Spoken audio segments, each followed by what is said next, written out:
Wow. That volume, boys.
Hello.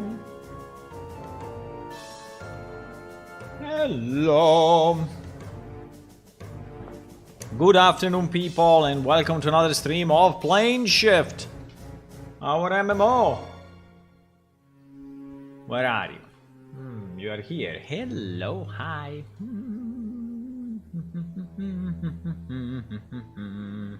Bum, bum, bum, bum, bum, bum, bum, bum, bum. Hello, Z Positive. Do you use team affiliation? What do you mean by team affiliation? You mean Twitch affiliation or what? Hello, Hulla. Which kind of affiliation you refer to? What are you thinking of? Okay, so what I want to do today, I think people playing our game are a bit lost, okay? And I think we have an help in game, in the old game at least, and we don't have it in the new game. And I think we need some sort of help system, right? And I don't think we can really stay without. So,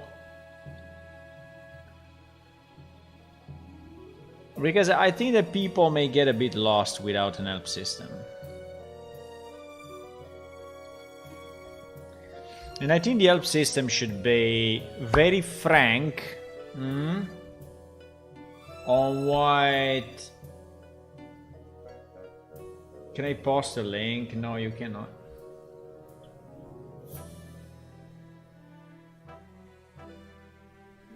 You can post it maybe in Discord, yes, and I can look at it. Go to our Discord and post it to me. Send it to me, okay? Send it to me.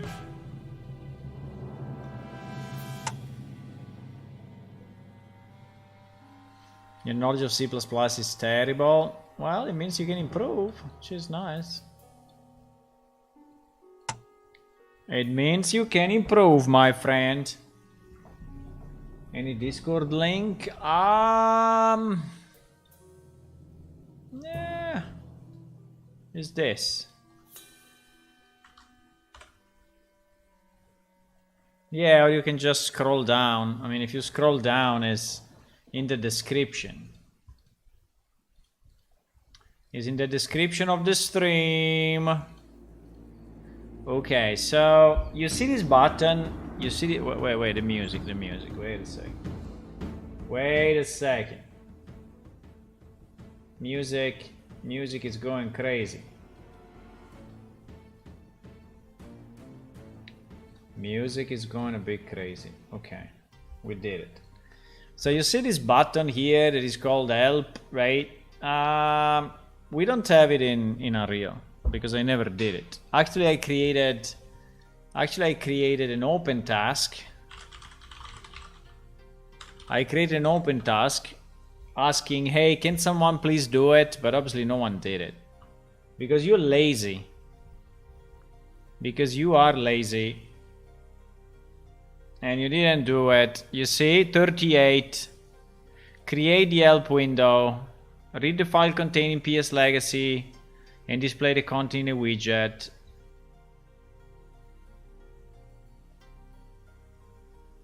You see? Is an open task, but none of you... I said 15 hours. Interesting, 15 hours. But none of you did it. Why? So if I click on help, you know, this window pops up. And the window is divided in start here, which is basically all the basic information about movement, interacting with NPC, interacting with player character, menus and window, trading with NPC, containers, quest, you know, all this nice stuff. Role play. User interface. I don't know user interface really wide.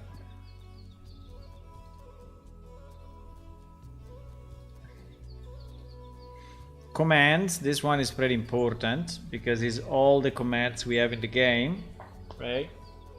So these are the chat commands. If you want to have a chat commands, maybe it should be called chat commands. Files. I don't know if files is really needed, but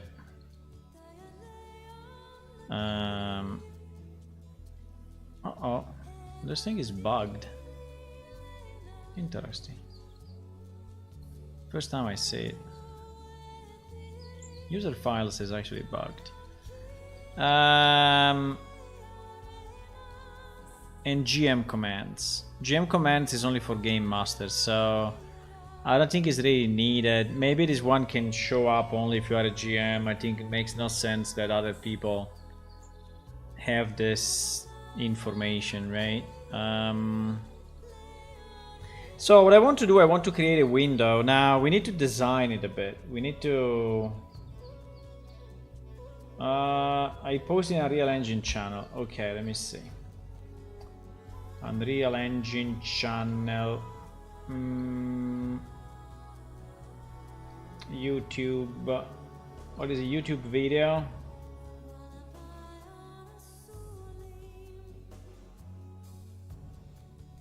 Detection by affiliation. What is this? Detection by affiliation. This video show how to set up AI factions in your game using the detection by affiliation system. No, I never used it. I don't know. I don't know what is it. Detection by affiliation. Let me see what it's doing. Generic component interface. So it's creating an interface. Wait, let me move it here. Let me move it here quickly, okay?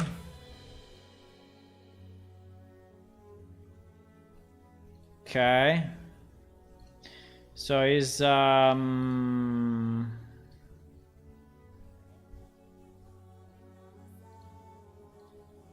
perception component. Okay, he's using the perception component. I clicked on it, but then it didn't do anything. But fine. He's creating an interface, and in the interface is putting team ID. Okay, you can do it in blueprints. I mean, if you don't want to do it in C++, it's exactly the same. But anyway, and then is doing what is getting the ID back and setting the team ID. Okay.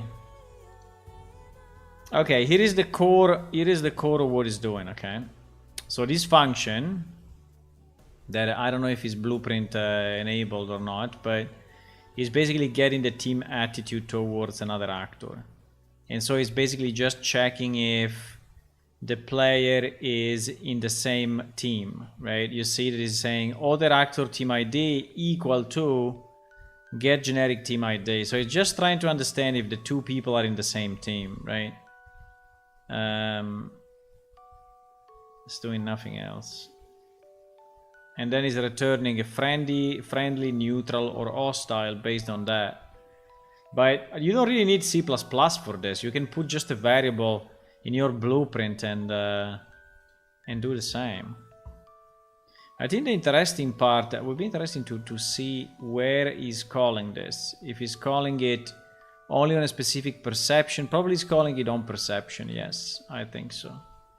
I think it will call it inside this function, inside the on perception probably. Let me see, here is explaining the thing, but we don't care. We don't care about that. What is doing? Is doing an overlap or what? I don't know. So I'm just skimming through it but I'm trying to understand detection by affiliation. On perception. Yeah, he's doing it on perception. So on perception means that whenever your character sees someone else, right? So someone else is in field of view, this function will be called, right? And And basically there, I think he's going to call, now I think he's gonna add it, yes. He's gonna add this function, this call here that is getting the hostile actors and is trying to understand which one is, right, which one is the one with the most threat, right? Yeah, I think it's okay. It's a good idea, it's a good idea. I mean, it's a good idea, it's fine. So you have no clue how to expose the ID on the spawn.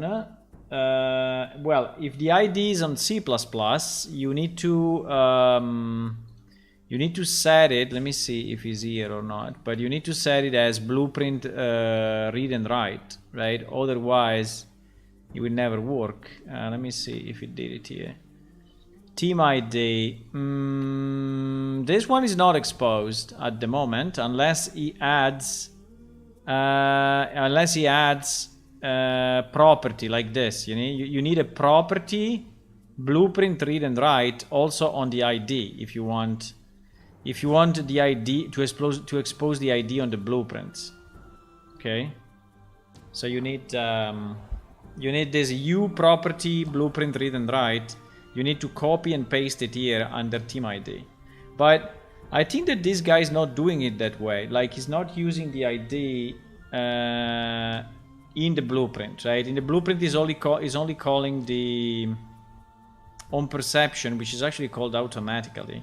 And then in the perception is doing the work here. So the way he did it, you don't need to expose the team ID. But if you want to expose it, because maybe you want to show it on the UI, right?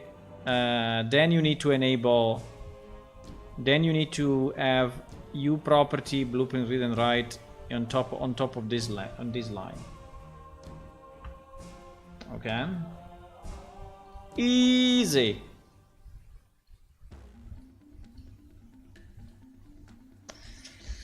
So the problem is that we need to design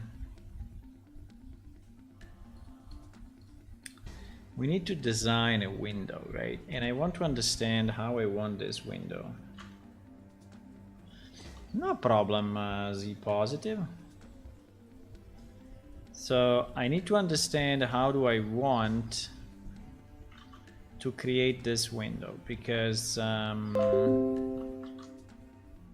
at the moment it is the window that we have in the old game, but I don't feel it's very good. I think it would be better if it's divided in sections, a bit like we have in our wiki, right? Because in our wiki we have if we go in our wiki and we go under player guide, right?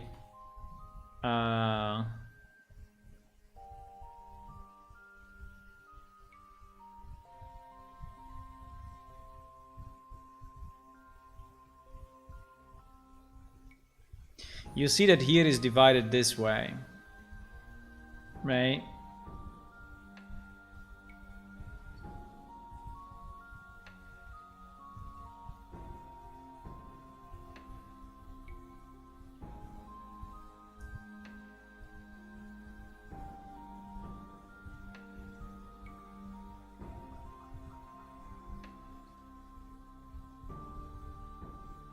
Yeah, this is also for the installation configuration, but this thing I don't want it to be in the help in game, because we assume that if you are in game you already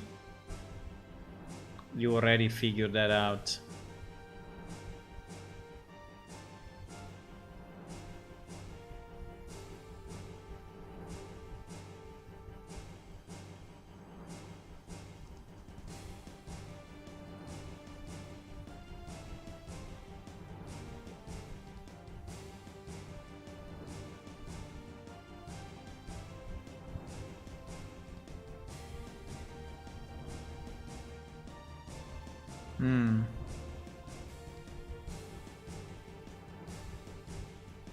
It's a bit different. This organization is a bit different than the one that we have here.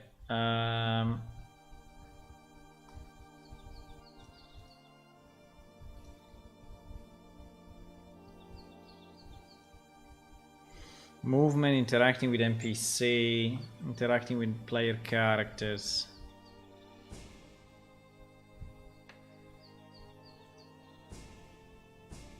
Menu and windows, trading with NPC.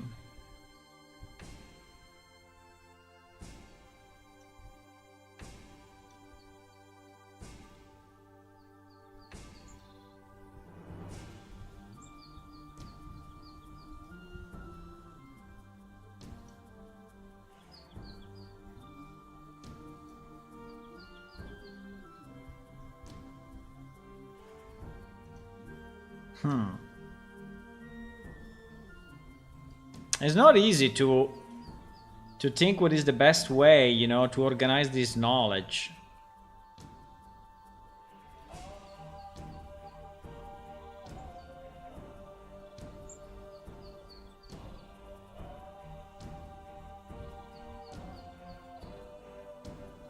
Because another way would be to allow this question mark, you know, to, like, you click on the question mark and then you click on anything that is in the UI and it gives you some information about that, but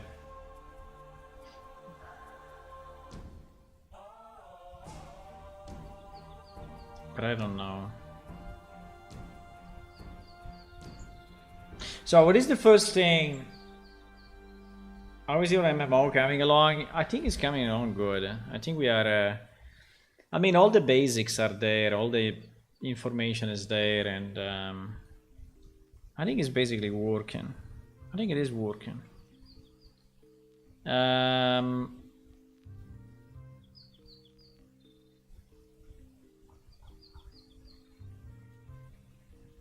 I'm trying to put myself into the shoes of a new player and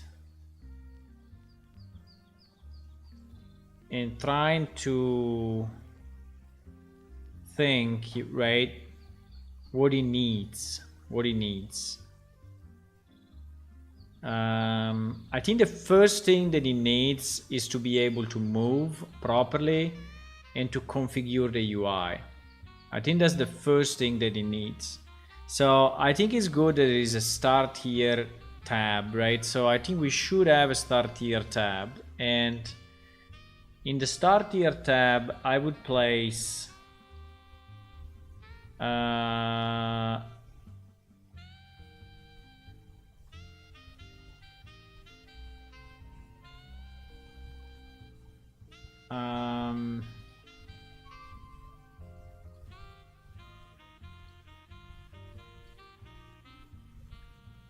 so let's say that we have a start here, okay? Let's say that we have that, right?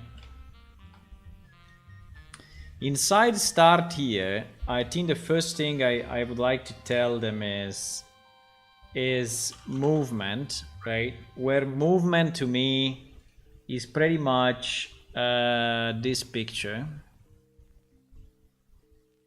That I don't know if I need to update, but this picture, right? Yes. Now this picture may be a bit overwhelming at the beginning, right? But I think still is a good reference.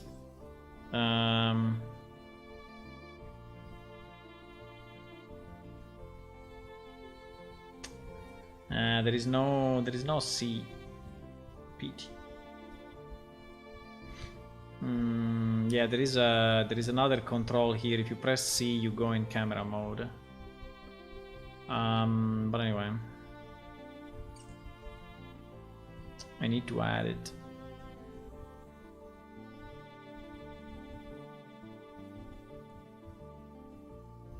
So yeah, I think that movement and all keys, I think is an important piece, right?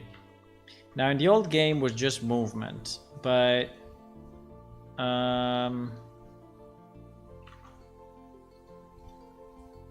the second thing I think is configuring configuring the UI.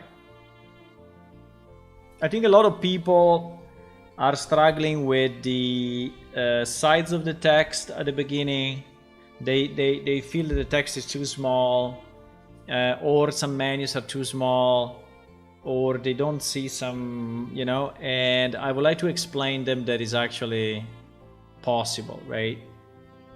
And then I think that I would like to have just a generic section on what to do in game, right? Right, so I would like to have a section just to tell them what you can do in this game, what are the possibilities today, so that you can do quests, that you can explore, you can, you know, I want to tell them a bit of what to do. And also I want to tell them that our game is not a linear game, right? It's not that you start from a place and you finish in another place. I mean, there are a lot of just random quests here and there, so it's not very linear, so you can go pretty much where you want, right? Hello, Dark One. Q and E should be straight left and right. Meh. At the moment, if you really want to strafe, you can aim and then move left and right. If you aim and left and right, your character will strafe, but which I think is a better way. I think E is really important for interaction, and I don't want to use E for strafing. Our game is not an FPS, so, and combat is important, but it's not that important. So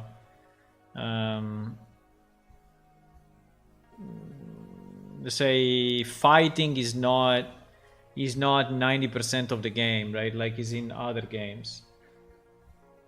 So I think that I prefer to have the E as the interaction more than strafing. So I think I would like to have, yes, movement, configuring the UI, and what to do in game. I think this should be the main start here. Now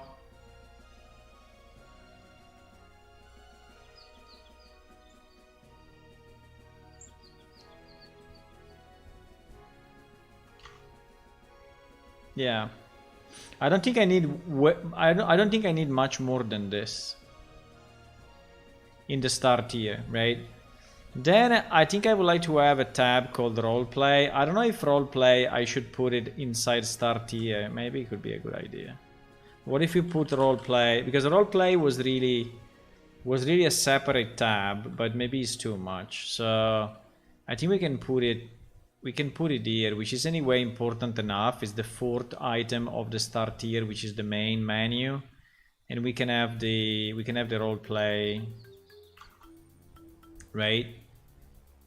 And then I think we can have a section that is dedicated to interaction, right? And interaction, I think interaction, yeah, configuring the UI, I think should also include the configuration of the shortcut bar, right? And then under interaction, I think we can basically copy these pieces, right? Interacting with NPC, interacting with player characters. Yeah,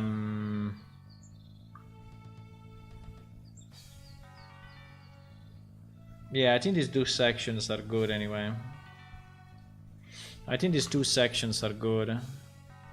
Do you think that people know what is an NPC by default? I mean, a non-expert roleplay guy. I mean, if I say NPC, I don't know if they don't understand what is it.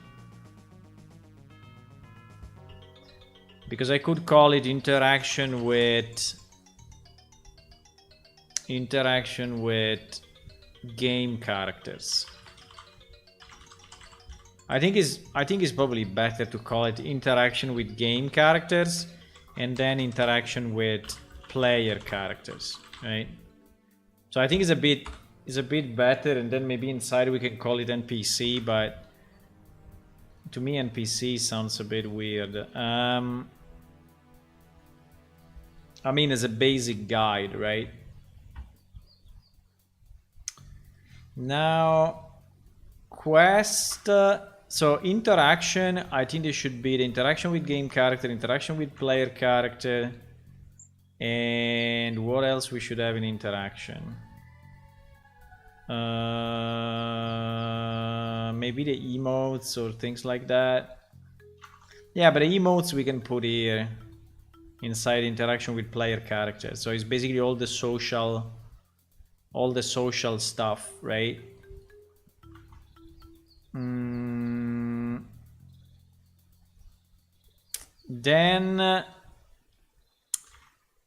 maybe we can have interaction with the world, right? Interaction, yeah, I think we can have an interaction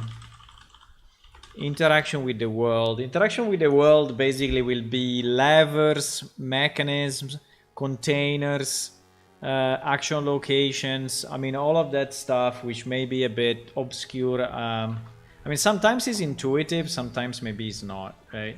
But like containers,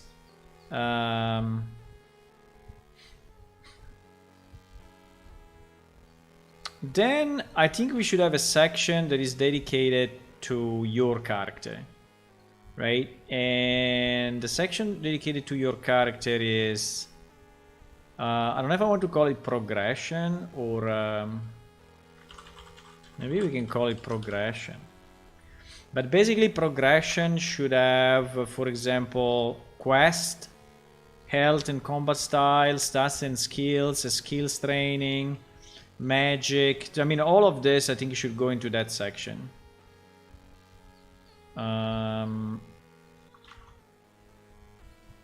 So it should be all of that.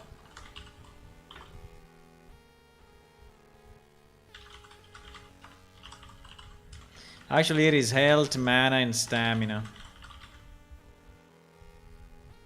Health, mana, and stamina, skills, stats,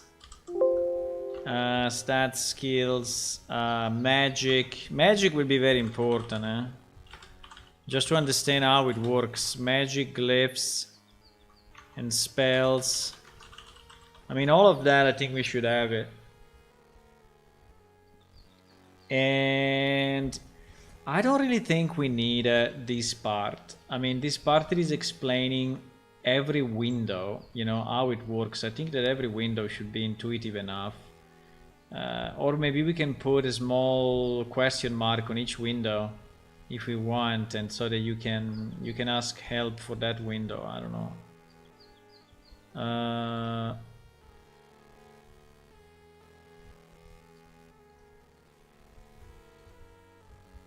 Guild info window. Yeah, maybe this UI, but there are some windows that are not super intuitive, right? Like the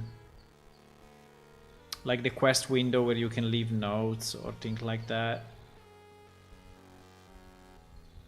The shortcut window is not very easy to use, but I think the ones that are not very easy to use, I can put them under configuring the UI, right?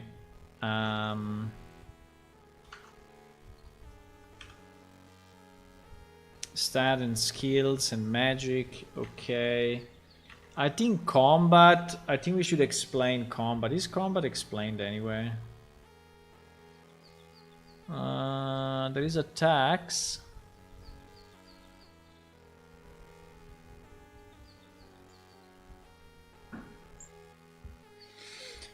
Do you think we should have short videos instead of text? Because in theory, I think I can embed a video into the window.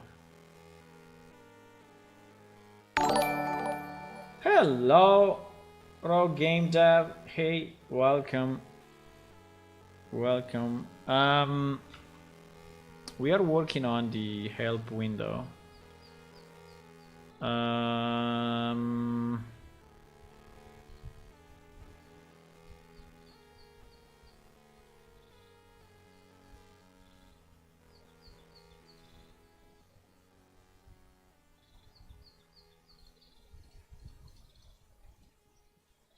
Options. I think also options should be intuitive enough, you know, without having an explanation. I think the only one that is a bit obscure is the shortcut window, because it's not super intuitive, so I think we should explain it. It may be the spell book for searching magic, but I think that one we explain it under magic, glyphs and spells, right? I think this will be the right section.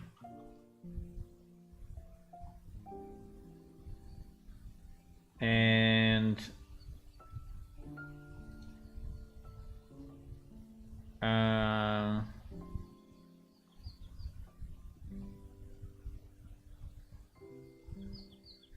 okay, and then there are commands. Commands I think is super important because we have a lot of chat commands, right? We have a lot of chat commands. So this will be, there will be another tab called chat commands, and here they will be divided, I would say, in the same way they are divided here. So alliance, combat, crafting, group, guild, interaction. I don't think I'm gonna change this, so I think this one I will just copy it as it is. I will just copy it 100% as it is now, and I think is enough for now. Then if you want to change it, we change it, but I think that this would be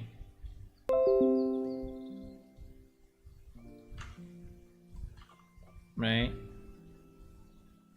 So this will be the chat commands. Then after chat commands, what do we need? We want to have the GM commands. Yeah, I can have the GM commands explained. May be visualized only for GMs. And then maybe we can have a link to the wiki. Yeah, I think it would be nice to have a link to the wiki, right? So I think we can have like additional help, and additional help can point to Discord and can point. So the problem of Discord though is that the URL may change.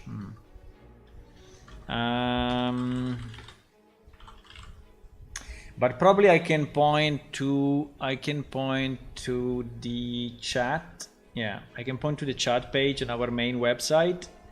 And so you will just click on this, right? Yeah, probably that's a good idea. So we will have a Discord link, and we'll have a PS Wiki link, right? So that and maybe also the bug tracker. I don't know. Do we want also the bug tracker link? Maybe. And the forums. I think we can have wiki, Discord, forum, and bug tracker, right? So we go to all the resources. Now, in terms of support, like if someone is saying, can I have a support from, I think it's Discord, right? We can explain a bit what each one contains, right? And I think in the wiki we can probably point to the player guide.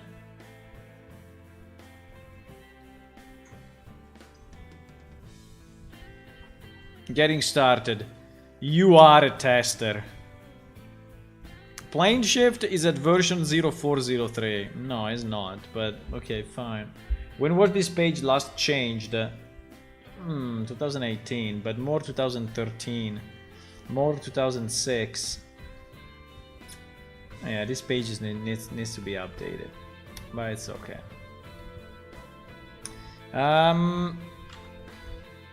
I think that's okay, right? Do you think we need more than this?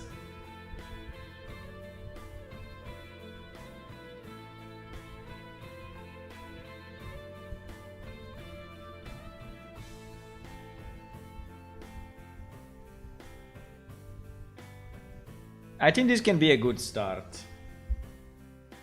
I think this can be a good start. I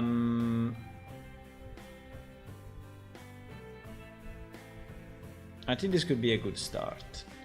Okay, now the problem is how to create this window, right? If we want to, there is a very fundamental question. The fundamental question is if whatever we have here is XML based or is embedded into the window. I would like to keep it XML based because I can give the XML to anyone, right? And they can improve it. While I cannot give, you know, the full client to anyone. The full development repository, right? It would be too much.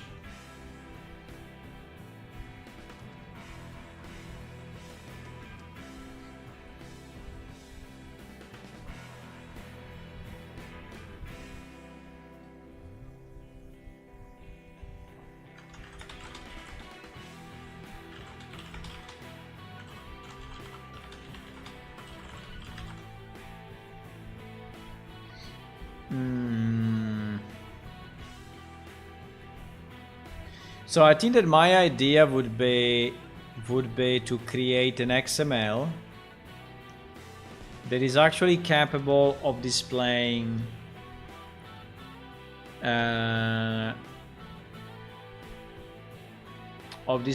images and text. I don't know how much formatted that will be. Because at the moment our help file is something like this, right? It's something like this. But I think I would like to change it. You see this type text?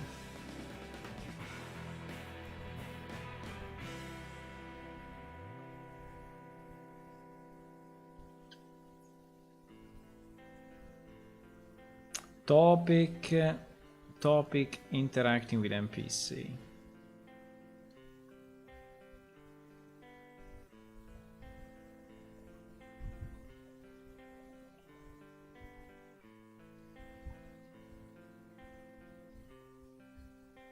Yeah, you see that there is a picture, for example, right? Is able to read a specific picture.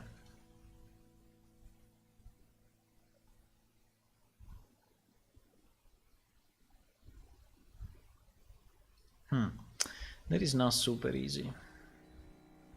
I mean, we can do it. We can display a picture in the middle of text, but that would mean that I need to create it kind of dynamically. I mean, I will have to anyway to create it dynamically. So I will need to read this and create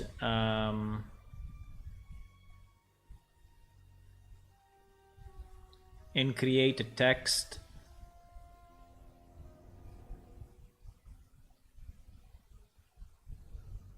Now, do I do it in C++ or I do? Yeah, I think I will have to do. I mean, the C++ part for reading the XML, I think would be definitely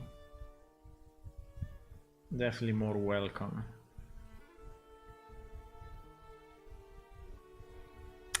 But it means that I will have to create a window on the fly. I mean, the content of a window on the fly with. Yeah, I think it's very doable. I think it's very doable. I think we should start to prototype. We should start to prototype on a separate project, not in our main project. I think we need to start to prototype. I think it would be very nice if there was something already done, but you know, something already done is always tough.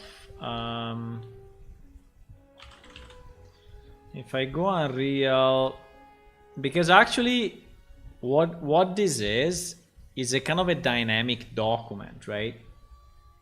It's kind of a dynamic document, but I don't know if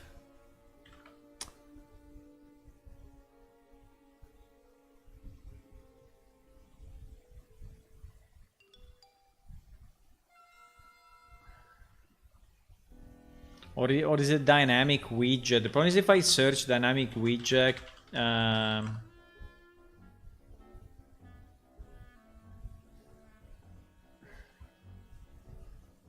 think I will never find it.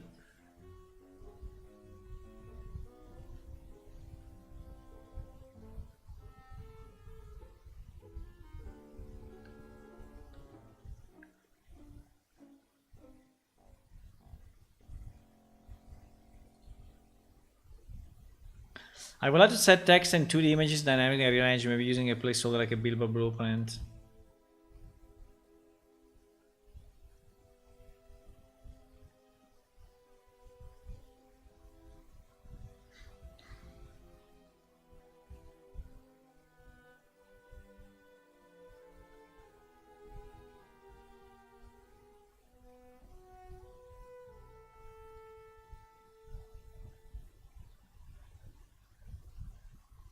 Yeah, this guy wants to do it in 3D. In our case, we are inside a widget.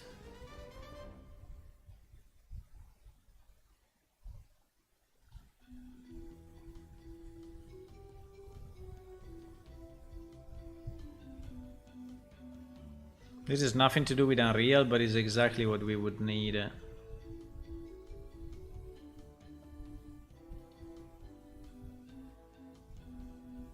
So I had my tree view, right? I think the tree view is a good start, right? Because the tree view was basically creating elements dynamically based on, I don't remember if it was reading an XML or what, or it would just hello Electra, hi. Hello, hello.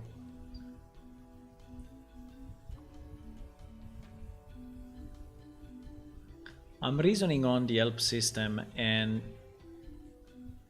trying to figure out what is the best way to implement it.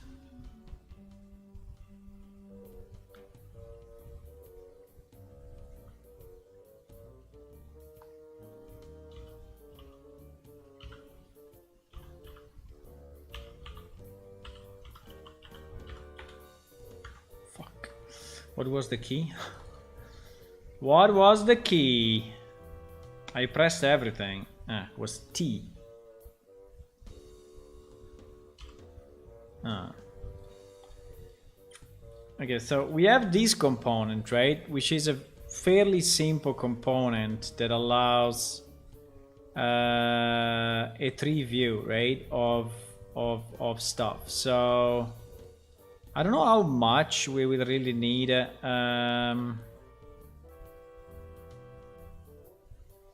Devastating power at your fingertips.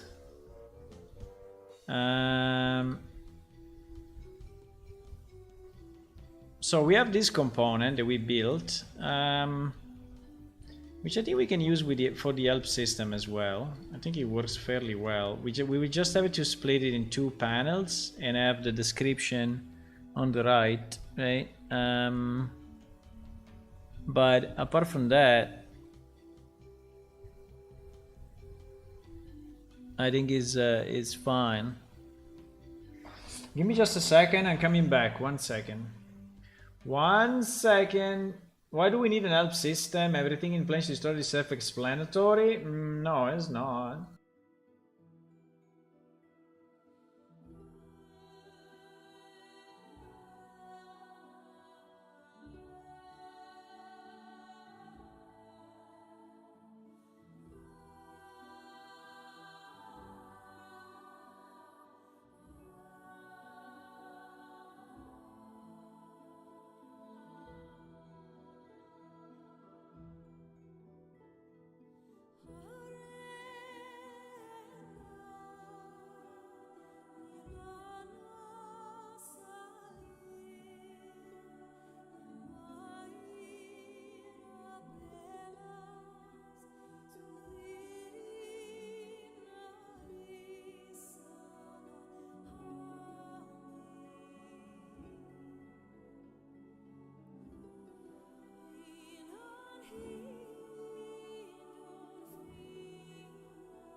Oops, sorry. I was here actually. Thank you. No, my microphone was muted. Yes, I forgot about it.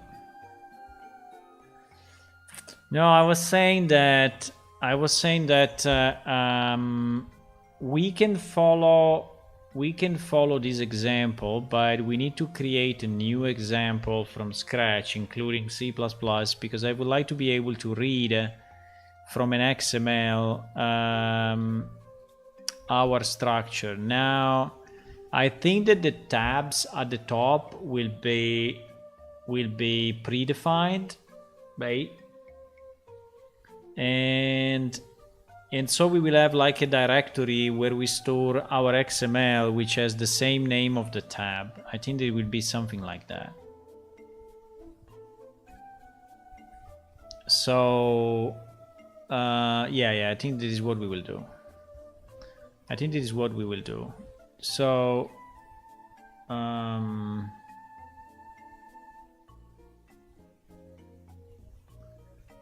so I don't need this, but I need to copy.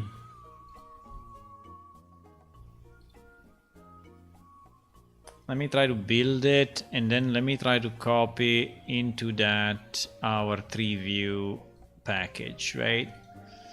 Because this is the 3-view package, yes. I think it should be enough. I think it should be good. Also, what I was saying is that this thing will require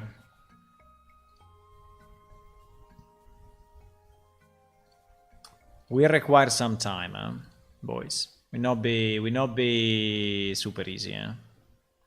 It will take some time, so you have to be ready. You have to be ready to embark into this journey. It's not an easy journey, right? It's not. So the first, okay, so let's try to lay out a plan. I have a plan in my mind. I know pretty much what I want to do. I just didn't tell you, but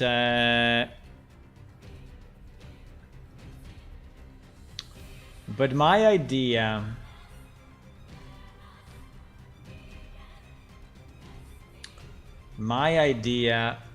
is the following: is to have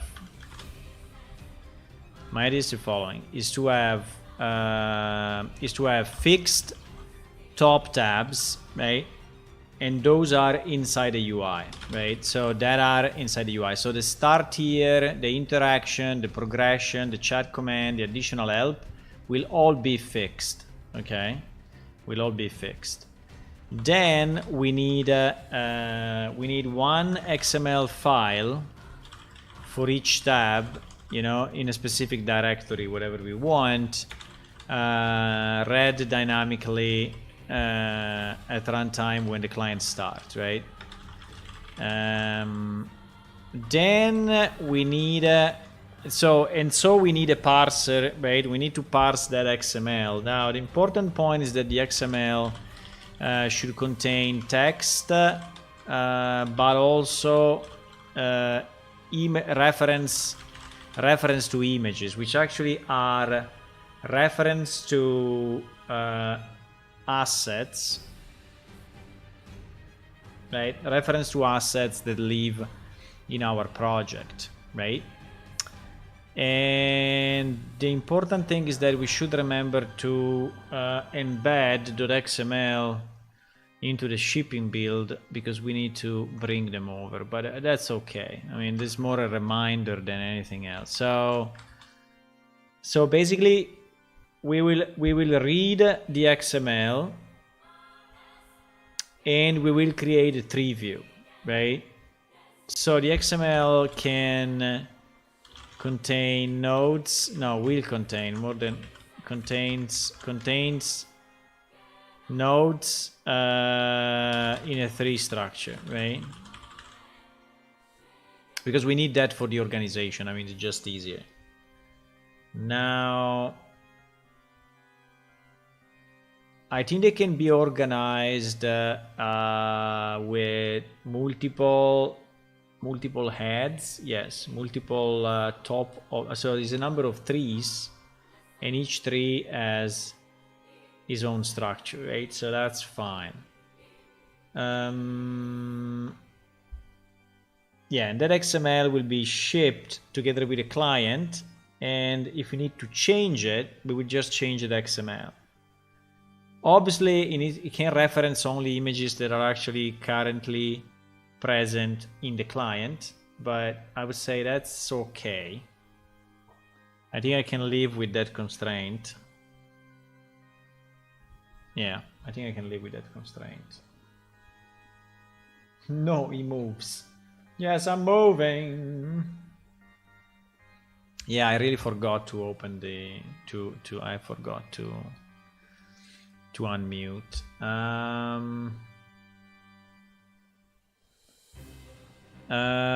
Okay.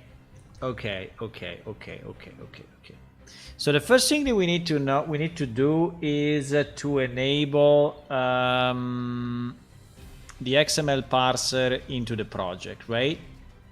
That actually we have already in our other system, but I think if I do, okay, so and how do we organize it? I just need a I just need a BP util of some kind, because it will be read by let me think about it. It will be read by yeah. I need a BP util similar to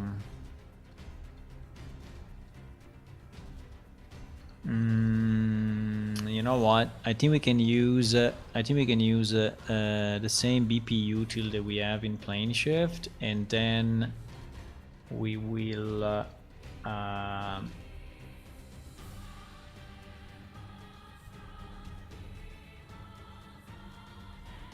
change it as needed.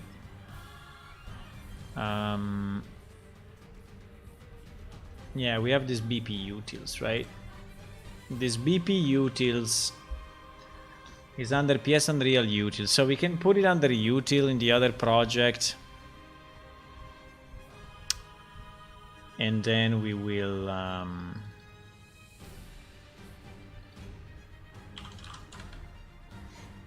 oops.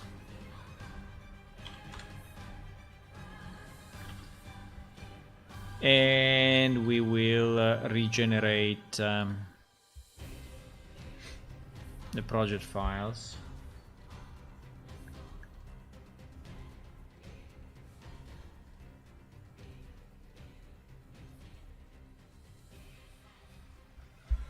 We also include a search option.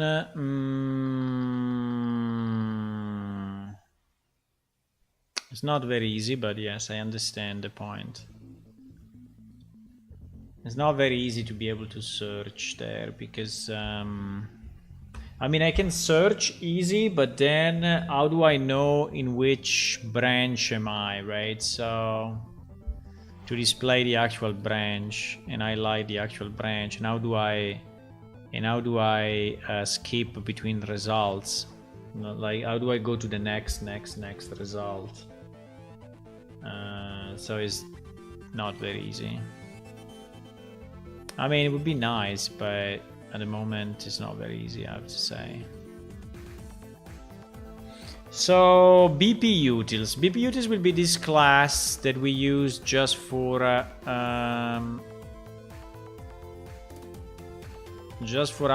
thingies, and in particular we will have a parse XML. Yes, exactly. We need a parse XML. I think we will leave just the parse XML of all these functions for now. And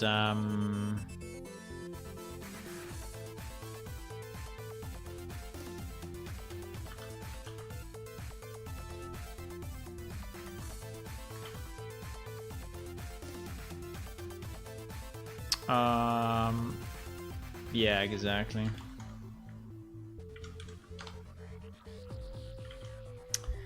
So XML file, I think is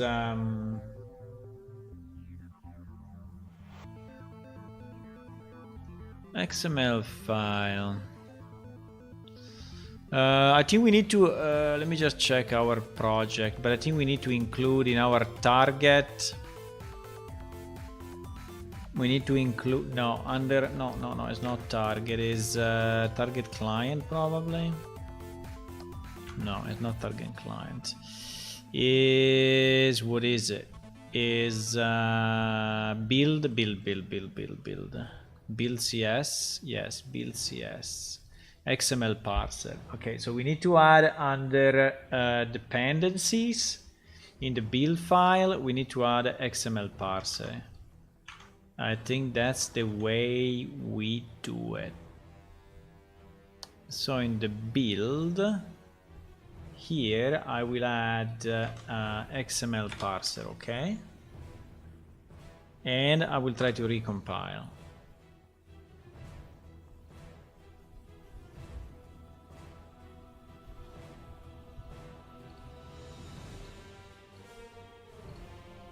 You spend hours searching help files. I don't know. I think that people are not looking at help files too much, but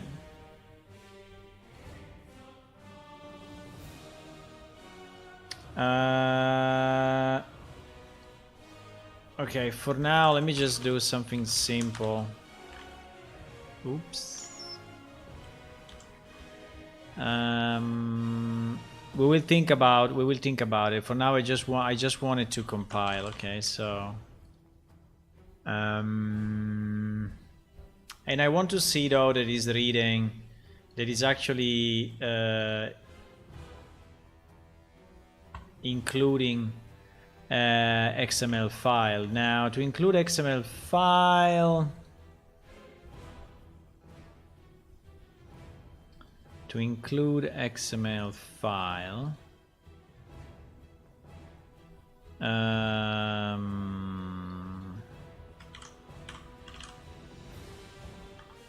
to include XML file, you need to include XML parser. Okay. So actually we need to include XML parser and see if it's actually better. But then I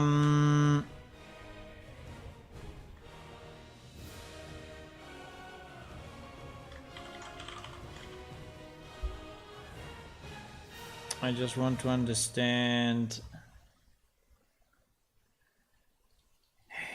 when he does this, boys. When he does this is annoying.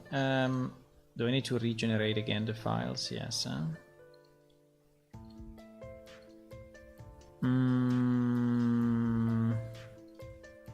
Let me try. I will regenerate the Visual Studio files now that I added a dependency, because probably it needs it as a dependency. Most likely.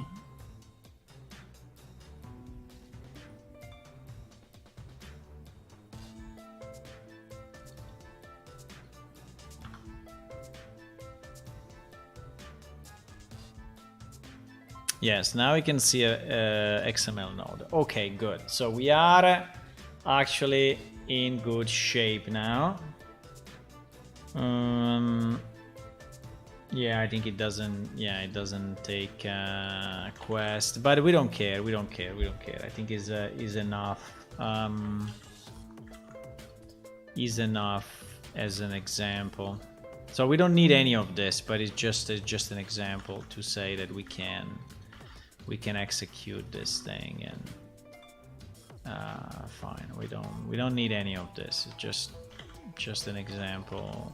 Just an example function to see that we can recompile with XML node. So good. So now we need to decide where those files are located and how, and so I think that every tab, right, will have a specific name and will search for a specific XML. So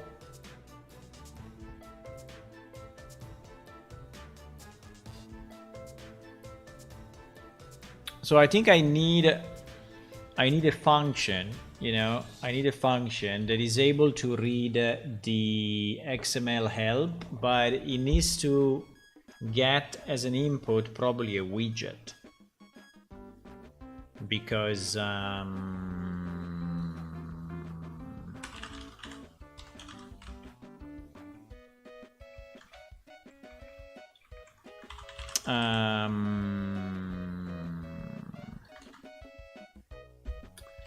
don't know if I want to have it as I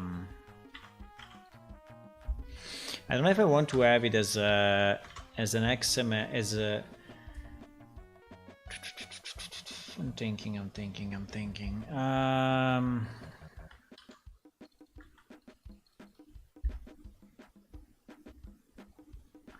So we will call this function, but I think we will have to call this function with a widget actually.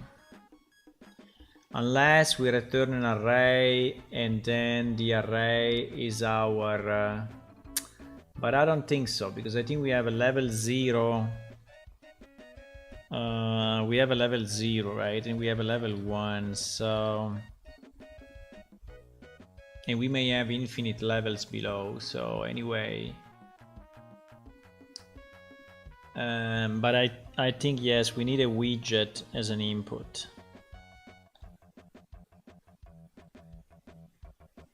I think what I'm thinking that we could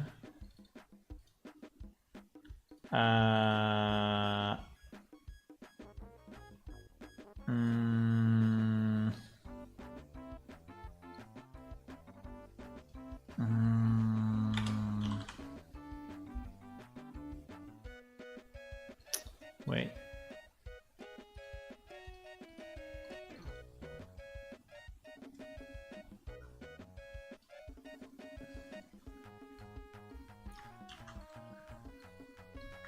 Yeah, because we switch between Blueprint and C++, so okay. So this is working in our example already, right? But none of that is right. So what I'm thinking is that we need a blueprint function. Let me see if we see our blueprint thingy.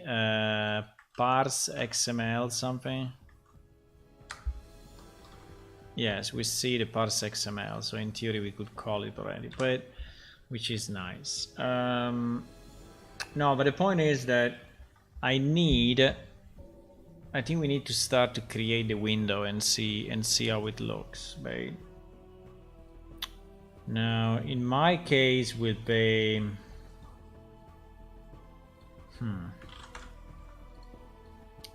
my case will be different than this. In our real game, it will be different because all these widgets, but it's okay.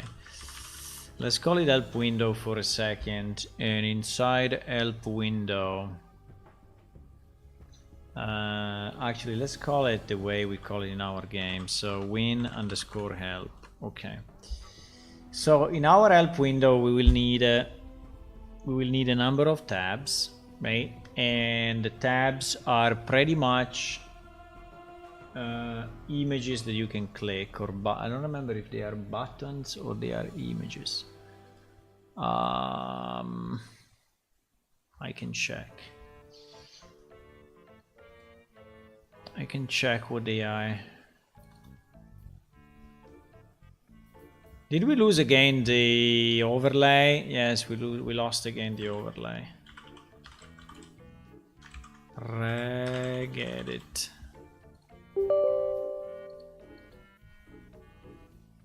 We lost again the overlay, huh? So annoying.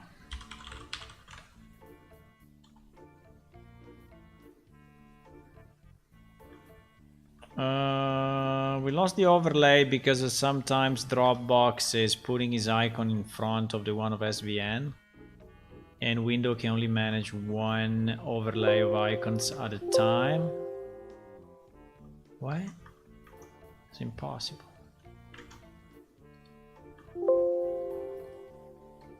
What do you mean? You go only forward? You go only forward, huh? I'm searching the freaking key.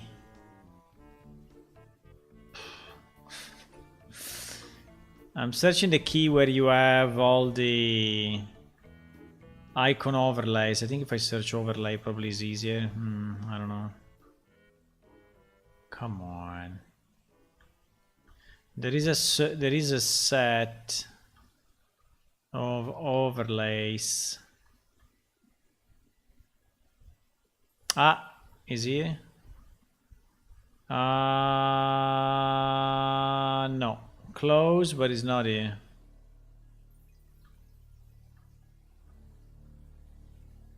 Come on. No, I need to search it. Fuck. 1 second. Windows, reg edit,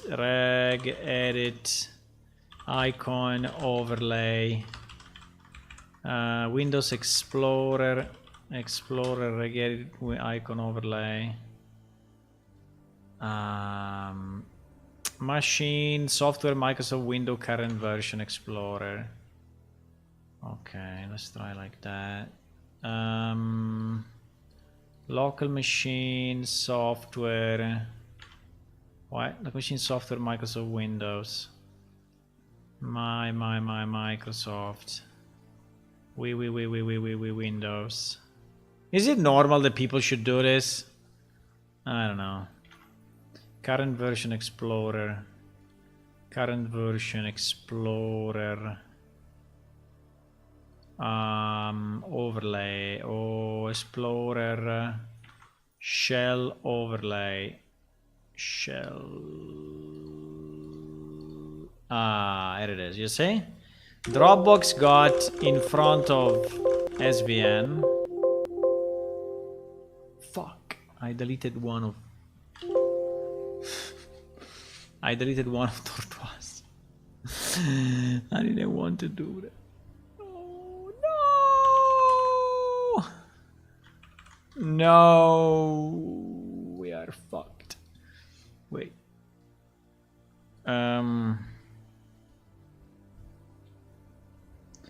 Icon overlays.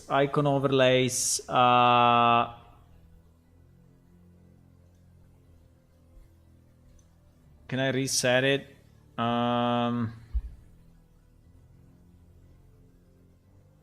Shit, I deleted one. Let me see if I do this. Maybe it will regenerate it. It didn't. Shit.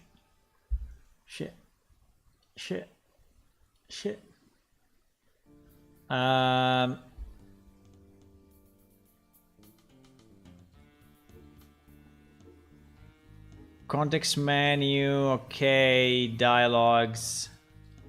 There should be one icon overlay, right? Default status cache. There is no way to reset it? Advanced? No. Sync? No.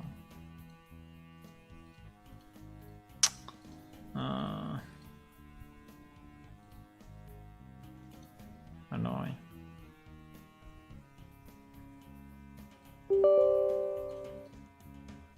Hey, it brings me here.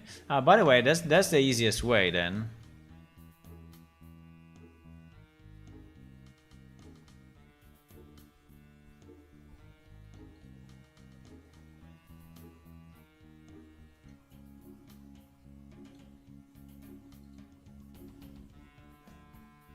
Let me see if it's changing it. Why is not changing it anymore?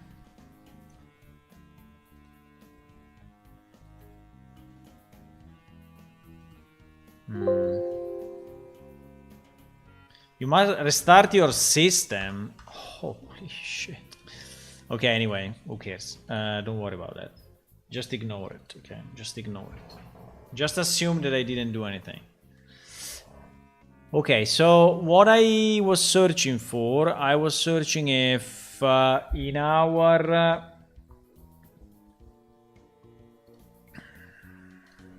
UI, for example, under Quest, I think is a good example. If I pick the Quest UI,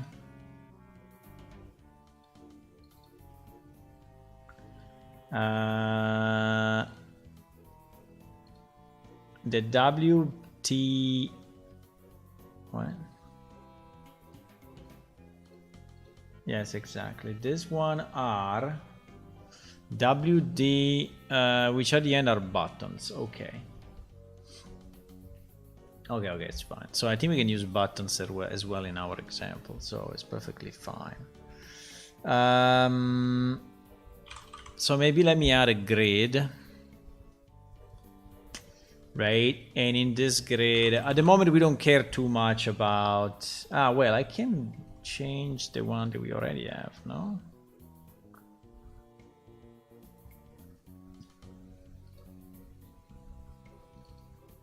Crafting window. Yeah, let's use this one, boys.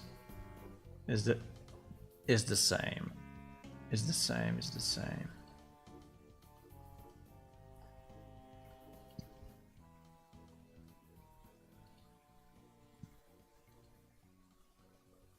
Vertical box. So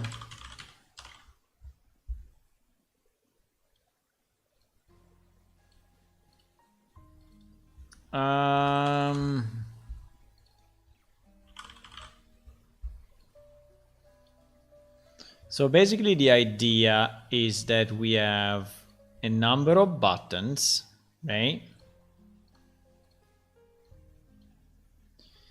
And which can be, for example, three sections, just for sake of tests, right? And these 3 buttons will have, okay, a text, fine, whatever. And this would be a start here section, and I mean, I'm just doing it quickly because we don't care about the UI, because the UI will be anyway completely different. Interaction and progression. Interaction and progression. Right? Hello, Ariter. Hi. Welcome. How are you? And okay, so we will have these 3 buttons, right? And and then we will have probably a separation between left and right, but at the moment I don't care about that. What I care is that this button, right? This button should be able to call the XML. Well, I will probably do it in the initialization. I will probably do it in the setup. Yeah, probably in the setup. We'll do it. So in the setup, I will call my, okay. And I will call my C++ function to actually read the content of the tab. What I need to pass in the widget, because basically all the operations that I'm doing here, right? All the operations that I'm doing here are working on vertical box container.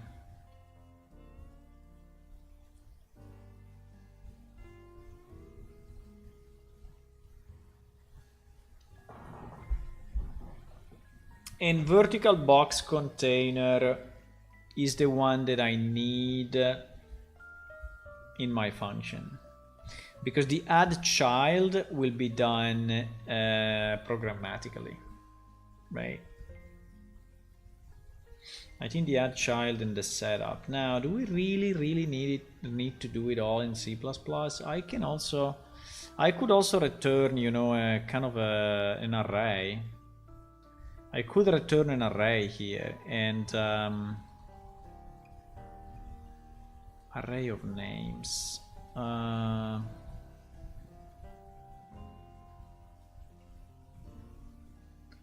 Add the child nodes.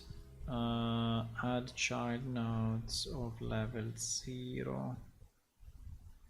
Switch based on current level. Because it was hard-coded. No, I think we can do better than this. I think we can do better than this.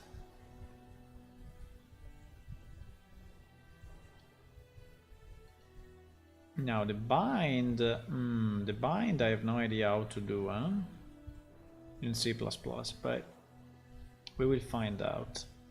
So yeah, basically all of this will be replaced, right? All of this will be replaced. All of it.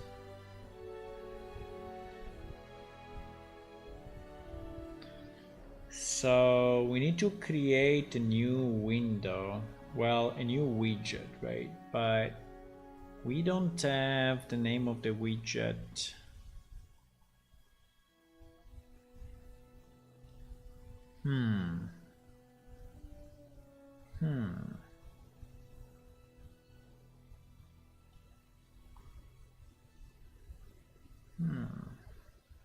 So the only thing that we know the vertical box, which is the beginning of everything. But then how do we current level 0? Set current level 0.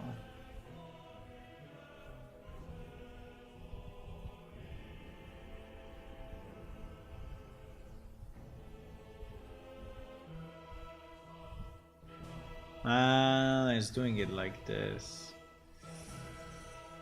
Yeah.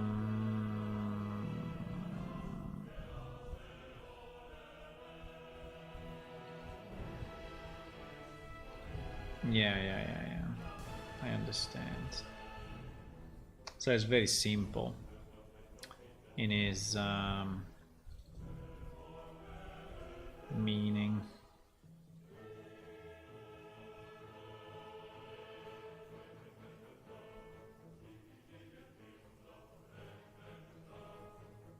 Isn't item setup.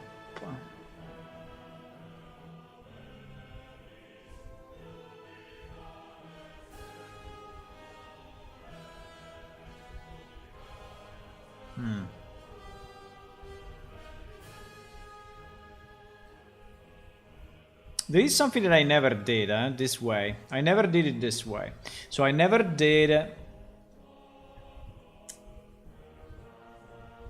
had a call in C++ that is actually creating windows or child of windows and widgets and interacting with the widget functions and all of that. I never did that, so I think it's a good learning experience. It's a good learning experience. The famous spaghetti code. No, it's very tasty. It's very tasty. Look at this, for example. Yummy. Look, yummy. You can eat all of that. Look at how yummy it is. And you are lucky because I have a pretty good control of my blueprints. They are pretty clean actually in terms of organization, you know. There are functions for everything, but they can become much worse than this. Okay, so the idea is to get a vertical box container, right? Now a vertical box container, I don't even know how to specify that in my C++. How can I get... And by the way, this thing is static. It is okay? Yeah, I think it's okay.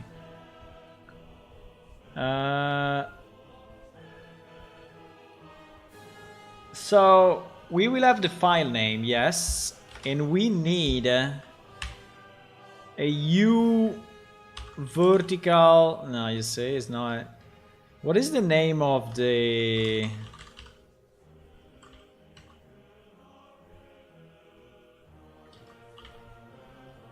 You think is S vertical box, a vertical box panel.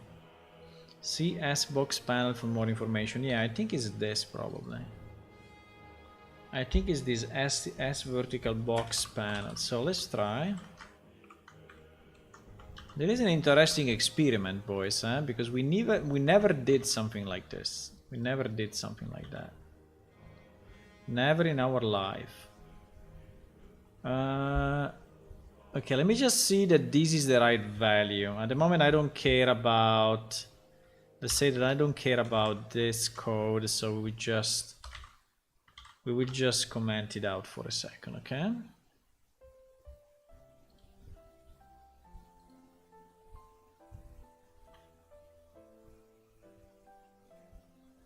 The blueprint can get even worse. Yes. Do you want to see one? Blueprint madness. Unreal blueprint madness. Let me see. Ah, well, this is not real. This is not a real one, but yeah, this one I think can be real. Wait, what is the picture? No, no. What is the picture? It's not very visible though. It's very small. See? Hey, this is already kind of interesting, but yeah, well, like this, I had multiple ones like this. I mean, I have one that is very similar to this. This is not too complex. It's just there are many lines, but in reality, it's not really complex. This one this one starts to be a bit evil. This one is a bit evil. Yeah, you see? Try to look at those lines and try to understand where those lines are going. Well, you can mouse over anyway, which is the good thing. If you mouse over a line, you see that all the other lines become gray and only the one that you have highlighted is shown. So that's very good, like this, you see. So that's very good to, in a graph that is very complex, you can actually find your way. But yeah.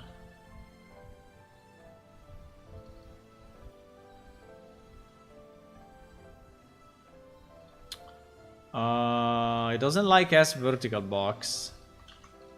Do you think that S vertical box is the right one or not?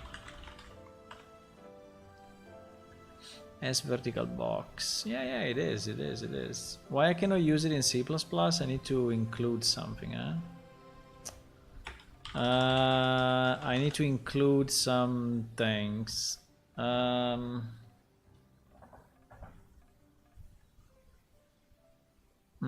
I do share an S vertical box between Blue and C++. I like to visit in C++ two pieces of style. Create a server box in C++. Create a server box. BP and pass as POSIX file. The following code. Yeah, this is exactly what I need to do. Exactly. What is the problem?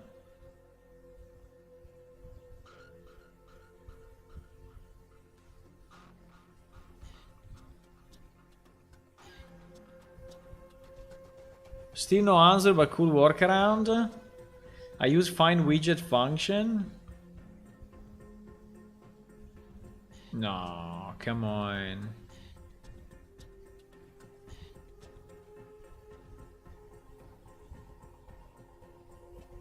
So you search it by name. Really?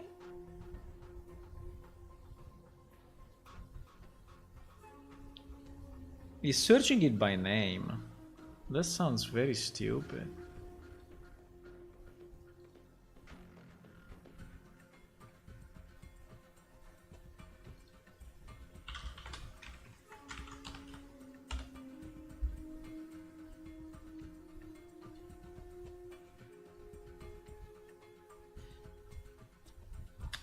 What is the difference between S vertical box and U? No, what was it? Was it U vertical box?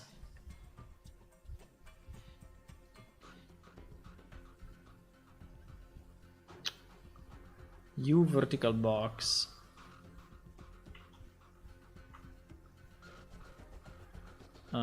Should I use U vertical box? No, U vertical box doesn't exist.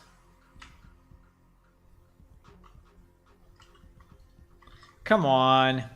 There must be a way. How do I pass a widget? This guy though.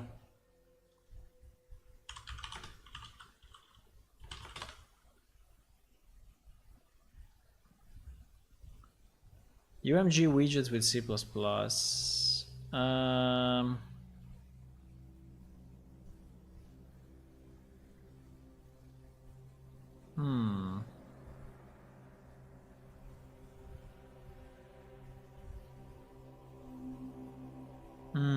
Why so complex? Why so complex? I don't understand. It seems that there is some complexity behind, like it's not that easy.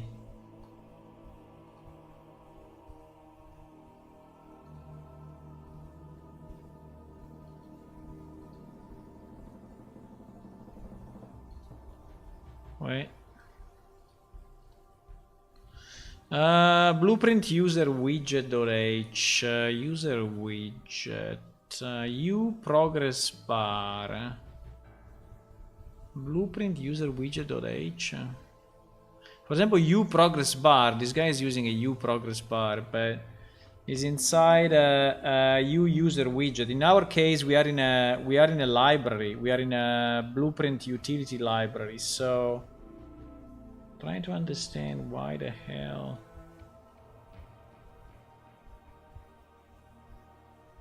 Because this guy is inside user widget already.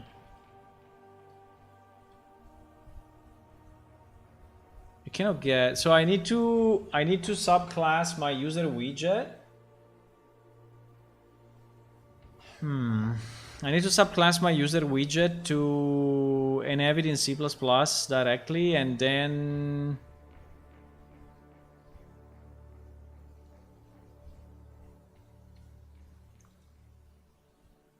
because you see that this guy has a specific widget. Yeah. He created the window in C++, basically. He created the window in C++, and then he specialized it in blueprints, right? But it seems that the original class, this uFlyBot player HUD, is in C++. But I don't know why I cannot pass a pointer to my vertical thingy. That is very strange.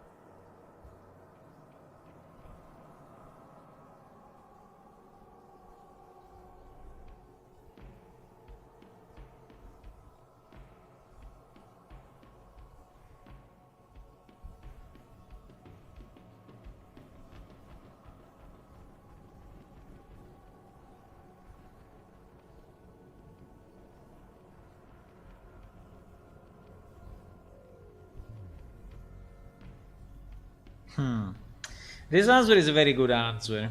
And by the way, he's a staff member, so it's someone from Unreal.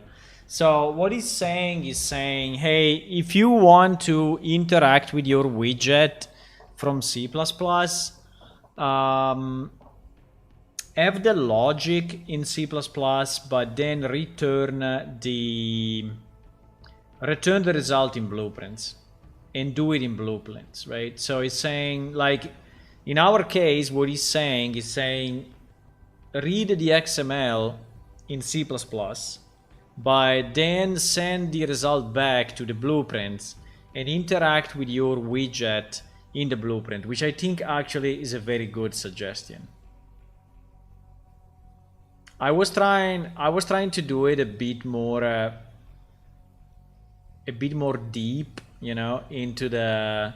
So I wanted to have like a vertical box coming from the blueprints into my C++ function, and then start to do something like add child, right? And spawn, you know, UI stuff. But the problem is that then, for example, if you need an on-click event, right, you will have to. And so what this guy is saying, be careful because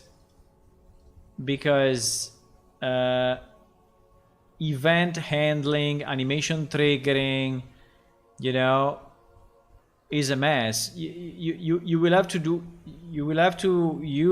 make heavy use of reflection and searches for widget by name, right?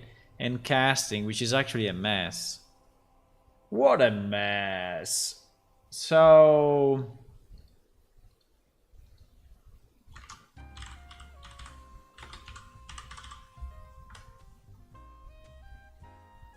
what a mess. So I think it's a very good suggestion. And we should follow it, by the way. And we should follow it. So assuming that we follow it, this means that our C++ function then will not take a vertical box, right? So, but maybe we can create a structure of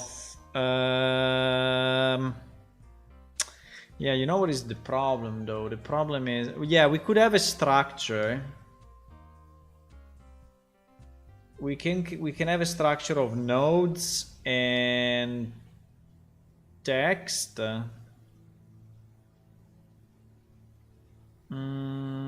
Because just having a T array is not enough, right?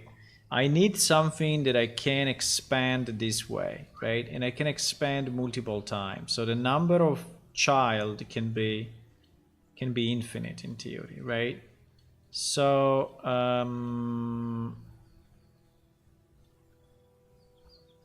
so I think we can do the trick of the array of struct.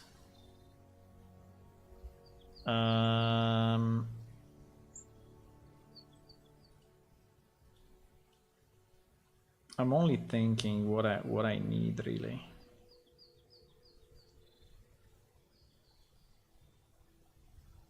I'm only thinking what I really need. I think what I really need is let me think about it. So the bottom element, right? The bottom element is nothing else than text, image, text, image, whatever, right? So the bottom element is like this. So this bottom element could be, if we assume that the image is actually a reference to a U asset, yeah, I think it could be a reference to well, in certain cases probably I need a bit more than that, but let's assume that for now is a reference to a U asset. So let me get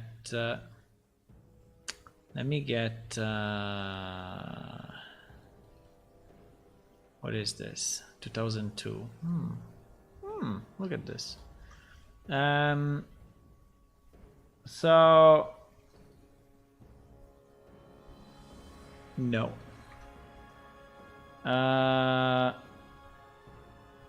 Do we have something that is not that big?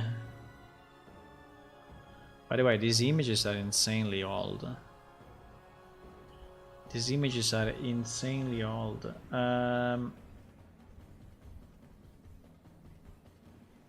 Preview fix UI. Look at this. Wow.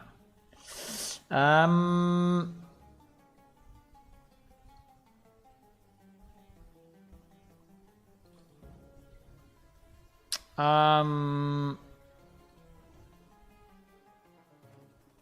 maybe let's take a logo or something. Okay, this is our logo, right? Yeah, the problem of the image, it may be big. Yes, it may be big. Okay, let's try to put this logo for a second inside our... okay, so this will be a texture. So in theory, if I want to load an image into the UI, I may have a reference, you know, that is something like this: texture 2D game, blah blah blah blah, right?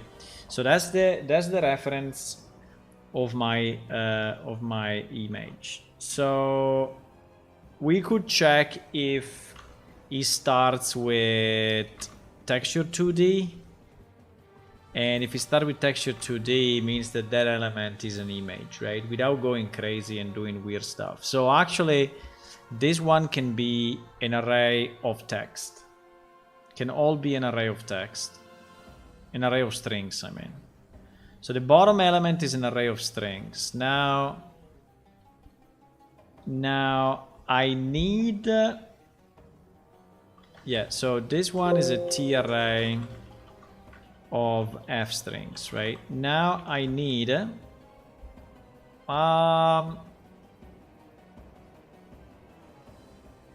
well, actually, if he's... I don't think we can have text at a non-leaf node, right? Or can we? Can we have text in a non-leaf node? Then I'm not 100% sure. Huh? Yes, we can. We can have text in a non-leaf. I see. So, okay, so, okay, fine. Yeah, it makes sense anyway. I mean, I would not suggest it, but it makes sense. So we need that, and then we need a child, right? We need a T array of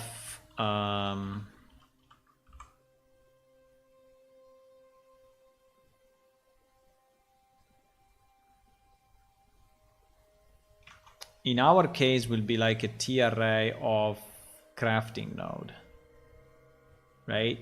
The problem is the crafting node, we don't really have it, so I think we need a... yeah, so it will be a structure, it will be like something like will be like F3 node, right? And this will be...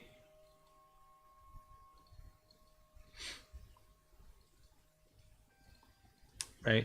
The only problem is that if we try to create a structure like this in C++, it will not work, right? And I will tell you why.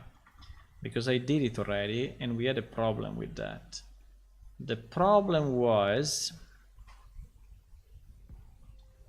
so if I try to create a U structure of that, right? If I create a U struct of that is called like F3 node, right? And then here I try to define my my T array of F string and my T array of F node, it will complain. It will complain because basically that is content, right? And it is children, right? And as soon as I expose this to blueprints, it will complain. And so as soon as I make this a U property, blueprint read and write, whatever,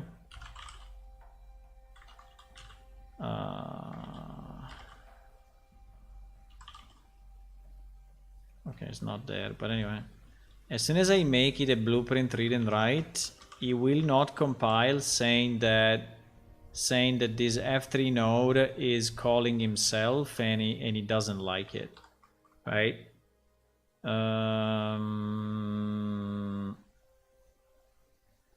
I think it happened to me already. So the way we solved this, I think, was to create an intermediate structure that was keeping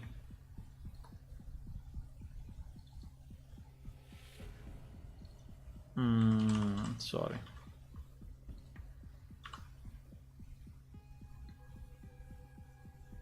I think we also need generated body. We need a bit more stuff. Sorry, we need yeah, we need generated body for the struct as well, I think. But like this, he will not like it. I think we need to put in between. Yeah, exactly. You see, he's saying struct recursion via arrays is unsupported for properties. So it doesn't allow you to do this, right? So the only so the trick, right? The trick is to have. The trick is this. The trick is to have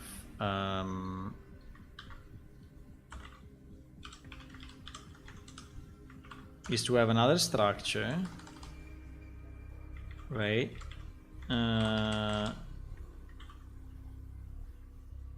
That you call children, right?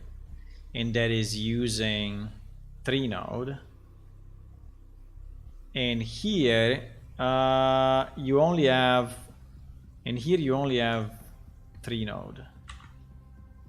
Right now, I don't remember if he's now complaining because he doesn't find it.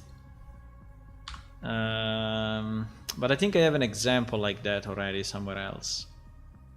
Because I don't know if now he's saying, I don't know.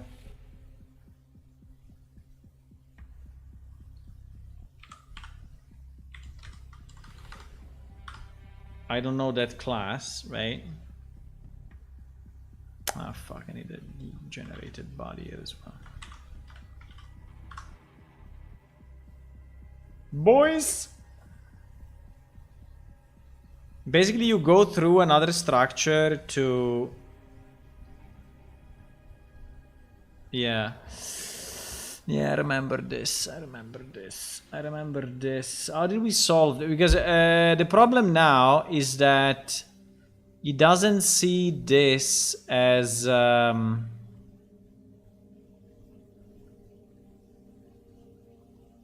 declared, right? And he doesn't like it. So how did I solve it the other time? How did I solve this recursion thingy? I think I solved it already, but I don't remember how. I don't remember how. But yes, this was the basic idea. So you had a structure, and inside of the structure you had a middleman, right? A middleman that is then keeping an array of your original structure. I just don't remember if probably this one was a class instead. Probably this one was a class instead. And we were declaring the classes. Let me open up my other project 1 second, because I think I fixed that. I fixed that. The problem now is to remember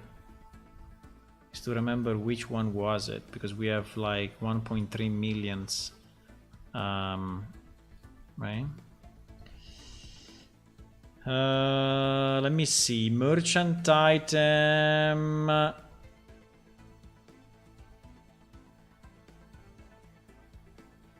Basically needs to be like this. Look at this. Look at this. FPS character detail message, right? Yeah, the problem is that this network detail skill is not no, it's not like that. It's not like that.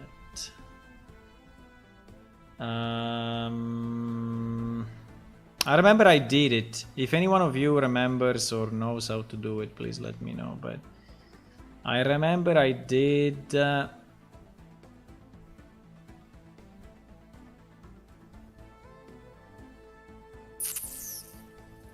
I remember I did that. Was it with dialogue? FPS dialogue menu message. FPS dialogue response. And response is not reusing the same class, no. Hello, I'm Kekila. Hi. Hey, thank you for the follow and welcome. We are working on the help system and I'm trying just to solve a problem at the moment that I have seen already in the past, but I don't remember how I solved it. Which is basically the recursive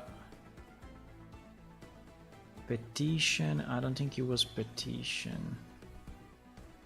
Network glyph, no. Combat event, no. Book account.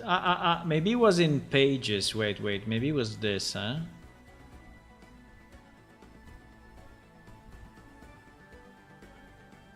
FPS book page content.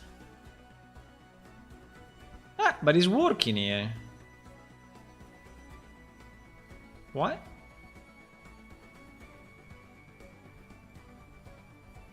Wait, no.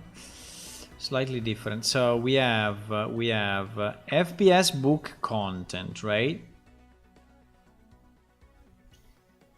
There is the book content. The book content is inside a page, but the page then is not again into the book content. So in reality it's not exactly the case I have. So it's not really recursive. It's just but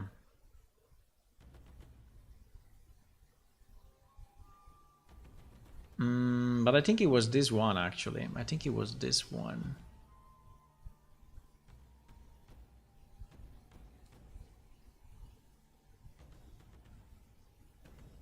No? If it, I think it was that one actually.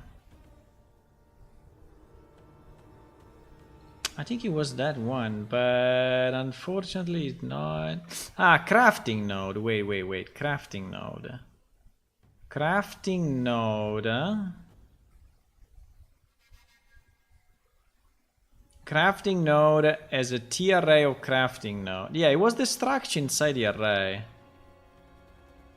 Yeah, but why it doesn't work in my case? Wait. Then I did something stupid. Why crafting node? Let me go back 1 second. Yeah, exactly.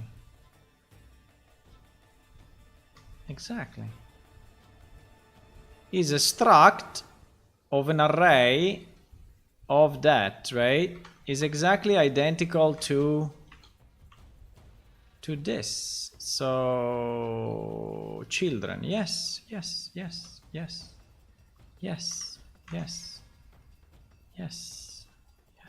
Why it says no then?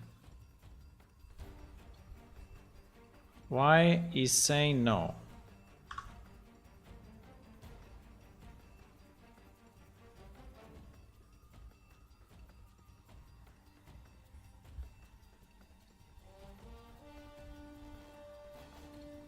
Struct recursion via arrays is unsupported for properties.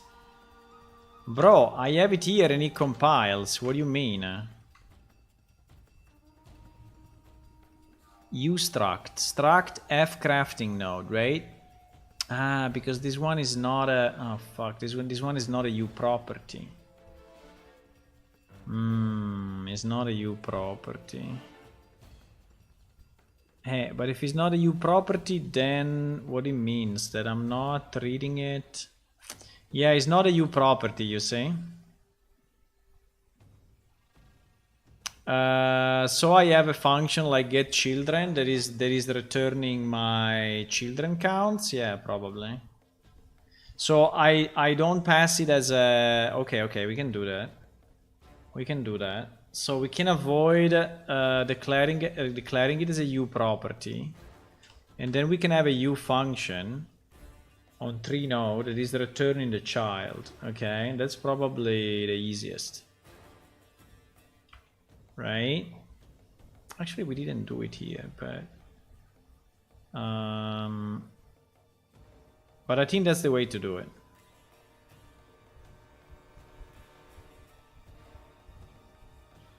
Assuming that I can have a U function inside a struct. Can I have a U function inside a struct or not? No, huh?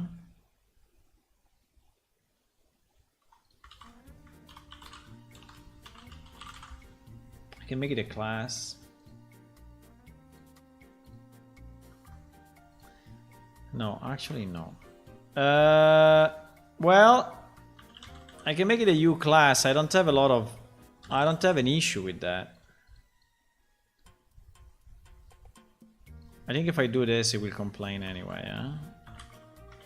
I mean, even if it's a U class, obviously it will say the same, huh?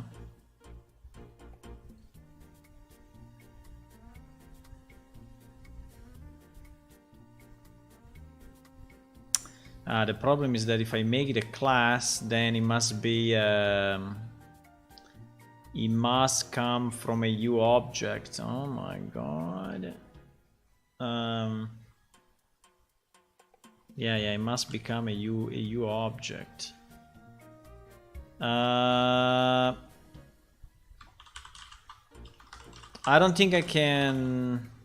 Well, I can create it in. Wait, I can. Yeah. I can create it in. Okay. I think I have an idea. I think the way we did it here. Let me just check it. But I think the way we did it here.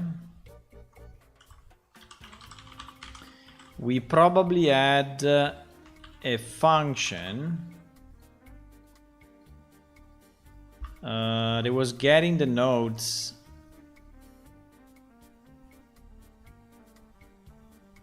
What the fuck? Yeah, you see? Get crafting 3 children recursive. Exactly. And it is in a completely different place, right? Yes, it's inside cache manager. Okay. So there is the way to do it.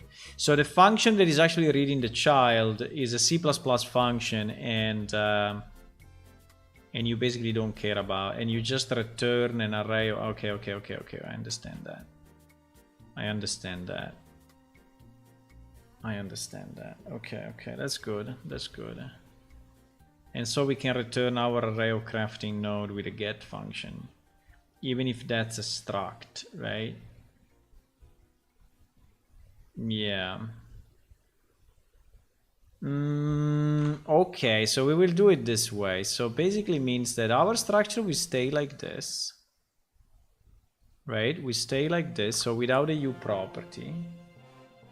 And then, and this in theory should compile, right? And then we will just have a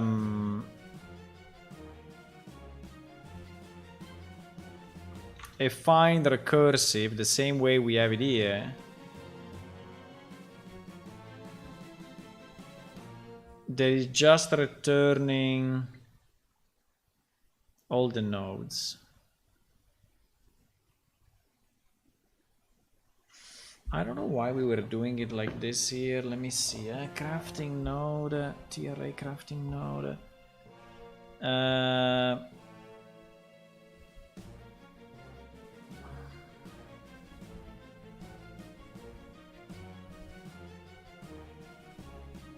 F crafting node.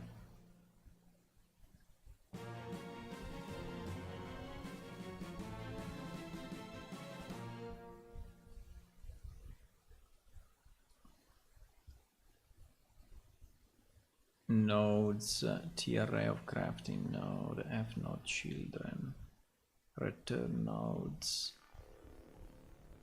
No, but then, sorry, but I miss then how you can read children if this is not exposed, right? If this is not exposed.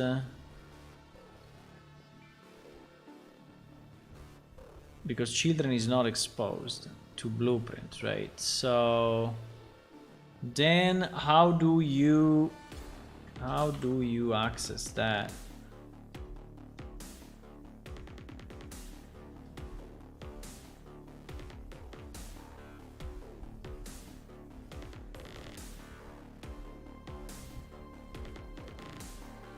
Receive Catherine book content 3. Okay, let's launch the other project because we already solved it there and I want to be sure that we use the same solution. Right, so the problem here is how to read a property which is actually recursive. So the same class as children of, so one class as children of the same class. And how to read it from blueprints, but it seems that we did it for crafting node, right? So I understand there is this separate function that is doing the recurse, but then how do we get the child? We get the child with just a get? Probably we get the child with a get. I think is the only solution, which is what I wanted to do already, but it seems that is actually recursive though. So let me understand this, huh? Let me understand.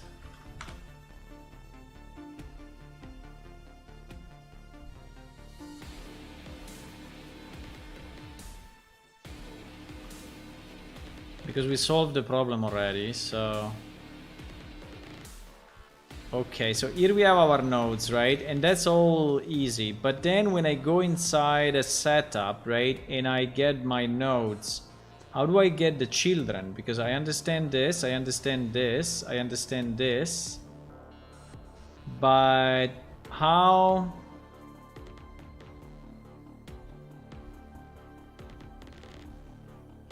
Yes, exactly. From this setup, exactly. From this setup, I have my crafting node. How do I get the children of that? Set up one node. Ah, yes, I do it with a function. I do it with a function in BP utils. Yeah. So it's exactly the same I was thinking. Okay, good. Good. Okay. That is how we solved it, and I think it's fine. We can solve it the same way. So basically, so we need in BP util, right?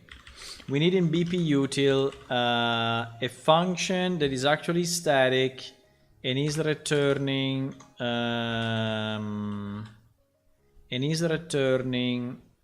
an array of three node, which actually we can have, and maybe can we call it help node or something like that? Let's call it help node.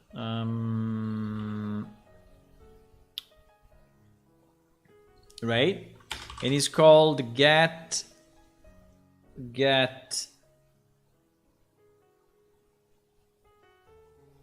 Which, by the way, at that point, I don't know why we do the recursive thingy, but fine. Get children of help node, right? Something like that. And it is taking just an help node as an input, right? And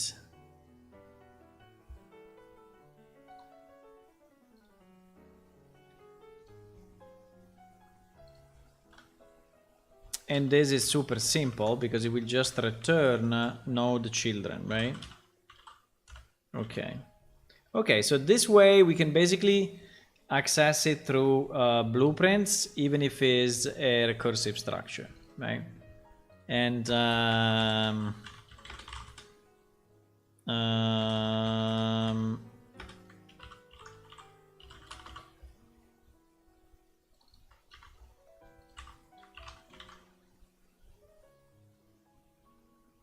hello, Devro.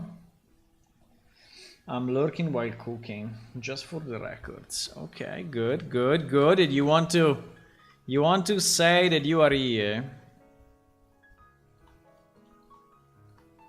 It's fine.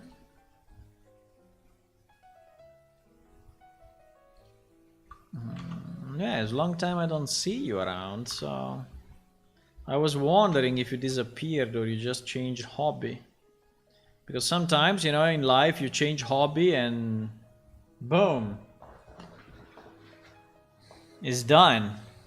Like if I change my hobby from plane shift to something else, boom, it's done. I would like to finish it first though. Before changing hobby, I would like really to finish it.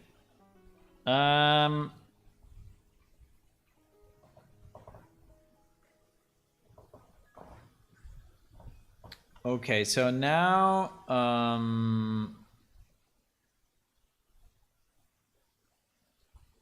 yeah, we will not do the VBox thingy.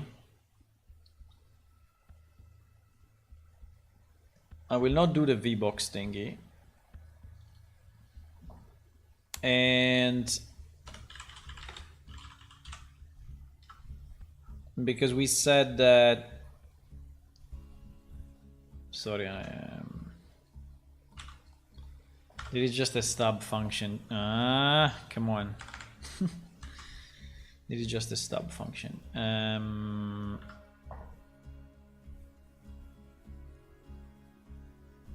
Okay, so we just access from there. Perfect. Now maybe, you know what I want to do? I think I want to add here the information, right?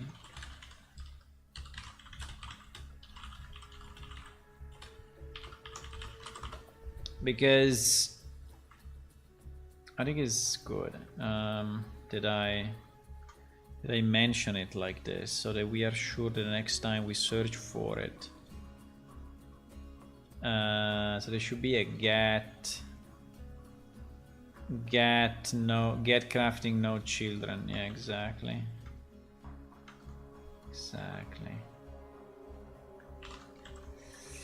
Okay, yeah, just to have the documentation a bit in place. Okay, so now the good part of this is that now we can actually call that setup. Now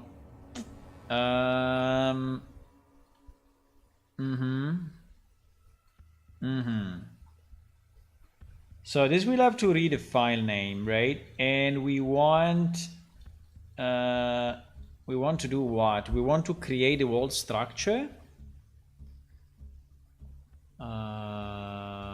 We want to create the whole structure. Yeah, I think so. I think we want to create yeah, I think we want to return this.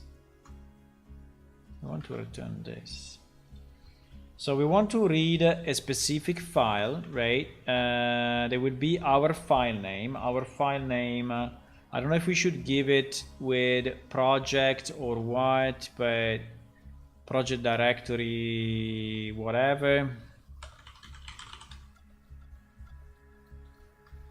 But I think I did that a million times, and I think it's project directory something, right? Exactly. So it's fpat project directory plus. So this basically means that if you do it this way, it means that you are expecting it. You are expecting in the main project directory, which for now may be okay, and then we change it in our project, right? I don't know if it should be project dir or should be content dir actually, because project directory means this one, eh? While I think we want to go content, so I think there is a project content dir, yes, project content directory, and this one is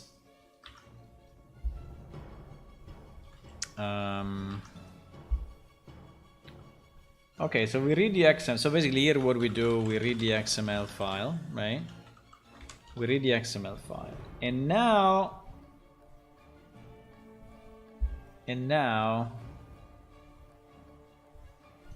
we parse it. And now we need to decide how this file is actually structured.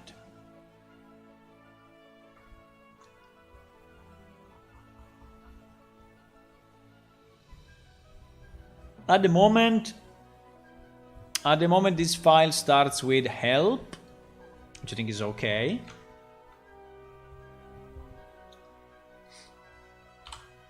Right. And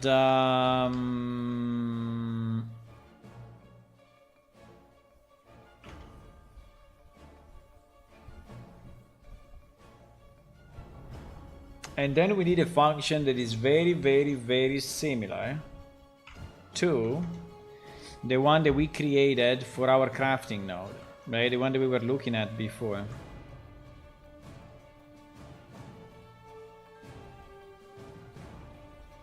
I think it's exactly that one.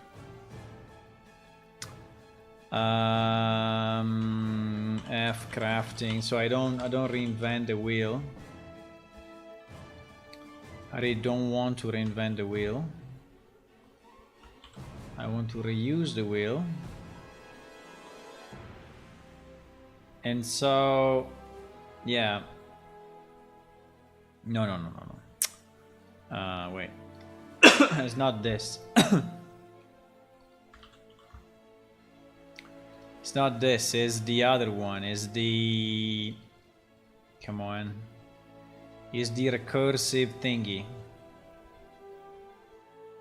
This one.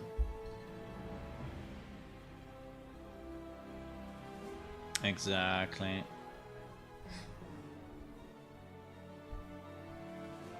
Send one final item at a time to avoid going above 16.5K limitation in the net packet size. That's a good point. So let's say that if our text inside a single branch is more than 65K, we will hit the net packet size and maximum limit of packet size, and it will be cut off. So we need to be sure that our text is not insanely long.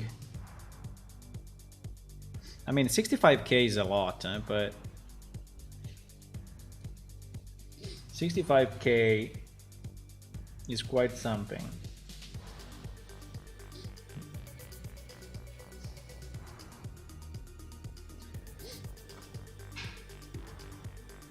There's a lot of people stuck on the stair. Why?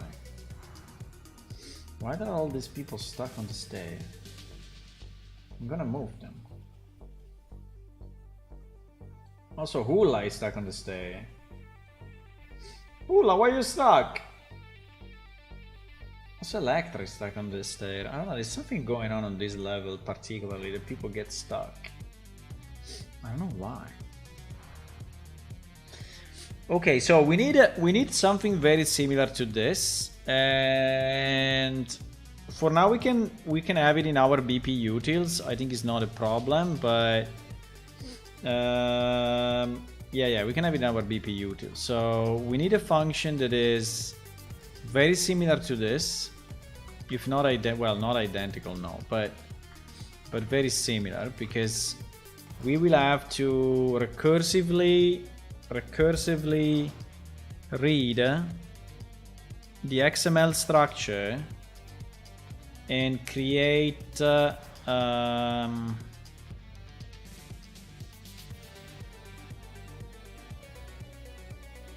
yes. Yes.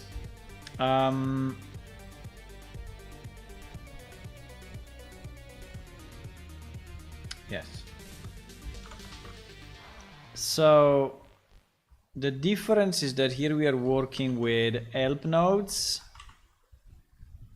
and I don't understand too much why this is not an F, but the reason may be that in case of crafting it was a bit different, so don't care about it. The only thing that we have inside this F node is content, right?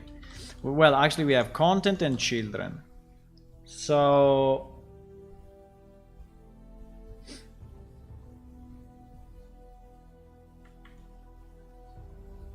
we have content and children. Everything else we don't care. And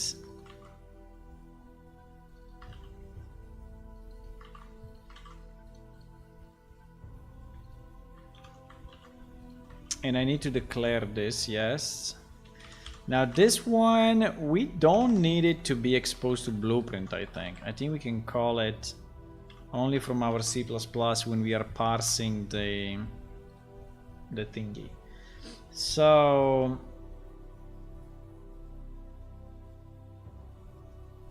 if the child has no children, then don't add it. No, this one is not applicable to us.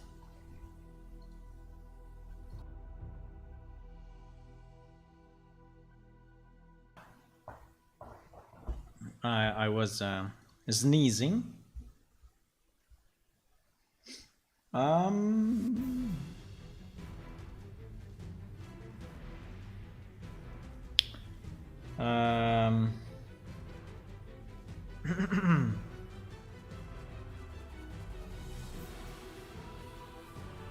Just give me a second. 1 second. 1 second.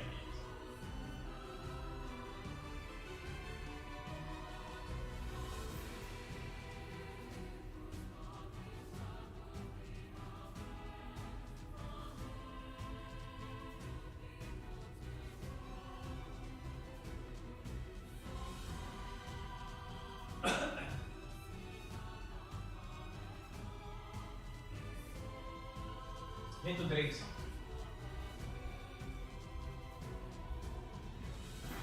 I have to drink something.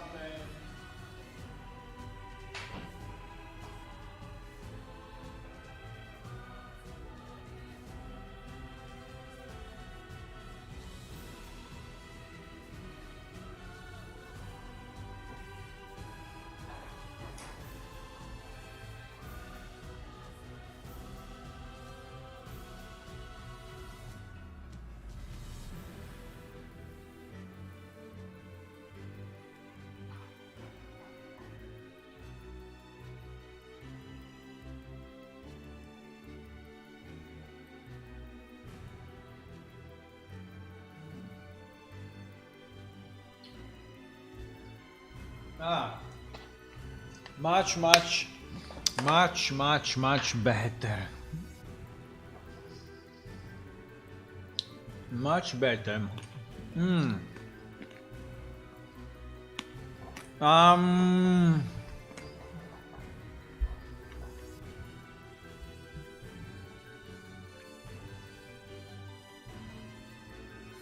Okay, now.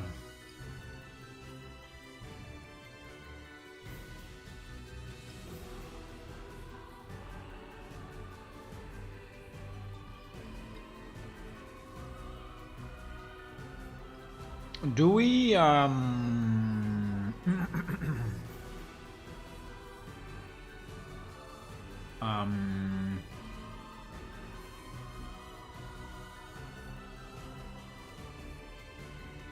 no, actually, wait, there's a mistake in all of this. There's a mistake in all of this because actually I think we will pass in the XML, no? Because that's the way we navigate. We navigate through the XML. So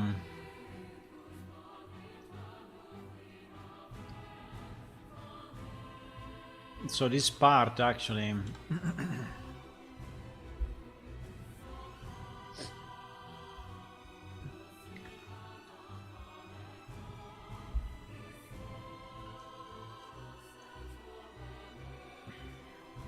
this part actually goes here, and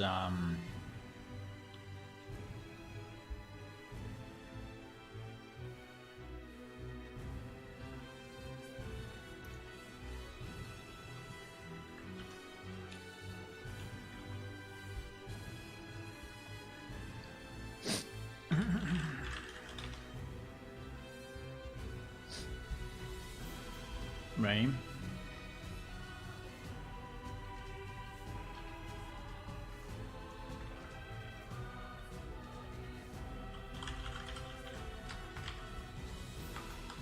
Help Nopes.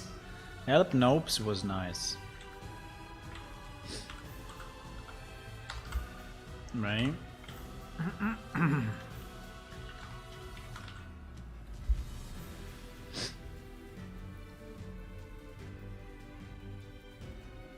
So actually here we read our XML, right? And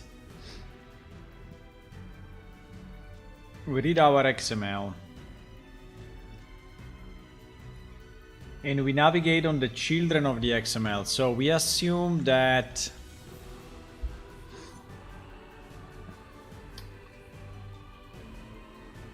we will assume that there is something like content or contents, because contents. Let me see one that is indented twice. Contents.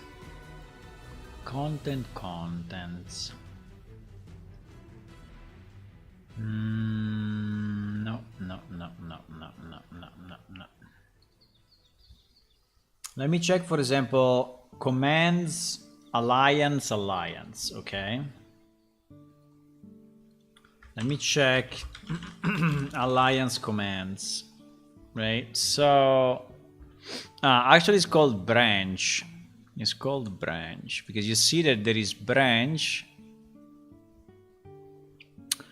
and this branch has another branch inside of it. Yes,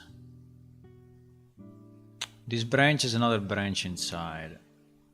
So actually, okay, if we want to keep it the same, which I think we can, then our node is branch. So we need to check if the XML node has actually a tag named branch. If it doesn't have a tag named branch, I think we are not interested into it, because no, we are.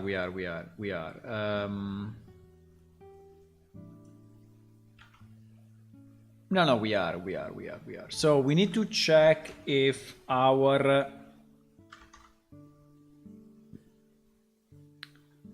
node has a get tag equal to branch, right? Equal to branch. So if our XML node has a branch tag, right? This means that there is a child, right? There is a child node. And if it's a child node, then what we want to do, we want to recurse, right?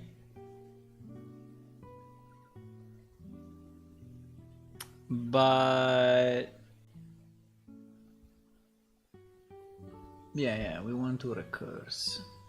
But the important point is that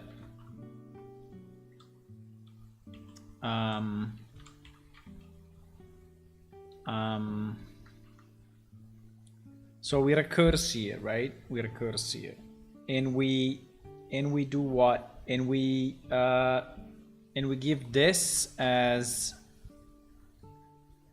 the children, right? So it will go in again. Now there may be another case. Where the node is not a branch, right? Not a branch, but is actually a content, right? Is actually a content. So in case of content, what do I have? I have content text. I have content text and content image. Okay, that's fine. That I think is fine. So I can have a content and if is contents, meaning that we are reading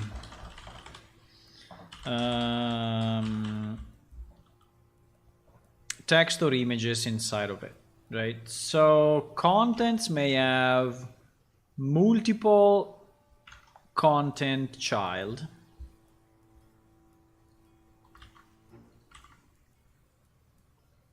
So we need to do something like content nodes. We are getting our XML node and we are getting all the children.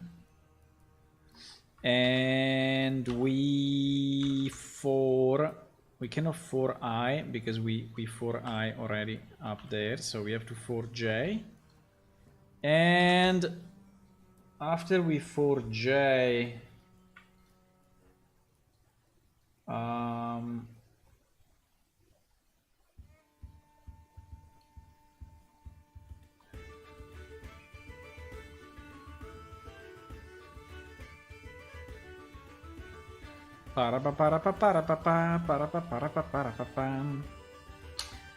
so we scan all the contents. Actually, there should be only one.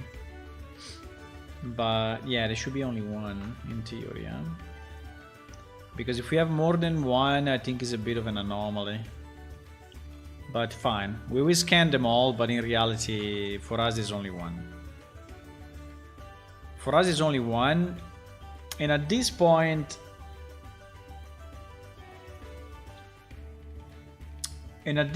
for content, I think we can create a T-array of f strings, right? And this will be our content pieces. I don't know how to call it. Yeah, let's call it content pieces. So our content pieces is this. And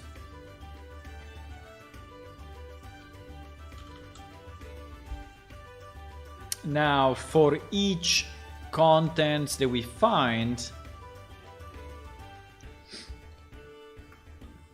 we need to go. I don't know why we have these contents, by the way. Can we skip it? Because we are already inside branch. I'm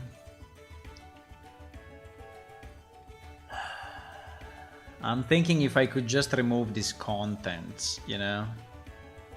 Because it seems to me it is pretty weird. But anyway. I mean, it's useless. It's actually useless. It's actually useless. This contents is actually useless because we have a content node inside, and we have a branch. Yeah, probably the reason is that it doesn't want to mix branches with content. But anyway, we're not gonna read them in a. Okay, fine. I think logically there is a reason why, but I think it's a bit of a waste. But fine.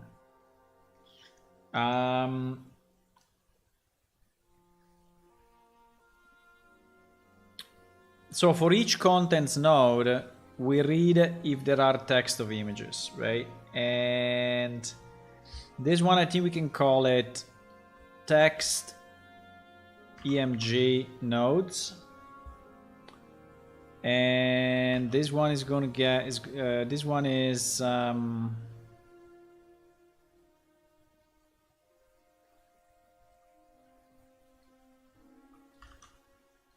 this one is text emg node.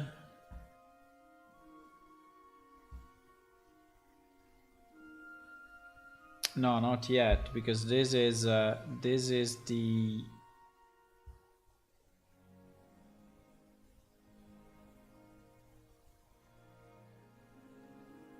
No, wait, I'm doing a mess.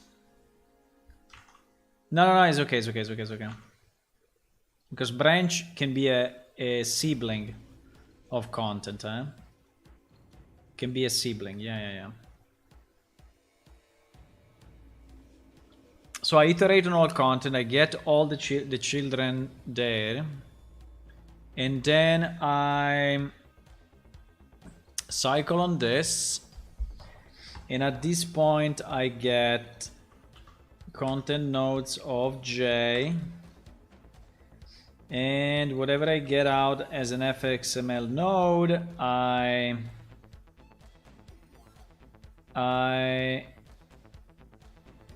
get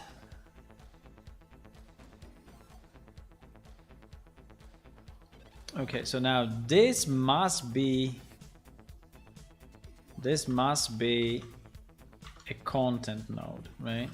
Because if it's not a content node, right, like this content type text, then we don't read it.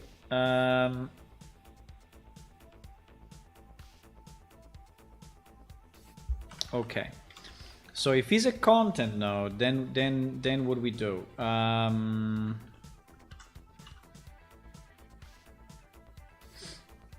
If it's a content node, we don't need to get the children anymore because we are already at the lower level now, right? But the important point is that we create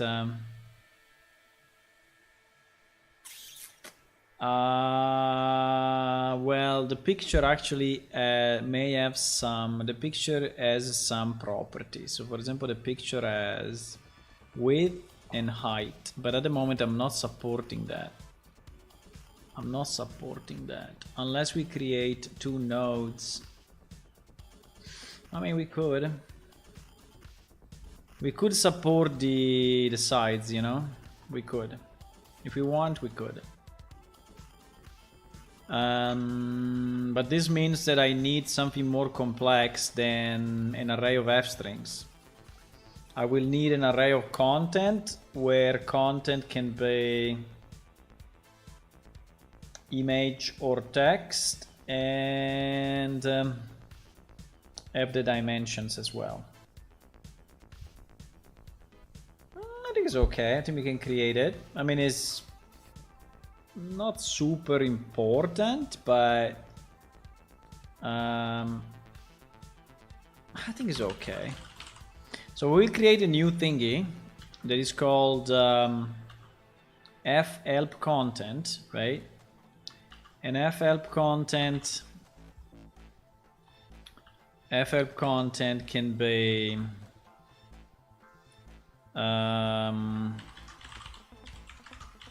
text, or it can be a picture. And maybe we can have a property just to say if it's text or picture, right? We can have a boolean which is picture, and which by default, by the way, will be false. And then for the picture we will have a pic reference, and then we have a pic width and a pic height, and I don't know if you have anything else. There is a padding, so how much is indented from the left? I don't know exactly why we want that, but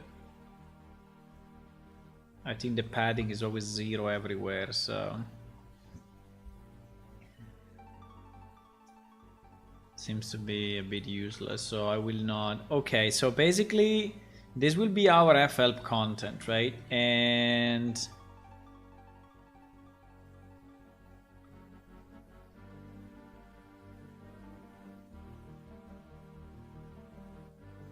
okay, and this will be an array of that. Now it's very important that the array is in the right sequence, right? Because if it's not in the right sequence, we will have stuff completely, but I think it will be read in the right sequence, so I think it is. I think it is read in sequence. Every node is in sequence.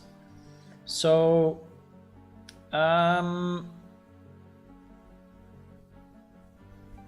So here what we want to do, we want to read, so this will be an array of help content, right? We scan through this, we search content,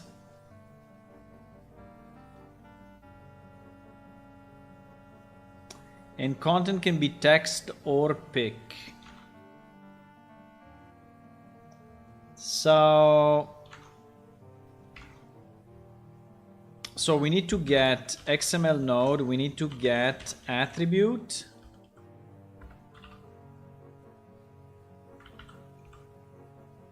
An attribute will be type, right? You see, content type text, content type pic.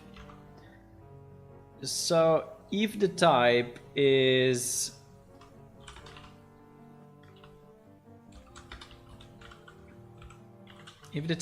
text,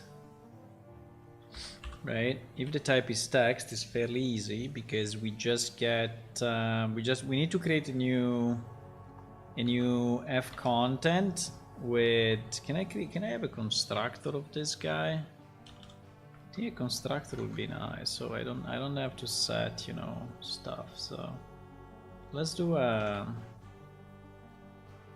let's have a constructor of this guy. The constructor will have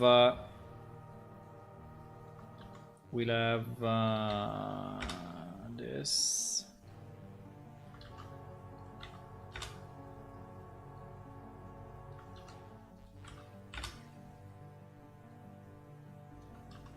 Right. Well, these two actually can be integers. No? I think so. I don't think we need them as then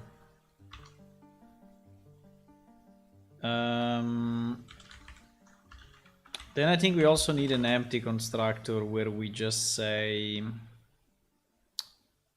is picture false, because otherwise Unreal Engine will not like it.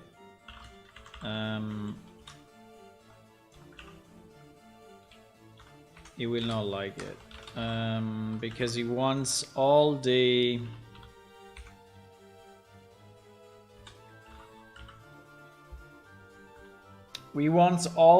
F or U classes of struct to have a constructor initializing all the variables. That's basically. So yeah.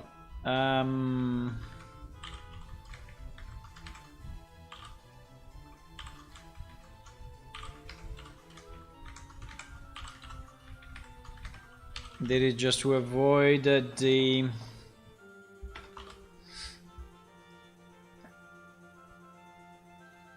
shadowing thingy. Just to avoid the shadowing thingy. It's a bit of manual work here, boys. A bit of manual work. We can do it. Never been afraid of manual work in my life. Not going to start now. Not going to start now. Right? Oops.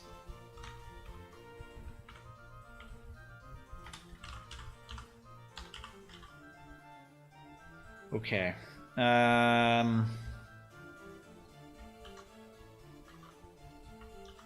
So we have our constructor in case we want to do it this way, right?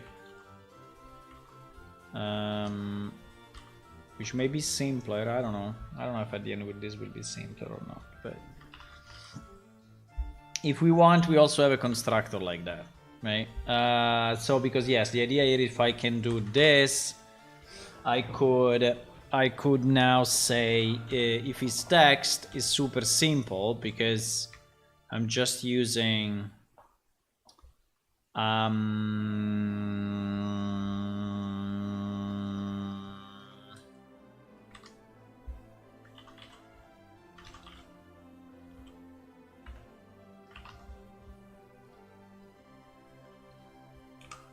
I'm just using get content.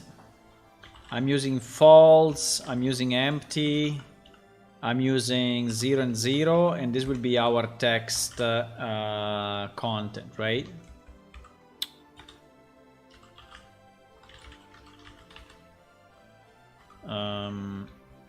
Right? Yeah. So this will be our content node, right? This will be our content node. So we will take our content pieces and we will just add this new one to our array, right? So we have it, and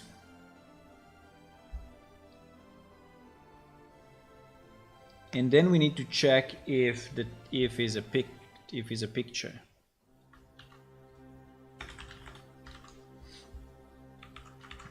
Right? If it's a picture, then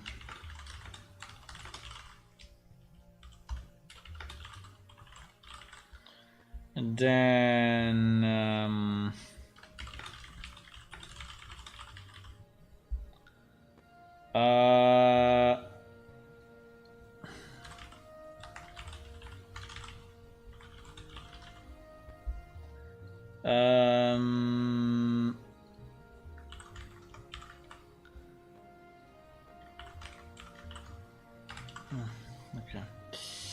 If it's a picture, then what? Then we just read. We know the type. We need to read the thingy. So the content. So in case of a picture has no content. He has src though. He has an attribute. He has an attribute called src that is the reference ID. So text will be empty, picture will be true.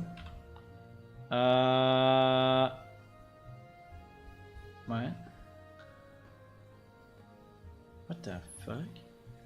Why doesn't like my empty string? You crazy?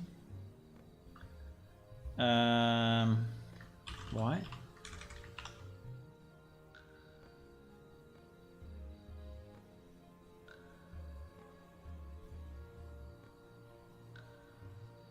What?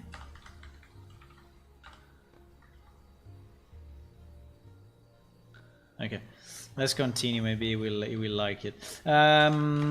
So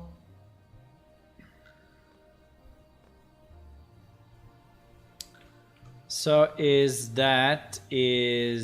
empty, false? Yes. Then src will be the picture reference, and then we need to get this, but the problem is that we need to get it as an integer. So we need what is the name? Width and height, but this needs to be converted to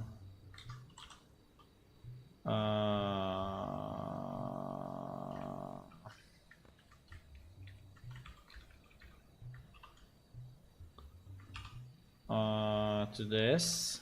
Yeah, it's a bit messy.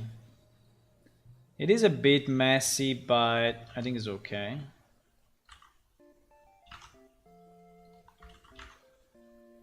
And it is height, okay?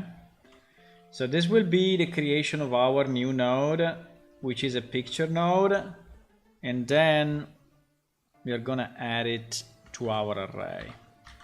Now, if it's not a text, it's not a picture, we are going to ignore the node, so we don't care about it. And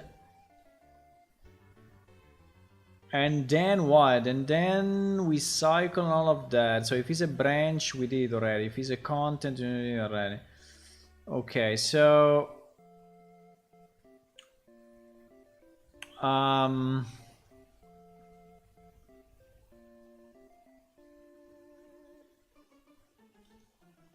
So yeah.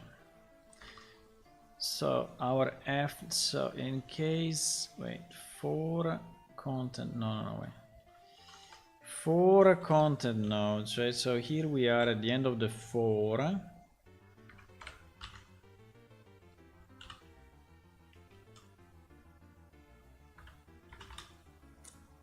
Right.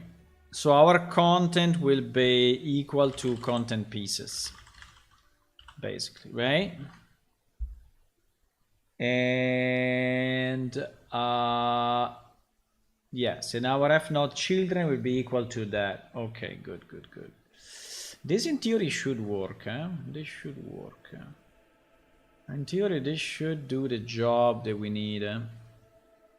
Now, I'm already recursing through. Yes. And then I need to add my final node to my nodes, right? I need to add it to this and return it. So when I'm done with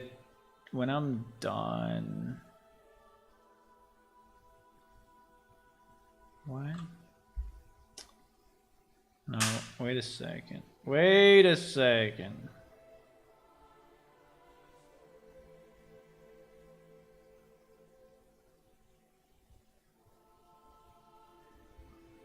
No, wait. There is a mistake here. No, there is a mistake. It's impossible like this because branch.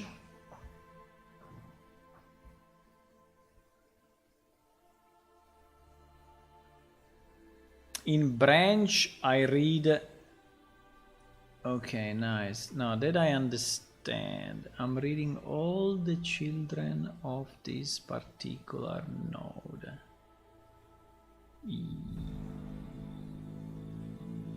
Yes.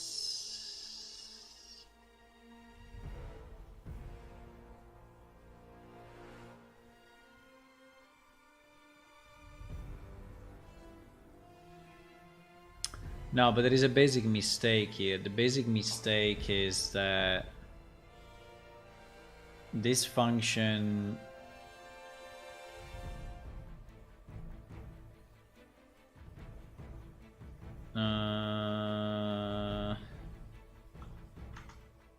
nodes.add is in the for, eh? It's at the end of the for. So I do nodes.add f node. Okay, so I do it here. So I do nodes.add f node before the ending of the thing, and then I return nodes. Okay, yeah. Yeah, I think it should be okay. It should be okay. So if I call this function, it will read the full file recursively. Right now, the point is that we start from help, and then we call that thingy, and starting from the root. And what? Starting from the root. And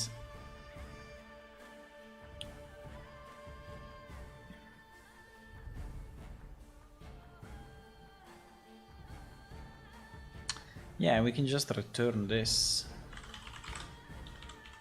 I think it's fine.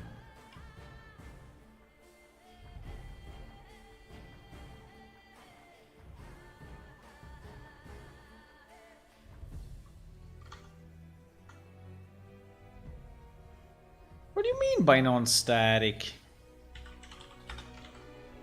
It is static, you see? Okay.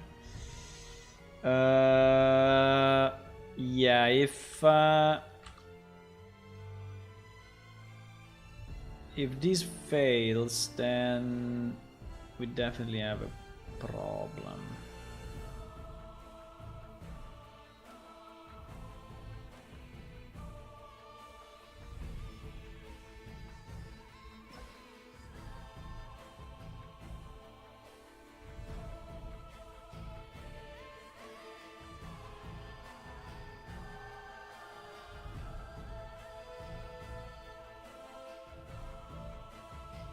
Okay.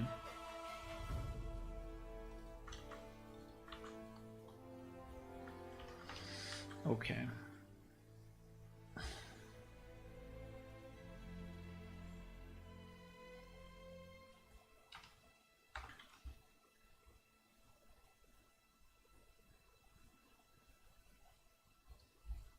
Okay.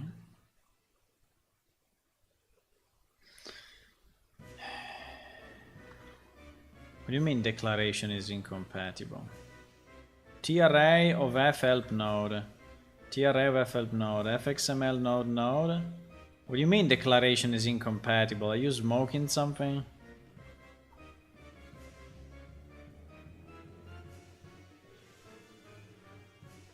What? Declaration is incompatible. What? Maybe I didn't close the parentheses here.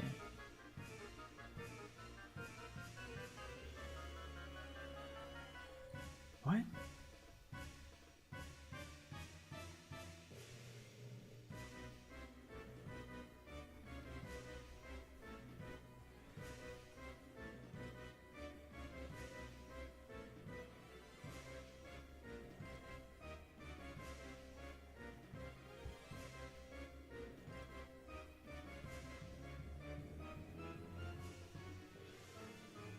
Indirect non-virtual base class is not allowed.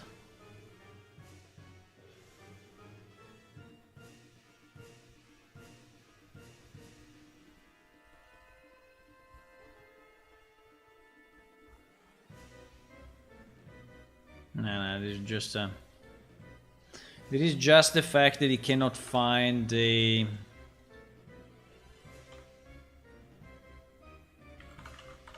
He cannot find the parser, that's it.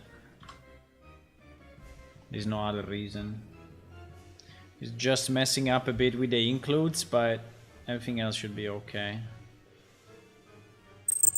Okay, succeeded. Okay, nice. So we have basically a first version. Now, probably there are some bugs we have to see, but we have a first version of the parser that is reading an XML file and is getting out a structure that is readable by blueprints with which we can create our tree structure, right? Which is interesting and is what we wanted. So this is good. Huh? This is good. This is good.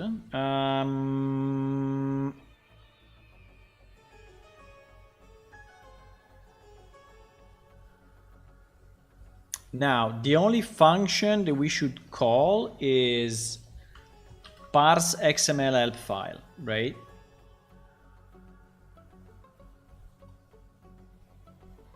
So in theory here, we should call this function, and we can provide a file name, right? And we can make a test and see what happens. So let me take a piece of this text. I don't know. I don't want to take it all, but we can even take it all in theory. But I think taking it all is a bit too much, so.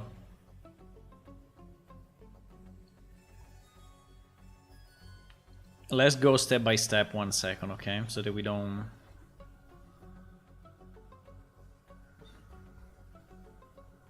exaggerate. Okay. Yeah, but I would like a topic that is at least a child. I would like a topic that has at least a child of a child. So I think commands, right? We had a commands thingy.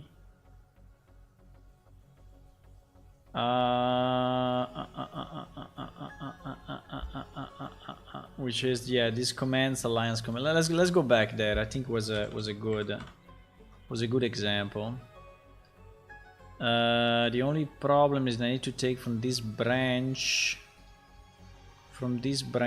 to whatever. We can stop it here maybe.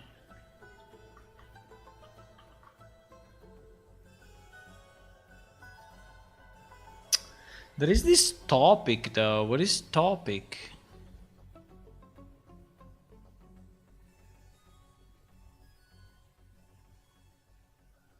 You see that there is branch alliance command, okay? And inside alliance command, there is a content type text, which is empty, which is basically the fact that if I click here, I don't get any text on the right window. Okay, fine. But then we also have branch. We have a topic. Alliance invite. Why is topic and not branch, boys? That is so stupid. To us, you know, to us is a branch. We don't care that this is a subtopic of any kind. Topic content. Topic content. I don't understand the difference between branch and topic, because for example branch chat related commands, so there is a branch, and topic probably because topic has no children. Yeah, probably because topic has no children. I understand, but do we care about it? No, I don't think we care. I think topic can become, yeah, I understand that, but to us makes no difference. Okay, let's create a file under content of our sample project, and we will call it, I don't know, example.txt. Example. No, let's call it tab1.txt. Okay, tab1.txt, and we put in this mess. And the important point is that we have a /help, right, to begin and to close, because otherwise it's not XML. And we need we need branch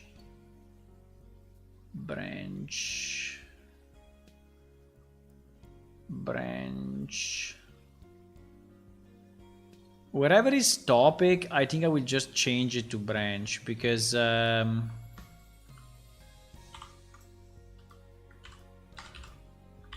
to us everything is branch. And any /topic is /branch. Yes, exactly. So branch.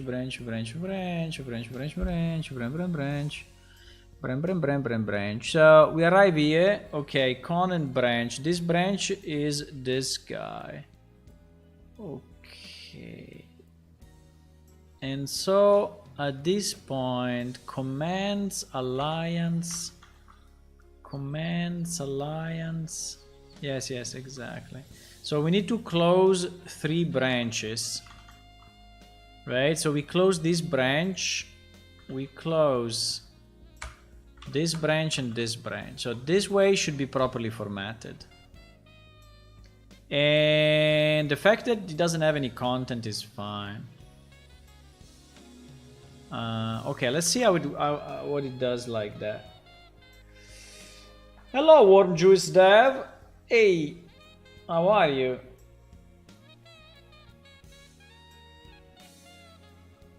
Thank you for joining. We are working a bit on... This is the old game, by the way. It's not the Unreal game. It's the old game made with the other engine. A lot of work has been...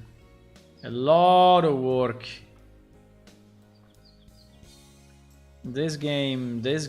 old game has been a lot of work, boys. You cannot believe how much. The new game also has been a lot of work, but the old game even more. Currently chilling, having a good weekend time. Nice. I'm okay. I'm good. I'm working on my game, you know. Saturday afternoon, so well, kind of evening for me, but it's 8 p.m. But it's still the temperature is getting better. We had like crazy hot. At the moment it's 34 Celsius. That in Fahrenheit is 93. So considering it's 8 p.m. 93, you know, means that during the day was like way more. But yeah, so it was hot day, but still doable. Okay, so now we can see what happens, right? We can see what happens. In theory, this parse file, if I say tab1.txt, if I say tab1.txt, which is this guy, we're gonna read that file, and at the moment, let me just print out maybe the number of elements that we are reading, okay? The number of elements, it should be one actually, because we have one branch at a high level, right? But at least it should be one. And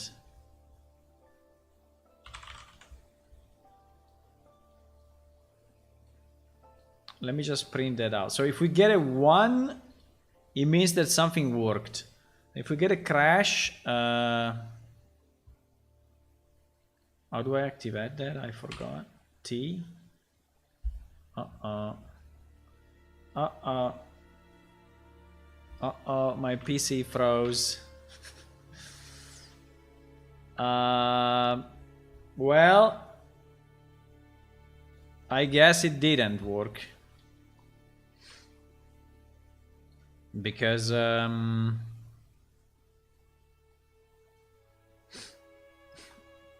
it crashed. Let me just see if we do a next or what. Yeah, we do a next for sure.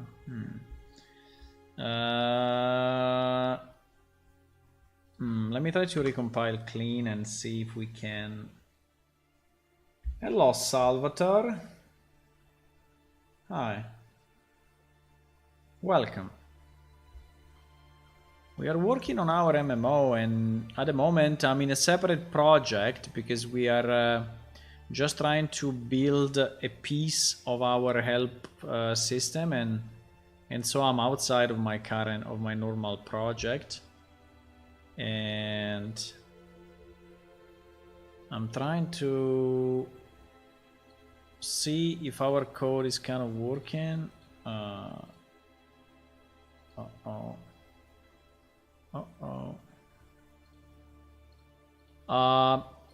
It seems that even the editor is broken. Just to give you a sense of what the... If I click on open here, nothing happens. It never happened in my life that the editor is not responding. Okay, it's responding now.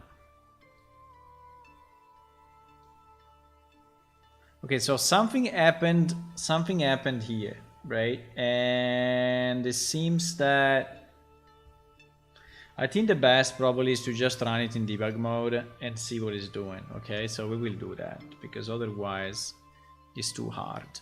So we will run it in debug mode at the moment. So I will put a breakpoint. We'll put a breakpoint here. And we will run it in editor mode. What I'm doing, I'm trying to mimic the functionality of our old game, which basically has this. So this is our old game, okay? So this is a game that we built a long time ago, and we are porting to Unreal, okay? This is our game, and the old game has a functionality here for help. You click on help and you get this nice window with many topics organized in a kind of a tree structure, right? It's kind of a tree structure, and And you can see, you know, the help, and it also contains images sometimes and such, right? So I want to replicate this functionality in Unreal. And can you write with C++? Yes, I can write C++, and we are using a mix of blueprints and C++. So, okay, so let's launch it. Press T, and you see that we arrive here. So our file name is tab1txt.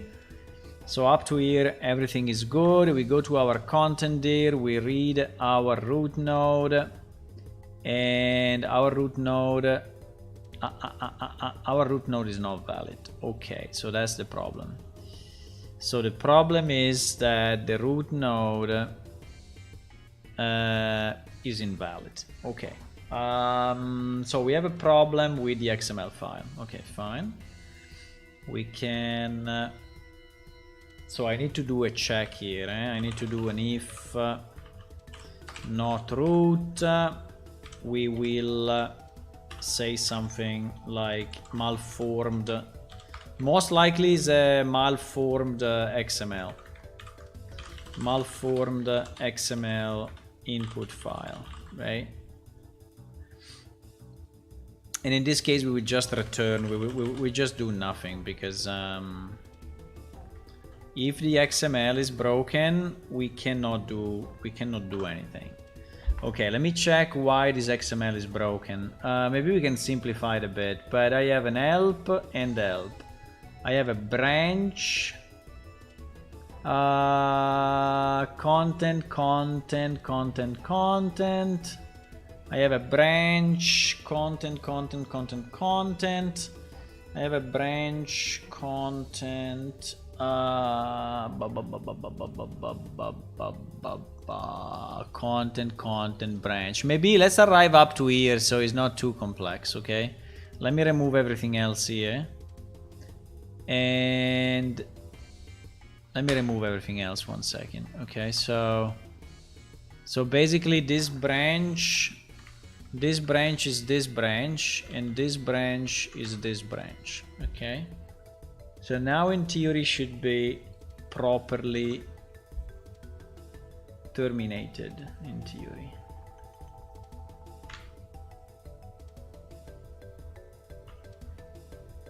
Okay, let's try again. Can you give me guides or books for learning? Depends what you want to do. Depends. Your learning should be targeted at what you want to do, right? There is no. It's a bit like if you are a doctor, you know, and someone, if you want to become a doctor, and you ask, can you give me a book for doctors? There is no book for doctors. Or, well, there are many books. Depend which doctor you want to be. You want to be a surgeon, you want to be a generic doctor, you want to be, I don't know. So it really depends on what you want to build. If you want to build an FPS, if you want to build a card game, if you want to build a mobile app, if you want to build... So based on what you want to build, the learning is completely different. Well, it's kind of, yeah, I would say it's quite different. So if you tell me what you want to do, I can suggest you what you can learn. Fuck. Our XML file is not parsed properly. Yeah, failed. You see, failed to parse the loaded document. So we cannot properly parse the document for some reason. Okay, so just for fun, I mean, just for to be sure, let me remove everything, right? Oops, did a mistake. Let me remove everything, just keep help and help. So this is obviously a properly formatted XML. Unless he wants the XML at the beginning with the... Yeah, maybe.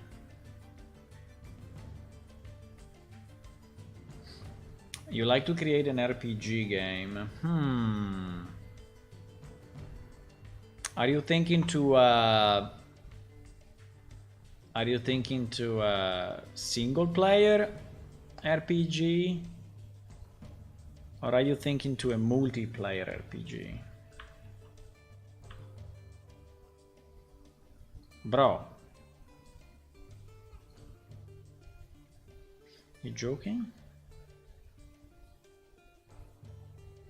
I think he requires the... Wait. I think he requires the...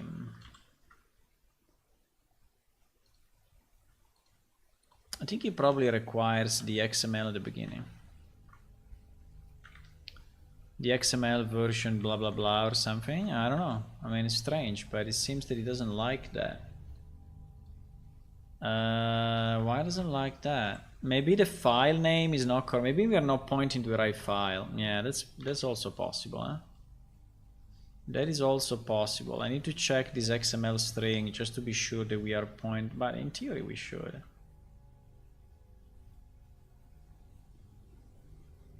Ah, no, wait, relax. Relax a second. I think I did a mistake, huh?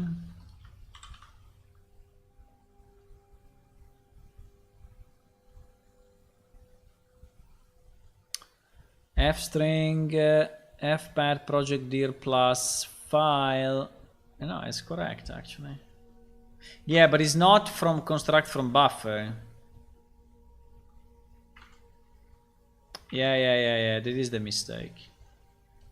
It's not a construct from buffer, we are opening a real file. Yeah, that was the thing, boys. That was the thing, so let's try again. Single player. Single player. Well, if you want to, so single player is definitely easier. So I think that the first thing you want to do is really to create a third-person example, right? And so you can just launch Unreal, create third-person example, and start from there. And another one that I really suggest you is, as an example, is the Action RPG. So if you open the launcher, assuming it's still there, I hope it's still there.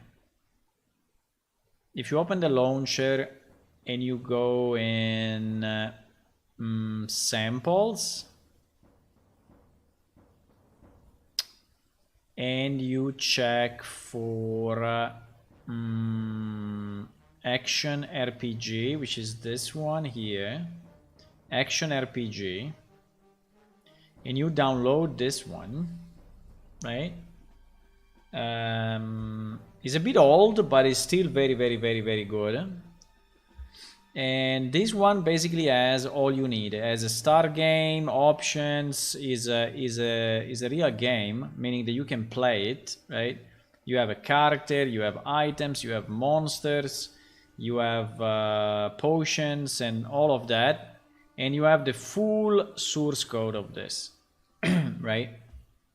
So you can start to learn from there. That is really the best place. That is really a good place to start. Let me drink 1 second.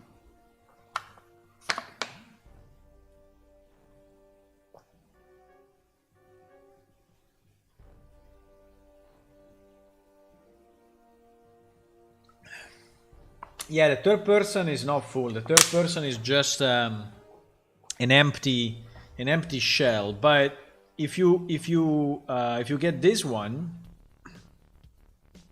you have a lot. You have a lot. You even have cinematics,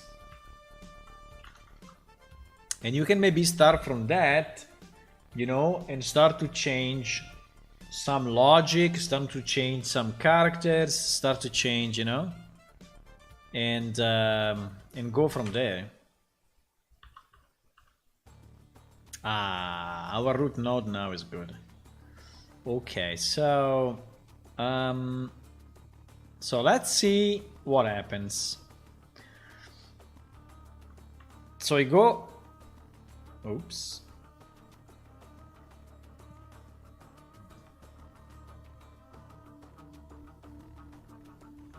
What do you mean?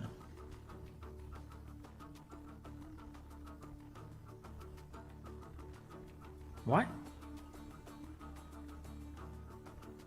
Oh, okay. For some reason he went to the bottom, but it was not.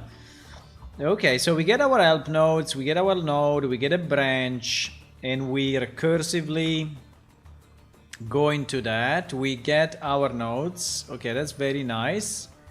And we return our nodes. That's super good. Okay, let's see what we got. Let's see what we got. So oh fuck, I didn't print them out here, but it's okay. So in theory we should get a 1. Yes, we got it. Okay, good. It seems that our code is working, boys, which is insane, but it seems that our code is working. It is enough? Well, that's a very good start. That's a very good start. This to me is a beautiful example. It's really nice. Really nice. He has I think I even have it here if you want to see it. Action RPG. Let me see if he can still run, but I think he can. No, it's not. I didn't recompile it, but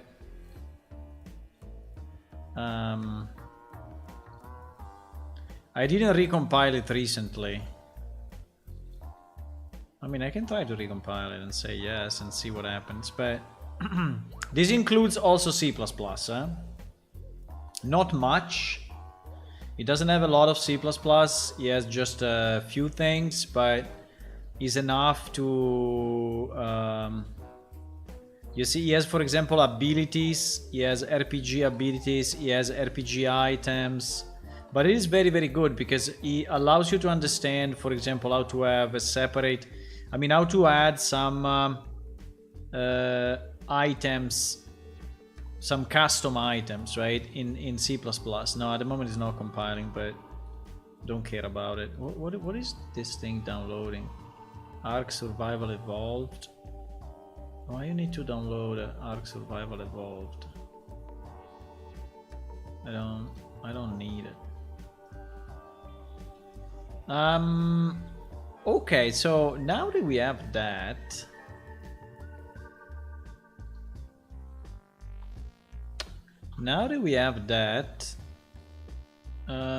which is actually very good, huh? So this will become our Windows help, right? And this will become, well, crafting node I think is actually the same, but probably I will have to change it, because the reasoning, yeah, we probably have to change it, because there is some reasoning of what should happen inside of this, but okay. Is it only C++? No. He has some C++, but not much. Everything else is in blueprints. He only has the abilities and the items in C++, but then just as a basic definition.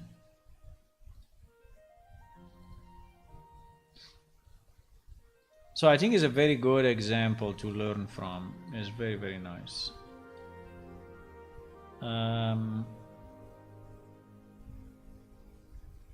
Okay, so what we want to do, we want basically when you click on this button, right? When you click on this button, we actually call the setup of the window. We don't want to call the setup of the window before, you know, this setup. I don't know exactly who is calling it, but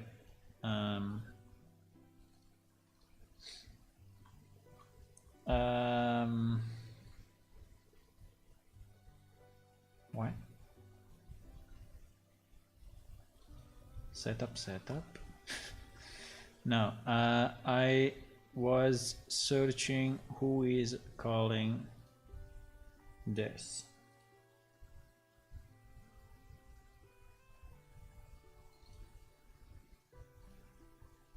Yes, this guy. Okay, perfect.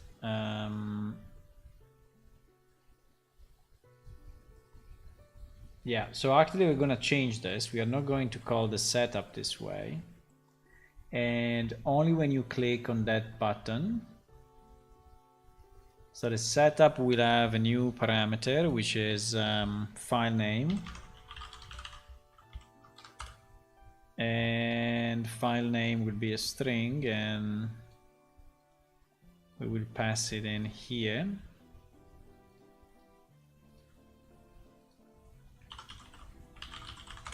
Let me call it setup help window so it's a bit easier to recognize.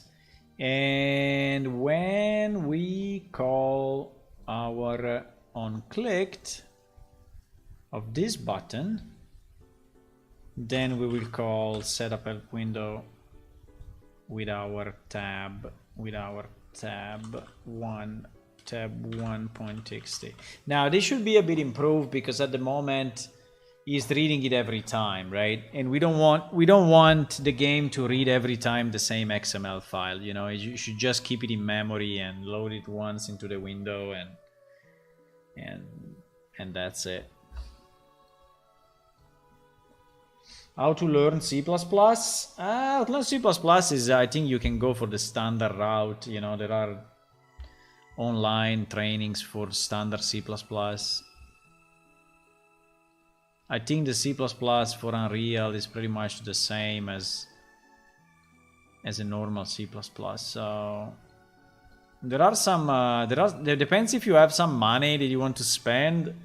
There are some real training classes that are really good. But if you don't, I mean, just search on YouTube tutorial C++ or first step C++. There are for sure many that they give you the basics. But remember that you don't need C++ to build a game. Huh? You can build a game only in blueprints. So it's really up to you if you want to go. If you really want to learn C++, it's really up to you. But it's not required. With Unreal, you can work only with blueprints like this, like I'm doing now. You know, there's these nodes. You can basically do nearly everything with blueprints. C++ is, you know, good for organizing your classes in a better way and avoid that your blueprints become monsters, right? Yes, we have a Discord. If you scroll down, there is a link. Below the stream, you find all the information. Okay, so we do this, and this should return. Exactly a 1. Perfect. So now what we want to do, so now we are in the situation where we are reading properly the file, parsing all the content, and so this now becomes fairly easy because, well, fairly easy, I don't know, but let's say that okay, let me try. Let me try.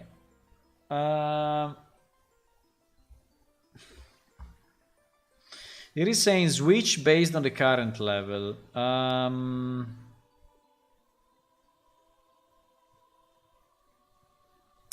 Switch based on the current level. Well, actually,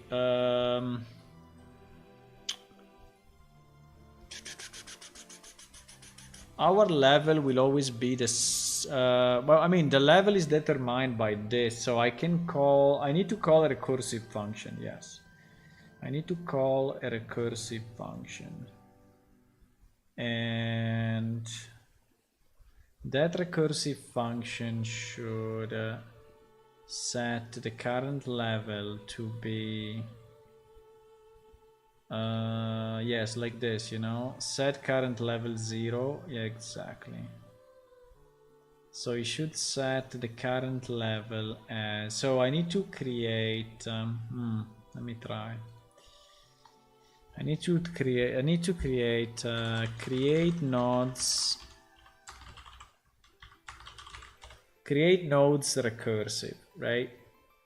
So this function should take an array of nodes, right? An array of help node structures. Okay. Should take an array of this. And this one should call that one, right? Like this. Let's say that we don't need this anymore.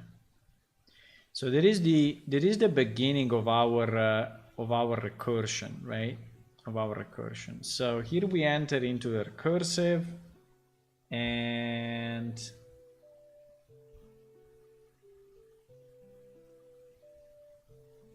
now we assume that we are at level 0. So being at level 0, I need to set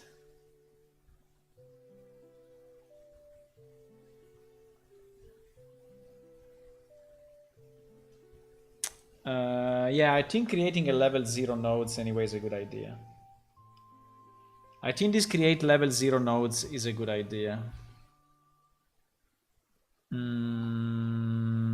Yeah. So we have to do this actually.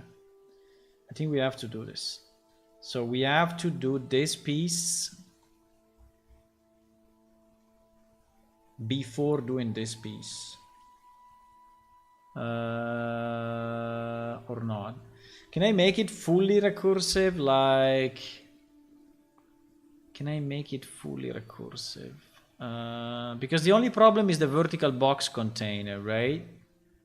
That's the only issue, because here I'm adding the child to the vertical box, while here I'm adding a child to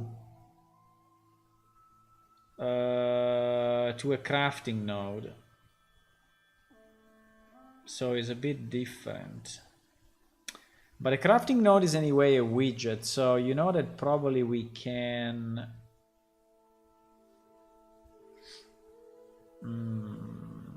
because I would like to have it fully parametric. That would be very, very nice.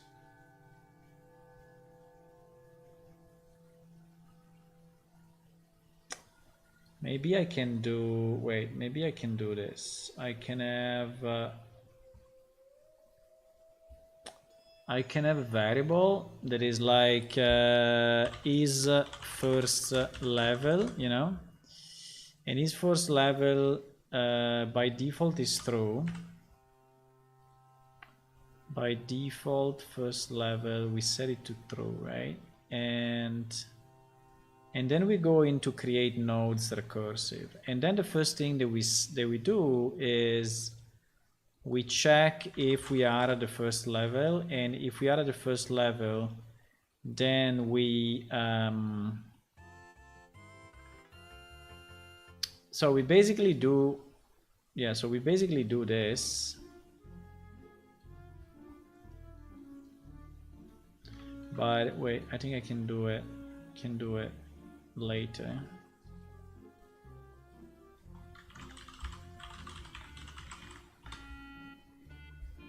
So we create a new node.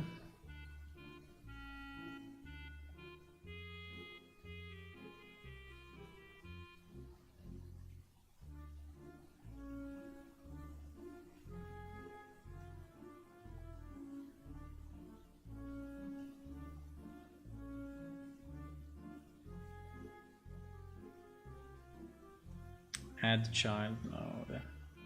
Because it's slightly different. Add child node, create child. No, but it's the same actually. I mean, it's similar, it's similar. It's not the same, but it's similar. So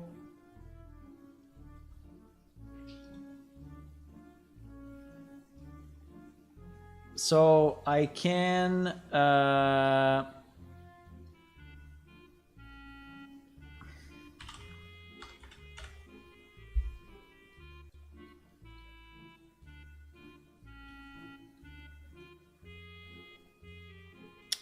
I think I can do this. Then I can check if it's the first level or not. And if it is the first level,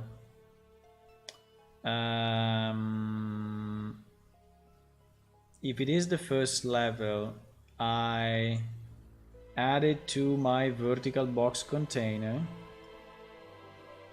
right? And so I do this piece.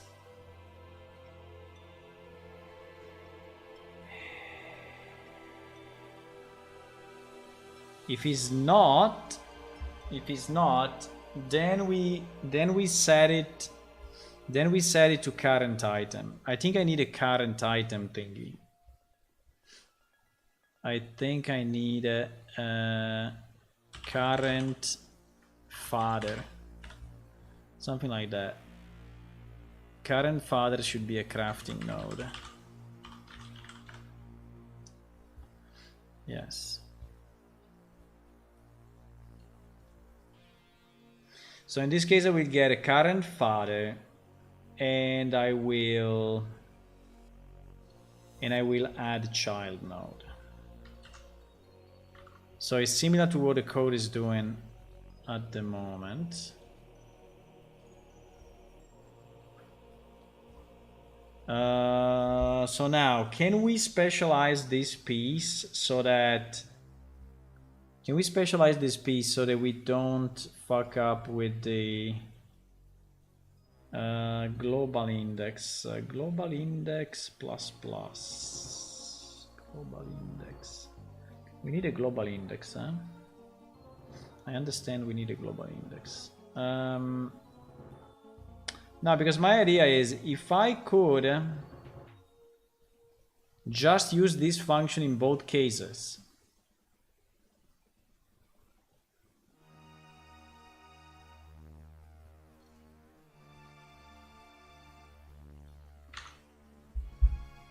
Add child node. Grid panel for child. Because it's a bit different. Yeah, I understand. The level 0 is slightly different, boys. The level 0 is different. The level 0 is different, so unfortunately I think I have no chances. I need to have...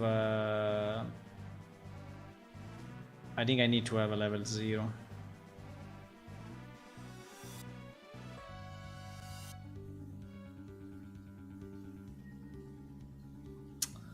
No, I think I need to have a level 0. Because it's really a function that is different. It's completely different. So, unfortunately...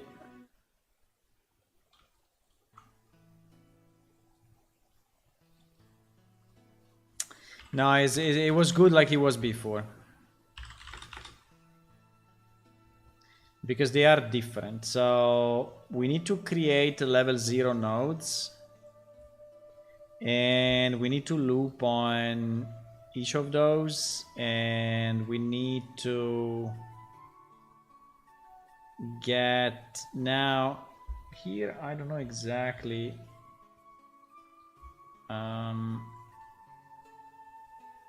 yeah, we get the content, and from the content we get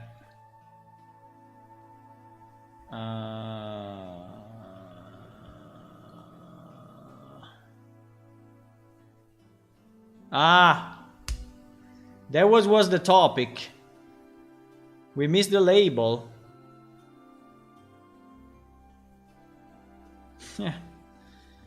I understand now what was the topic. The topic was the label of the node, but the label was the... Yeah. Well, we could put it on the branch in theory, right? Is the branch name? Yeah, it's the branch name. It's the branch name, but at the moment I'm not reading the branch name. No, I'm not reading the branch name. We need to read the branch name and put it into. There should be a name. Yeah. Okay, let's do it. So. Well, we will have to stop debugging anyway. So we need there is a kind of a title. Let's call it title, right? So yeah, now I think I need to close this because we are running it in debug mode and I cannot hot reload inside a debug thingy, I guess. So we need the title as well, and we need to read the title. The title is basically the branch name.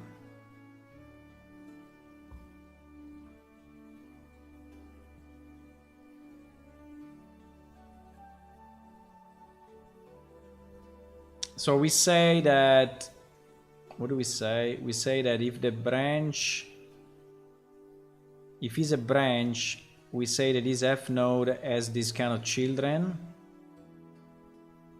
and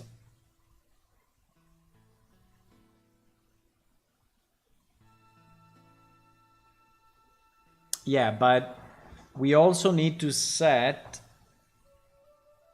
wait, I'm confusing myself now. If it's a branch, no, I'm confusing myself. Branch name, right? Branch name means that this one is a new topic. That this one is a new topic. So the name should go in the father.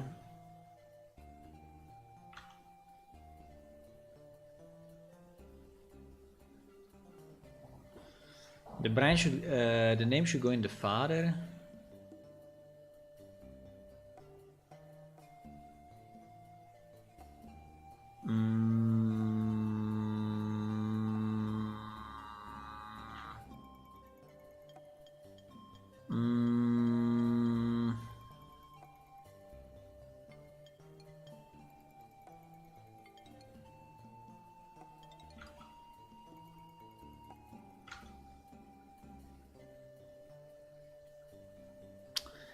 I think I fucked up something. Wait a second. So a branch for us is a node, okay? A branch is a node. So here I create a node, and then I say, hey, what does this node has? And we say it has branches. The problem that in my case here, I'm associating these branches to the actual children of that. Yeah, exactly. So before this, in my F node, I need to get the name. Yes. The name attribute. So I need to say F node, which is a branch, by the way. F node title equal to, right? XML node get attribute name, right? And this will give us the name in the particular branch. Yeah, like this is okay, because it has to do it for each branch. Yes. Okay, so we have the name. Now that we have the name, we want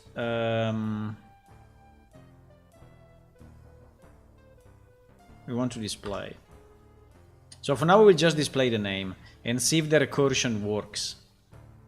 If the recursion works, we are already at a good point.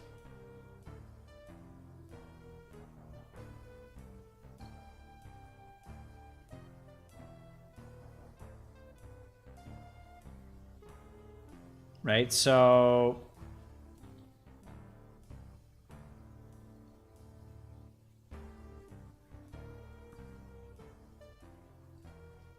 title. You see, now we have title.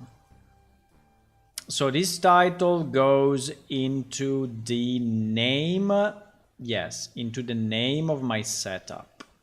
Everything else, I think at the moment we don't care, right? In theory, we could get the first content, assuming that there is content, and put it in description, just for fun. But I can get that. I can break it, and I take this text and put it there, right? It's not the way we will do it at the end, but it's just a test, right? And this is end item. I don't know exactly what it's doing, but I don't know if end item is true. What is this thing doing? Because on the change state for the expand. Okay. For the expand. So I need to know it up front. Wow. That's interesting. Well, in theory, I mean, it's easy to know because I can see if this guy has other children, right? I can, well, but it's not that easy because I have to check every content.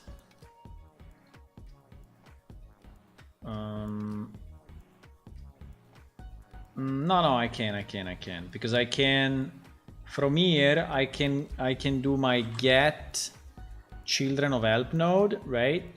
I can call this.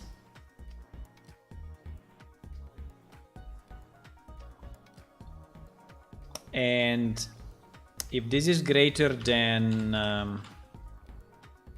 0,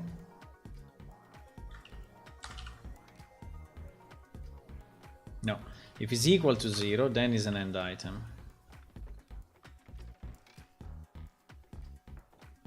Right, so let me just improve a bit the readability of this mess.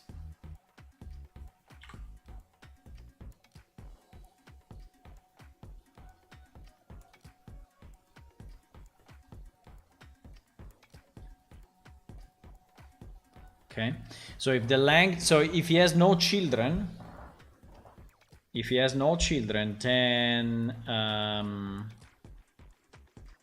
then it is an end item. Yeah, so I don't even need that, right? And then we add it to the vertical box. And we bind the event, we do the setup of that particular node. We set the current level to the, I don't know to what exactly we set it to, but we set it to a crafting node. Okay, we set it to a crafting node.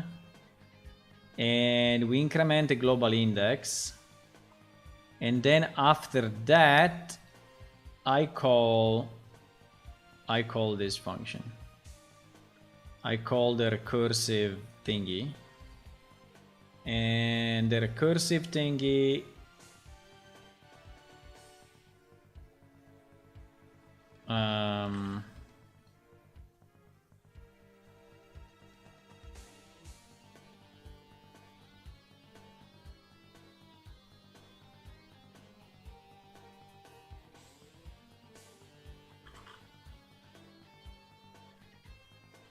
now, wait, no, this is completely broken. No, delete this.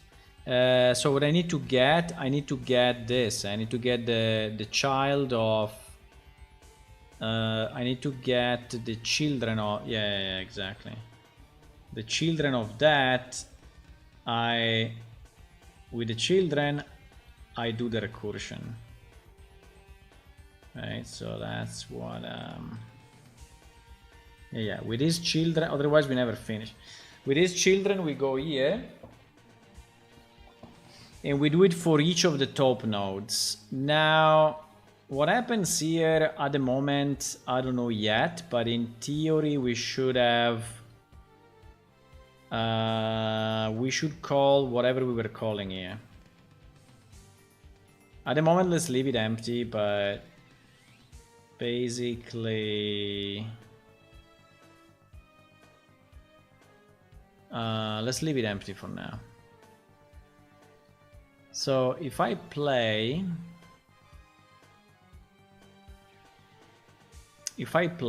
and I T, nothing happens. But when I click here, okay, we go into the thingy. Okay, commands. Okay, we got the first one at least. It's not much, but we got the first one. Okay, so the first one is actually read properly. And he knows that he has children, so actually allows me to expand. Now he cannot expand because I didn't implement the expansion. No, not the expansion, but I didn't put anything in this function, right? Okay, let me just check my dinner 1 second, because I need to start to think about my dinner. Okay, let me see. I will have a checking dinner 1 minute. It will be super fast. I just have to check that what I have to.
Okay. The dinner is preparing itself. It's always good.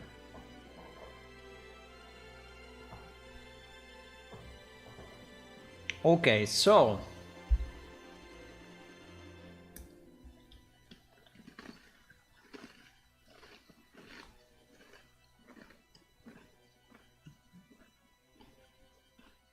let me see how many people are stuck on the stair. Quite a bit. Okay, so from here down,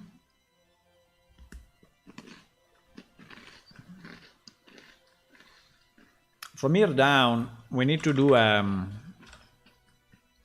for each, pretty much like we were doing here.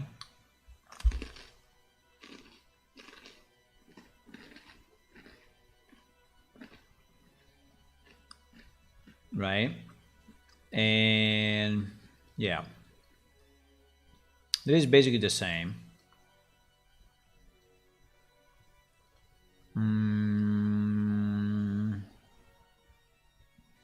Read all entries starting from number 1.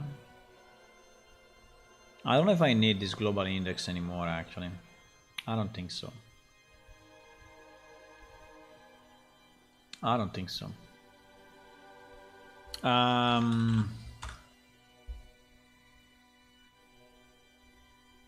So we get the children of this one, of each one. And now,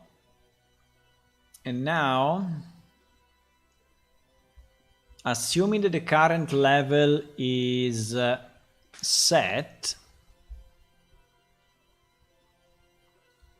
I think it should be current father though. I don't understand why I need a current level 0.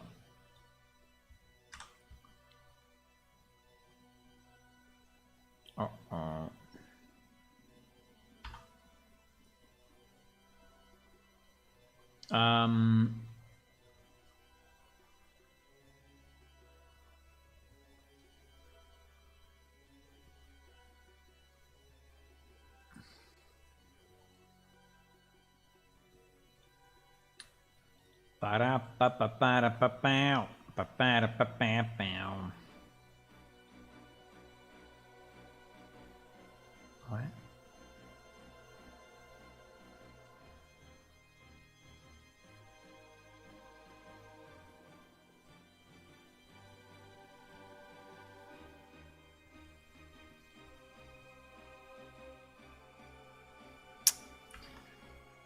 This thing is a bit of a mess, huh?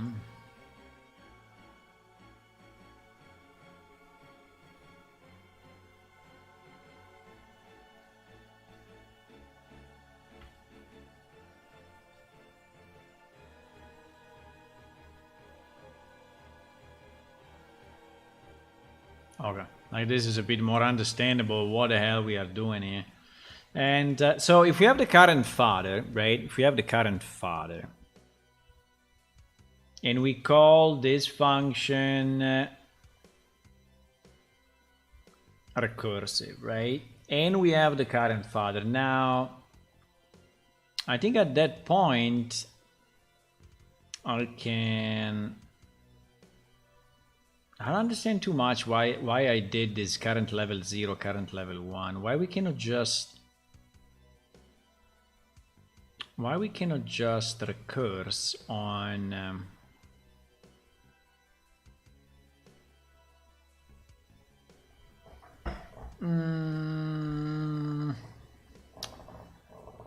why we cannot just recurse based on the current father, right? So I should do get current father. That is what I should do. I should get current father and call this. I don't understand why it should be different actually.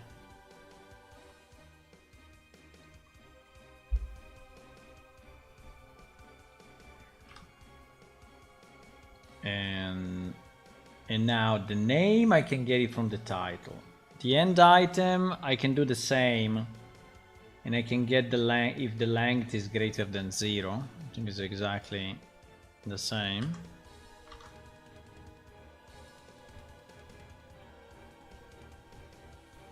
and if it's equal to 0.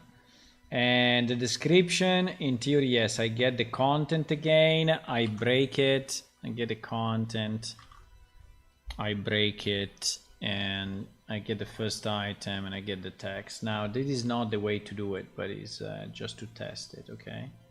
And then after we do this, we set the current level 1 to what? To the child that was created, huh?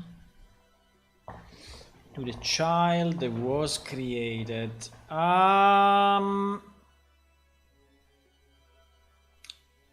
Well, no, in theory we should call this function again with those nodes. And we should set the current father again. I don't think that will work. I think the recursion in blueprints is a bit of a weird thing, huh? But I will try anyway. But probably this is not what... This will not work probably, huh? I assume that this will not work.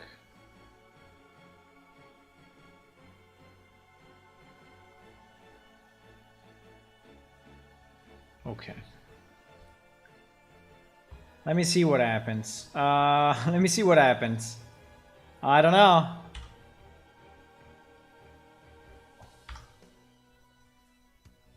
Okay. Actually, nothing happens. We only have this father. And we don't have any child. So it seems that obviously it didn't work as expected. Did I call this one? Yeah, I think this one we call it. I think this one we call it. And we add the child to the current father. So at least up to here it should work fine.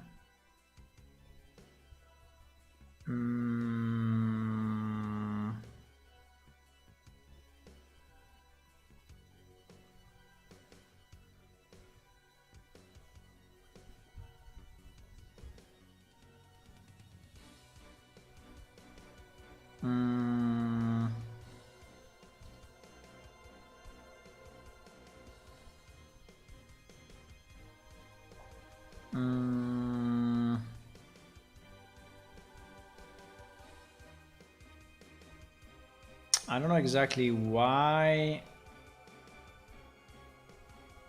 Because I'm not going here. I'm not connecting. I didn't connect it, boys. I didn't connect it. So that's why I didn't do anything. But okay, fine. So let's try again. We have something. Okay, we at least have a child. Now, the child has no name. But we have a child. Why the child has no name? That's very strange, huh?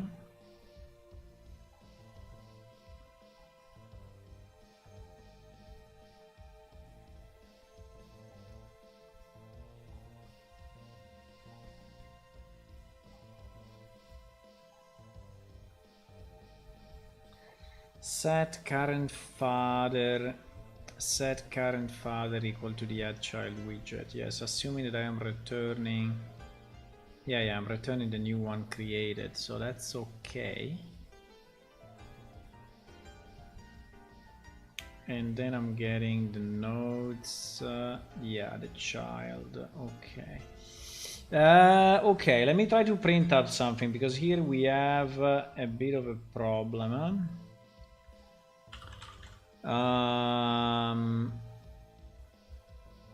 Let me try to understand what is going on. Huh? Beep beep. Child title.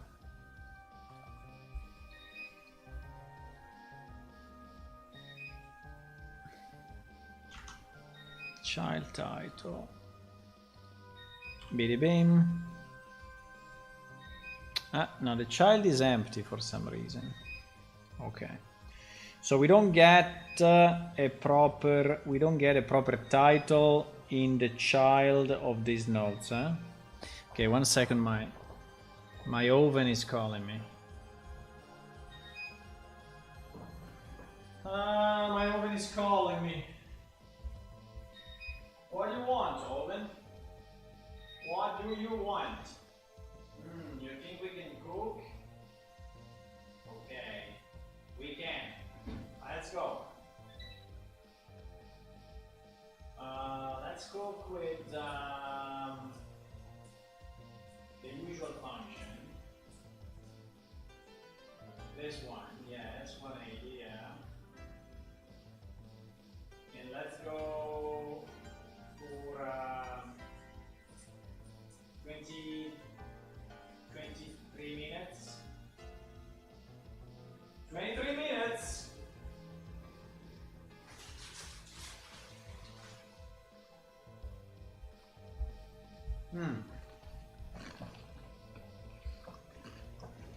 So for some reason we are not getting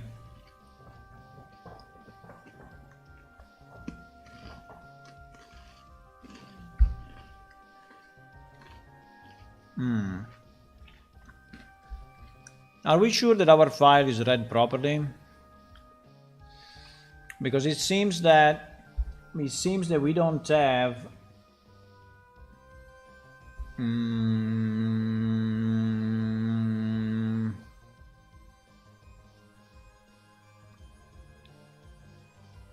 it seems that we don't have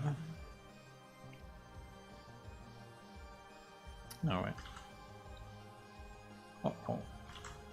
It seems that we don't have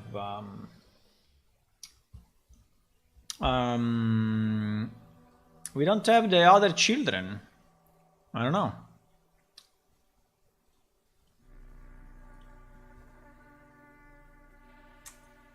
Let me just debug it 1 second again, because I have the feeling that something bad is happening. So we get the first root node, right? Then we go inside of this function. Perfect.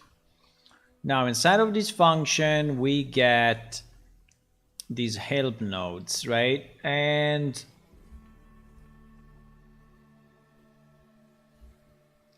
here we get our commands, right? There is commands. Yes, exactly. Now I want to know, when we get out of commands,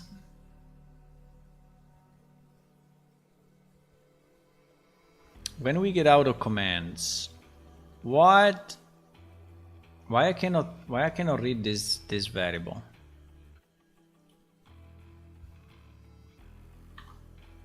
Hey, bro, I want to read this variable.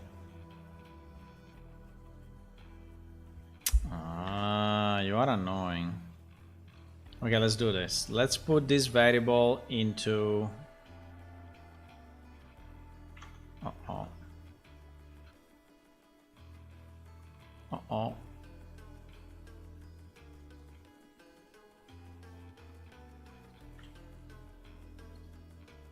Wait.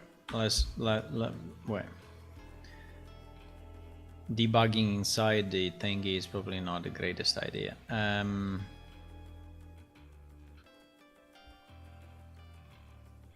Let me put this variable, the result of this into temporary array of f node, right? So that we see what we get, okay? Because I want to see what we get. Otherwise, I want to see what is the content of this variable, right? This is what I want to see. And so we can just breakpoint probably here. You know, I found only old game written in BASIC. Untangle? I don't know if I remember that. It was like a worm. It was like a worm kind of thingy.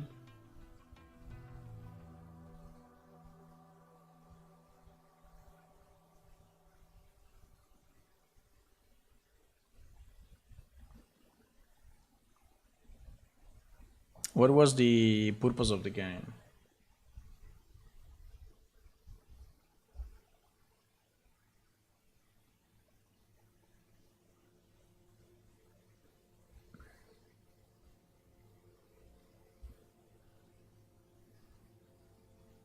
Okay. So if I play and I click here, yeah, I want to see, okay, result nodes. So we have one node which is called command. This command has two children, and the two children, the first children actually has an empty. The first children is actually completely empty. The second one is Alliance.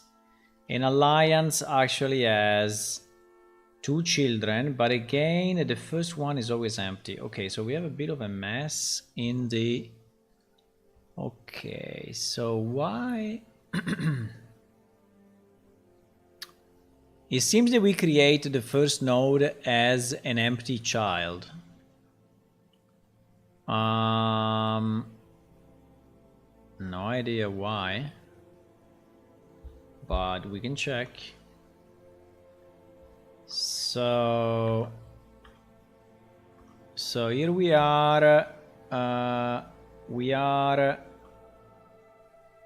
Bro, why I cannot inspect these variables? What is the problem? Variable is optimized. How can it be optimized? We are in development thingy. Variable is optimized, bro. Anyway. Okay, but I have it here. So, wait.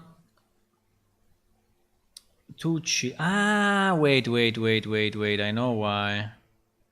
Because we add the node anyway, even if that's a mistake. That's a mistake. So we should probably add the child. Wait. Yeah. The problem is that we are cycling twice, and we are adding twice. And that's not good. So in theory, we should add a node. Nodes. These are the child nodes, right? Because this node.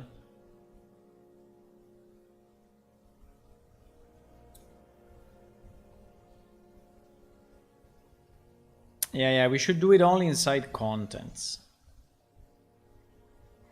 If there is no content, for us there is no node. No?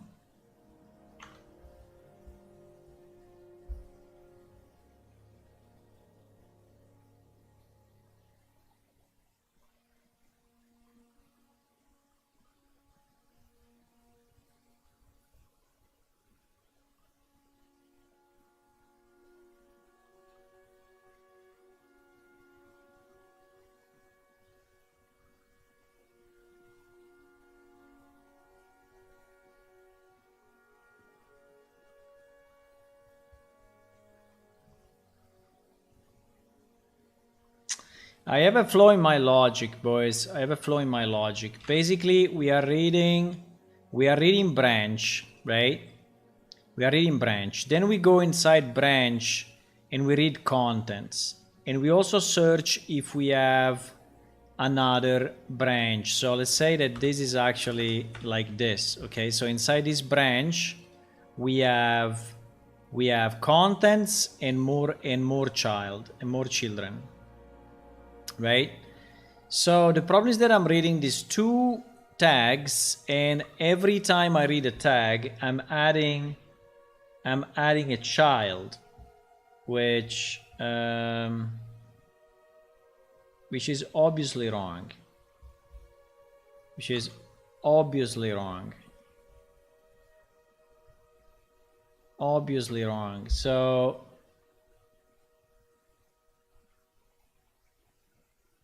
I need to add to my nodes the F node that is returning from the get crafting tree recurs. The only problem is that if I execute this first and then I execute this next,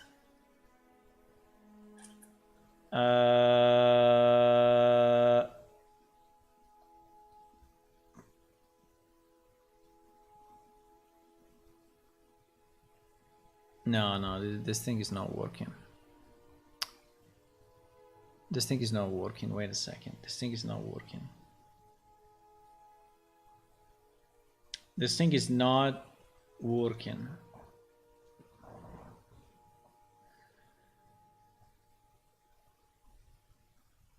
So I enter with the top node, right? And the top node is no, I actually enter with a number of top nodes. Yes, I actually enter with a number of top nodes because no.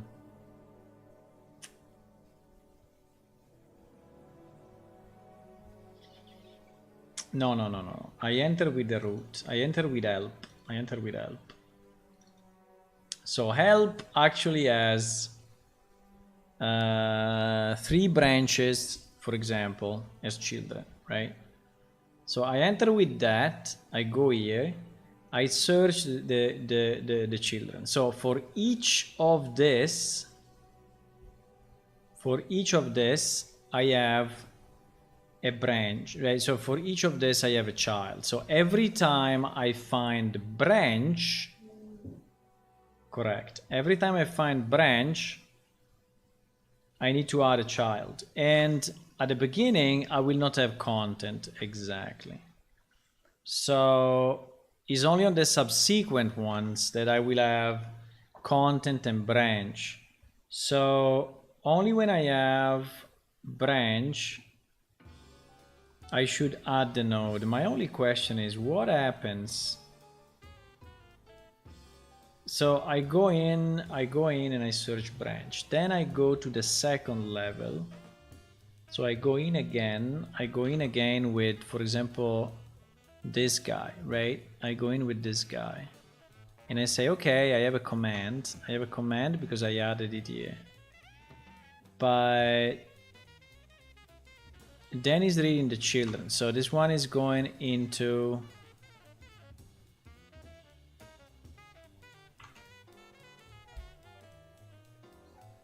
but this one is also going to read content.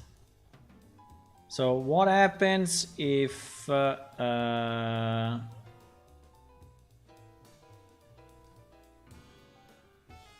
but the mistake is here. The mistake is that this F node is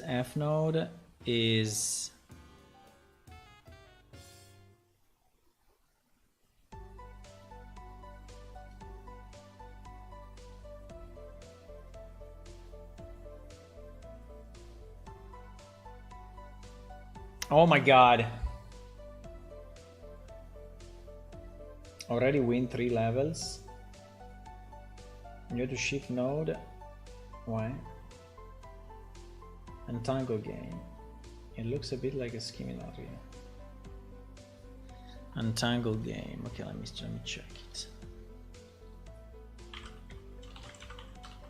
Untangled game.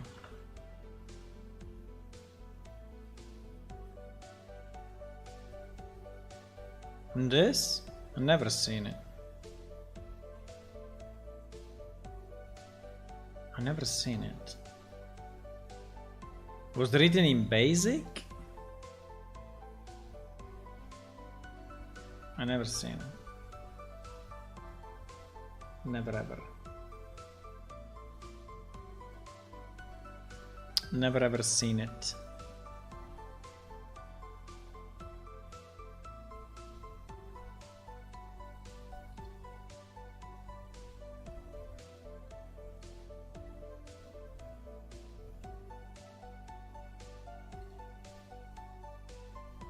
Rearrange the points on the graph so that no lines meet and no point is sitting on any of the lines. What do you mean? Ah, you mean that? Okay, like this.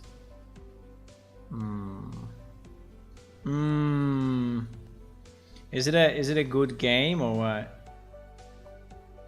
What the fuck? So you need to search the outside, right?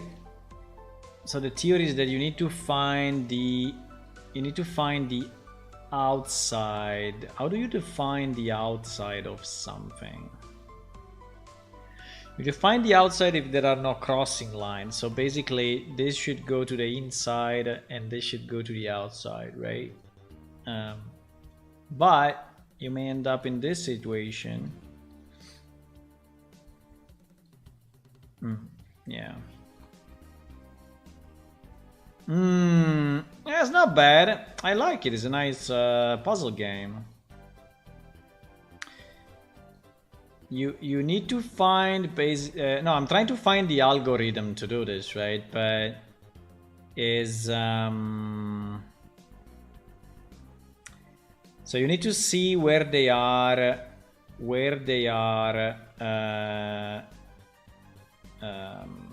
crossing, right? And when you find, yeah. So you basically need to remove the crossing. If you focus on the crossing, I think it's fairly quick to do. So you just focus on the crossings, and whenever you have a crossing, you remove it. Now here seems to be a bit more complex because you don't have space.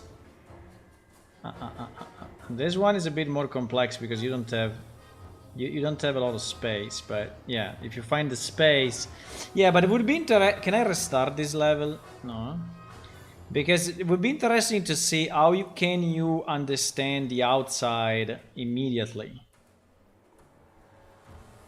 Okay, this is the same level, right? How can I understand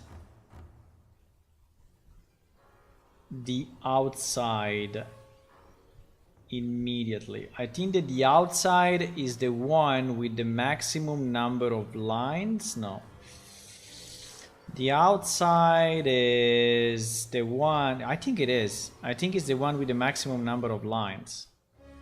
So like, for example, in this case, the outside is this guy and this guy. So if you look at the maximum number of lines, yeah, but then you have the other pieces. So we properly identify that the outside were these two with the maximum number of lines, but then we didn't identify the two other outside, which were the one with the minimum number of lines. So maybe the algorithm is maximum number of lines and minimum number of lines. They create the outside. Let's try. Maximum number of lines: 1 2 3 4 5, 1 2 3 4 5, 1 3 4, 1 2 3 4 5. So these three, to me, with our algorithm, are the outside. The minimum ones are 1 2 3, 1 2 3, and 1 2 3. So this should be outside and this should be inside.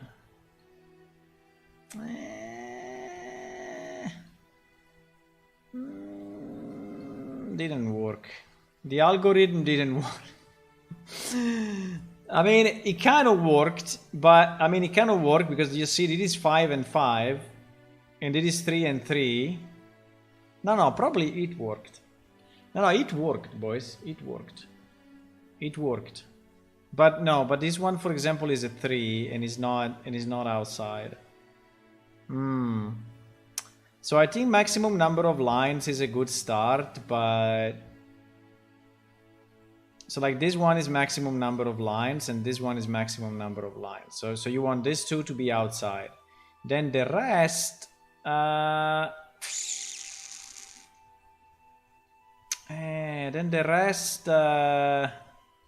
Depends. Depends a lot. This one, for example, is more complex.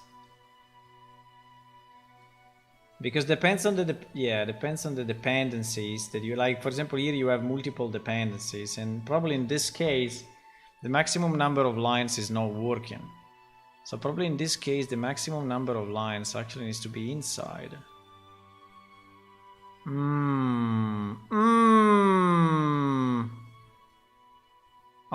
This one is a problem. This one is a problem, boys. This one is really a problem. We broke it. We broke the other idea is to put them in sequence, but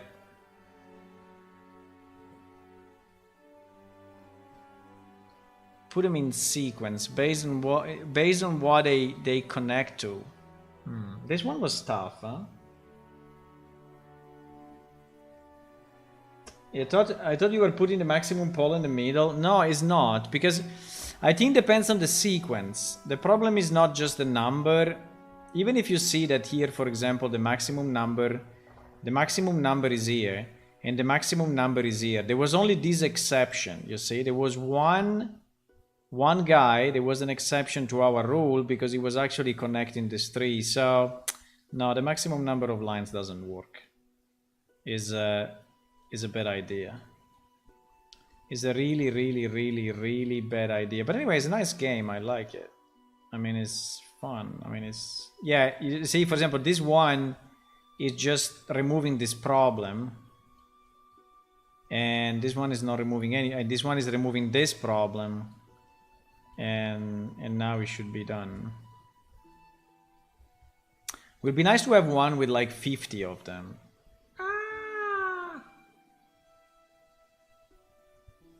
You don't want to know how many hours I spend on this kind of game. Do you think it's generated, or do you think that... do you think it's generated, or you think that the puzzles are predefined? Like, if the game can actually generate infinite puzzles, or not? But at the end, it's pretty simple. When you see... Well, this one is not that simple, but when you see because it's a sequence anyway. This one is not that simple. Well, we fixed this part, but we still have this mess, and we still have this mess. Now, well, you put it inside and it's done, yeah. Interesting game. Okay. Anyway,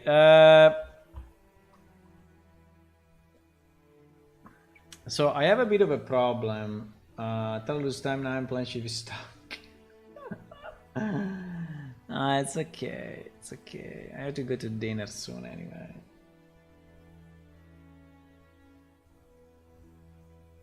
The game you have is an old game, programming in BASIC, and everything is random. Nice.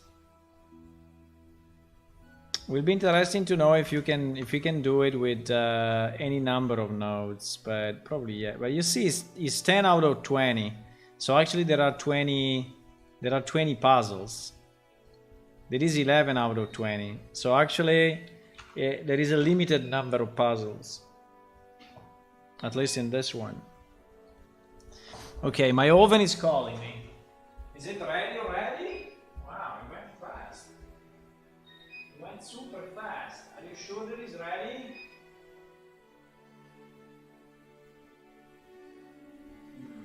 Looks like.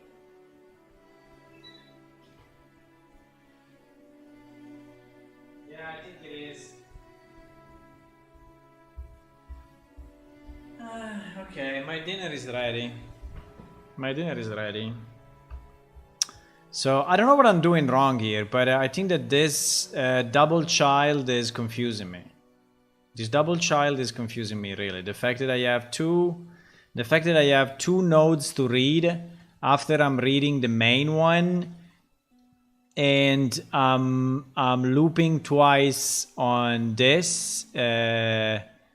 It's super confusing. I don't understand what I'm doing wrong, but I think probably it's because the first one is different compared to the others. That is probably why we are getting this mess. But I'm going to dinner, so I will be back in like 10 minutes, and we will continue this because I want to have it working.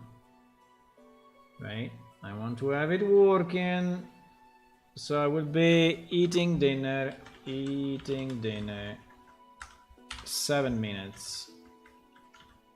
I don't know why 7. Probably it's never the right time, but fine.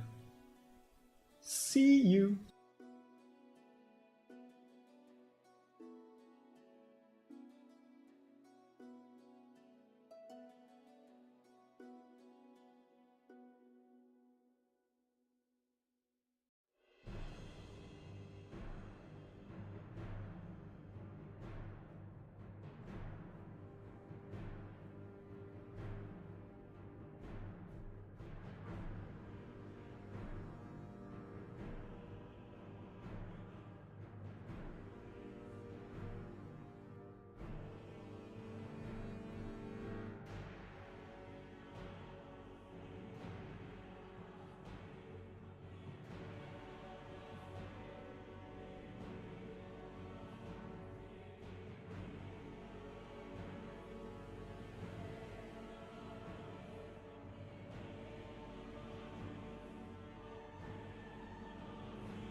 Hello. I'm back. I couldn't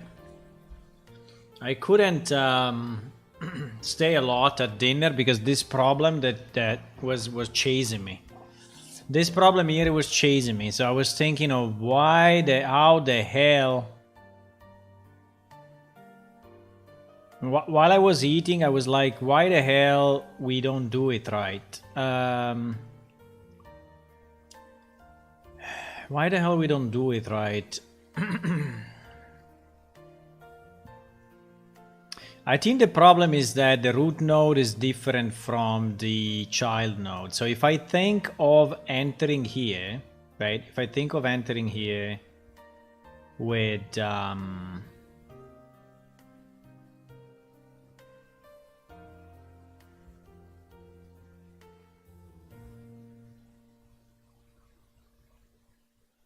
because the place where I said the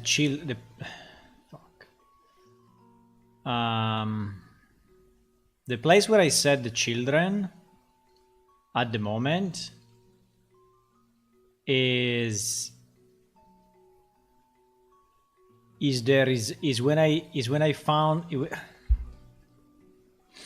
I don't know. Is when I find a branch node, I recurse, right?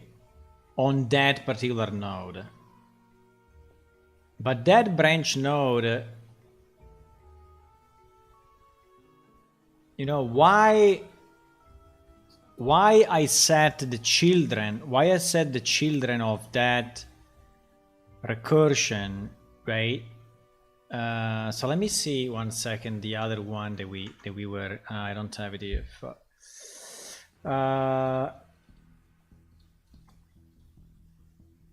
I don't think we were doing it this way for the craft. No, I clicked on the wrong one. I don't think we were doing it this way for the because the crafting is exactly the same, right? I think that here the problem is that I'm returning.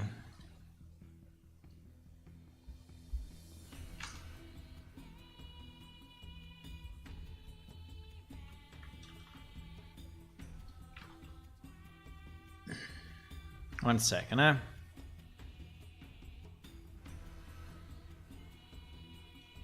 So get crafting 3 children recursive, right? So this one is actually getting a node as an input. Is cycling on all the children of that node. And then is saying,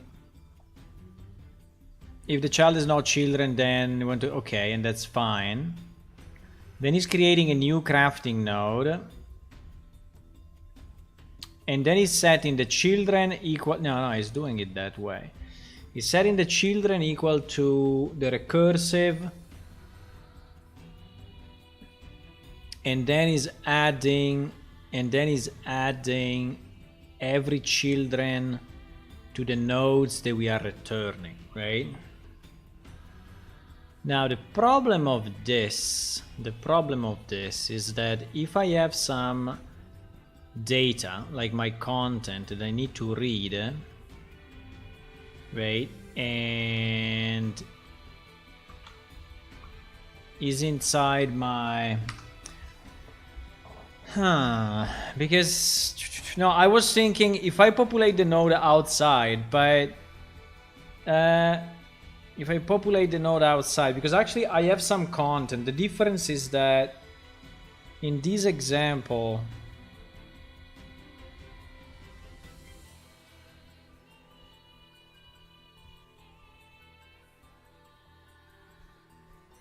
no, but it's similar. It's similar because I have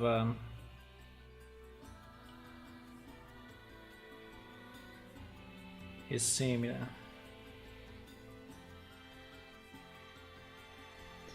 Is similar basically for each branch. Now the difference is that in this case they all the information is in node and is not in child nodes. So that's the only difference. In my case, I have some of the content of the current branch in children of, right, of children of the current one. So, and it is where the mess comes up, and I think that is where I have the fuck up, because let me go back. So let me go back.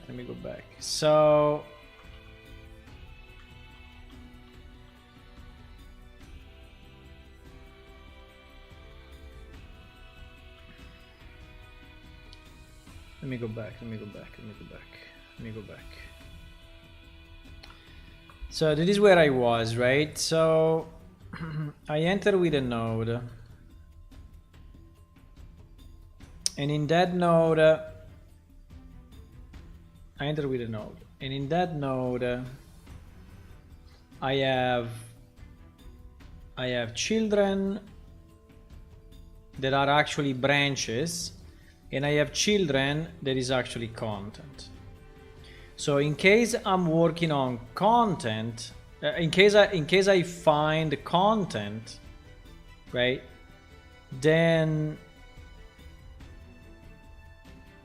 I add this content to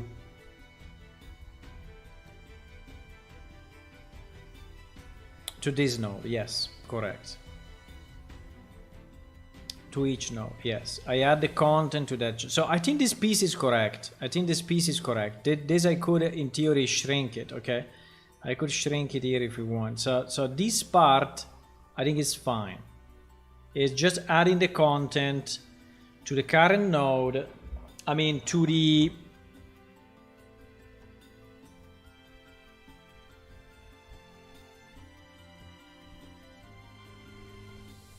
No, this is the fuck up again. Because this content, right, this content does not apply to the branches. This content apply to the node that we are that we are analyzing now. Right? Yeah, exactly. So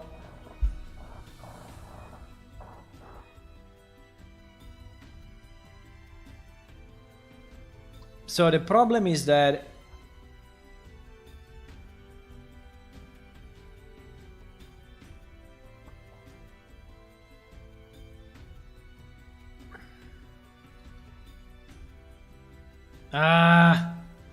I don't know. I don't know where I need to add this. Fuck. I don't know where I need this add. I don't know where I need this add. In the old one, the add was at the end of the thingy and was inside each children run. But actually, because here it was doing, it was a bit different, because in that case, I mean, if I do it like I did it, right? If I do it like it's done there. If I do it here, so I say every time I find a branch, so basically will be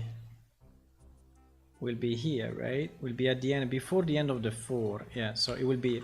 So if I add it here, I think this is how it was already, right? If I add it here, I'm basically only adding the child, right?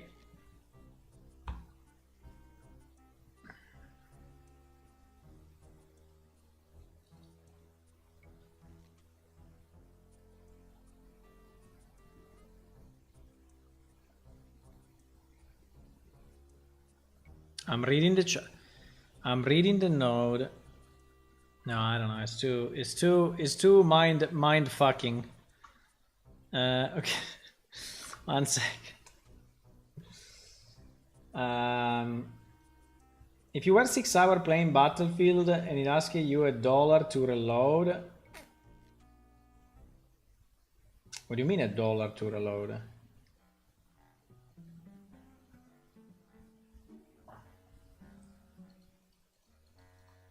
I mean, to go back to the previous save or what?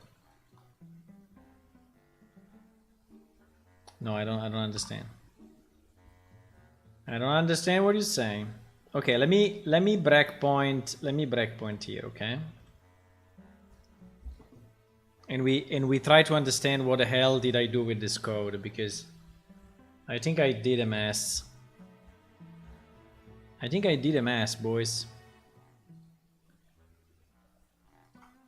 Okay, I click here. Okay, we enter. Here we are at the top of the node. So this current node is the help node, right? Maybe that's the fuck up, because the help node in theory, yeah, we should never enter. Wait. That's the fuck up. We should never enter.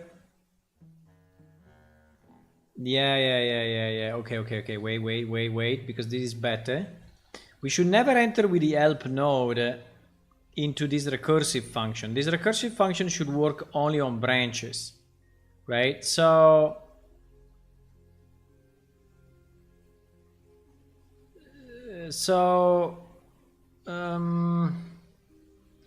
should work only on branches.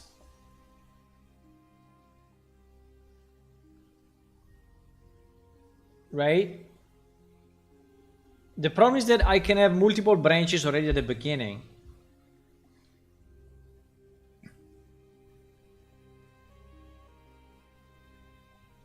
Yeah, but it's fine. Let's search the... okay, let's search the... wait. Let's search the original branches, okay? Because anyway, those are a separate thingy, okay? So we search, we parse this thing. We see that our current root is help, right? And we... okay.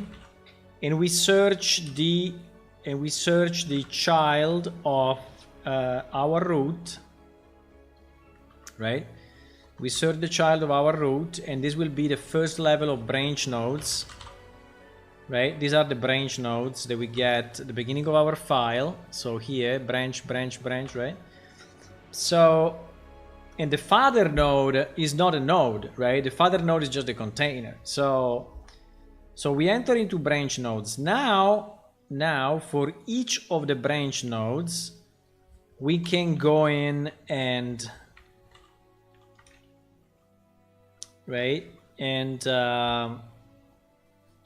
so our results nodes will be, so for each of those we return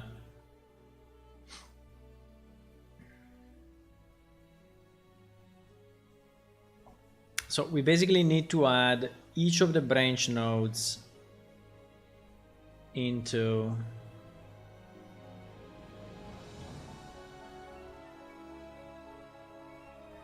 what?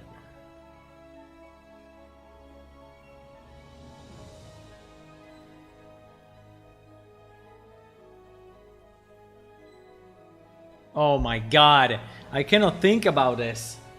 My brain is not smart enough. I'm looping into myself. I'm looping into the same reasoning, and I cannot solve it.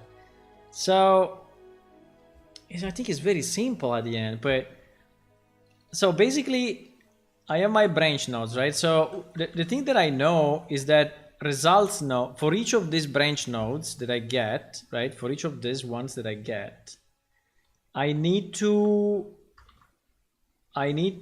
add, right? I need to add the result.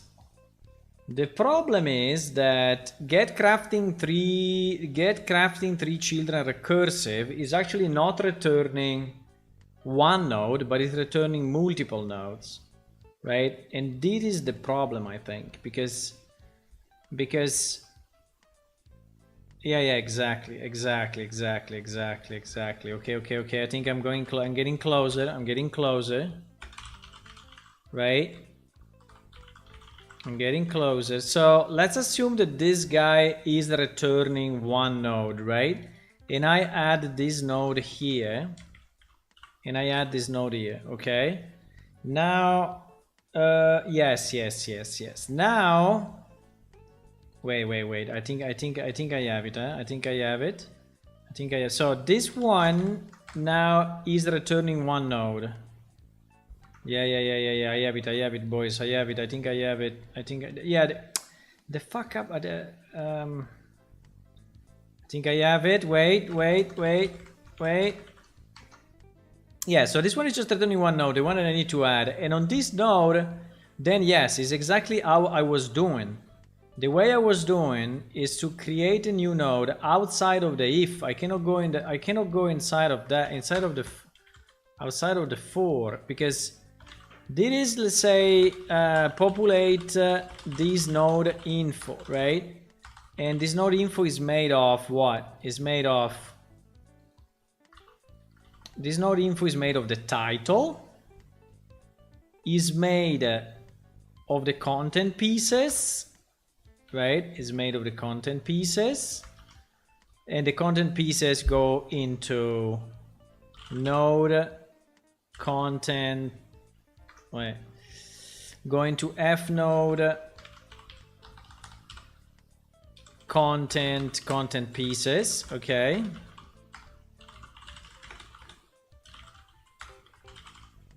So it populates the content. And yes, and content pieces obviously need to go outside, right? Cannot there. Okay. So we have our node, we set the name, we set the content pieces. So here we will return f node, right? We will return f node. We will not return an array. And now I add the f nodes to Uh-oh.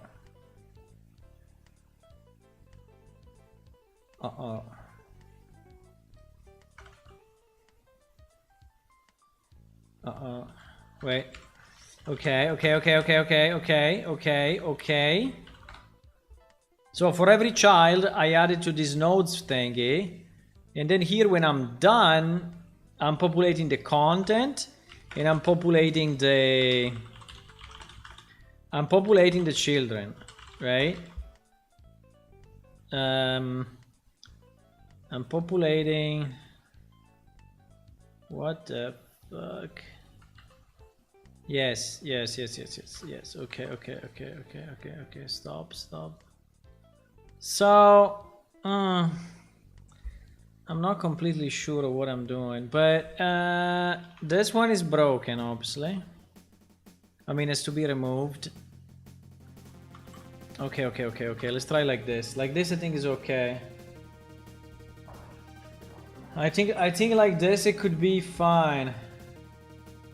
Hello, developer.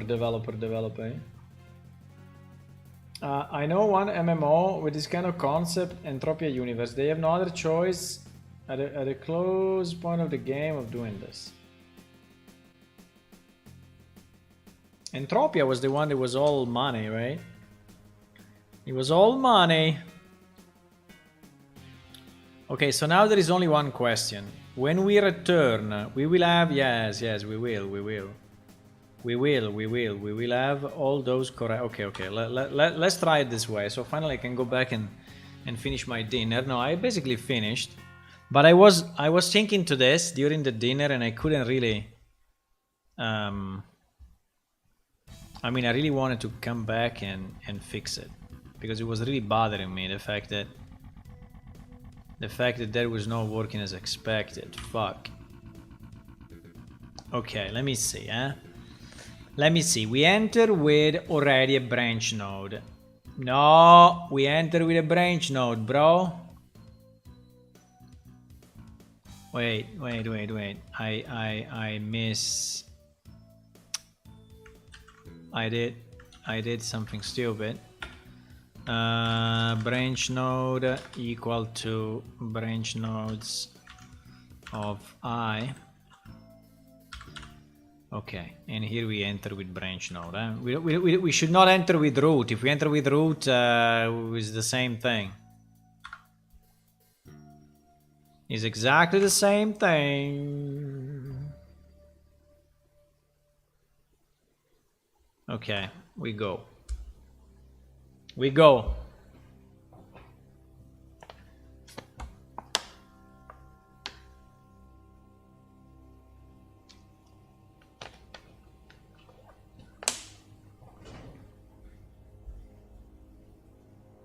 The other recursive function was working differently.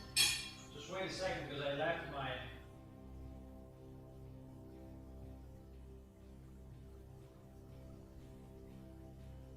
my dinner like here.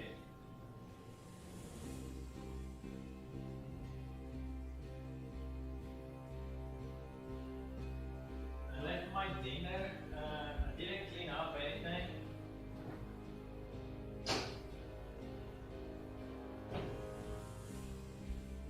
I didn't clean up anything.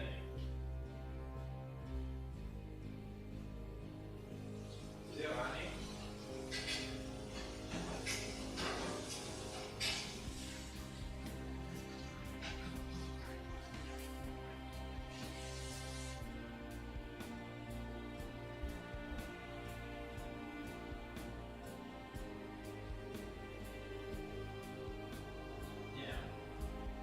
Okay, now it's better. Now it's better. I cleaned up a bit. So, okay, play. T. Start here. Okay, we enter with a branch. Yes, we enter with a branch. Okay, good. Now we search the name, title. Perfect. Now we search the children, and the anomaly, you know, the anomaly of all of this is that one of the children is a branch, but another children is a content, right? And so here we go through all the content, we do all the thing, and here we are in the branch, and we recurse, right? And then we recurse, and we recurse, and we recurse, and then I want to know what happens here exactly. Okay, when I am here, what did I get out of this mess? I got one node that is called commands, and he has no content, and that's probably true. No, fuck. He has content. Okay, but anyway. Okay, for some reason content is not there, but let me see if the children are correct. He has one children that is called alliance commands, yes. And alliance command has another children that is called alliance invite. Okay, perfect. So the navigation of the children is correct now, right? Now we just have a problem that for some reason we are not reading content properly. But that's a minor issue. That's a minor issue because let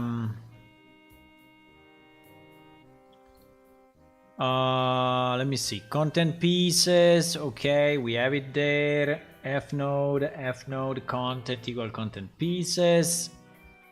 So we just need to check why why we didn't go through this. Content node of J. If that is the error. Okay, that is the error. Because it should be text image node content type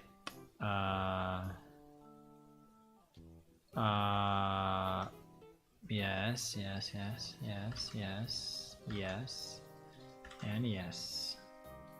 and yes. Okay, and then I add content node to content pieces. Okay, guys, we have a chance. You should believe. Please believe. Do you believe or not? You need to believe. The 50% of the work is believing. If you don't believe, you will never succeed, I tell you. Just believe. Just believe.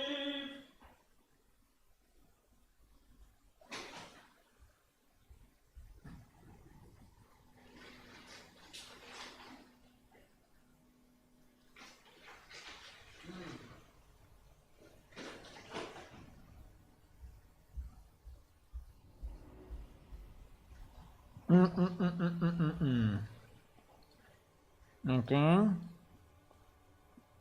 Mm-mm. Mm-mm. Mm-mm. Mm-mm. Mm-mm.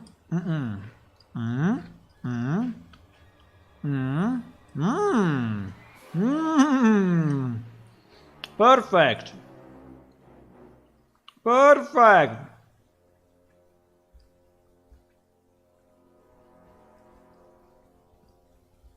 Well, perfect, I don't know. I mean, this part perfect, yes, but this part perfect, there's no text. I mean, one is correct. This one has the content okay. This section list and explain all the commands. This section list and explain all the commands. So this one was actually read properly. Ah, because this one has no content. Okay, this one has no content. For whatever reason. The second one is no content. I don't know why. Okay, fine. But it's good. He has no content in the XML, so obviously it doesn't have content here. And the last one, with this command you can invite other guilds. With this command you can invite, okay, it's working, boys, it's working. Let me just add a bit of content, maybe here. Alliance command, this section, list all the commands for alliances. Okay. Okay, nice. Very nice. Commands. Alliance commands. Alliance invite. Look at this. It's working like a charm. Look at this. Good job. What is clap clap? Let me redeem clap clap. Redeem. I don't remember if it's clap or clap clap. Clap, clap. Well done. Thank you. And in game, you actually click the help screen open and search what you need, never knowing the edge is given. Yes. Yes.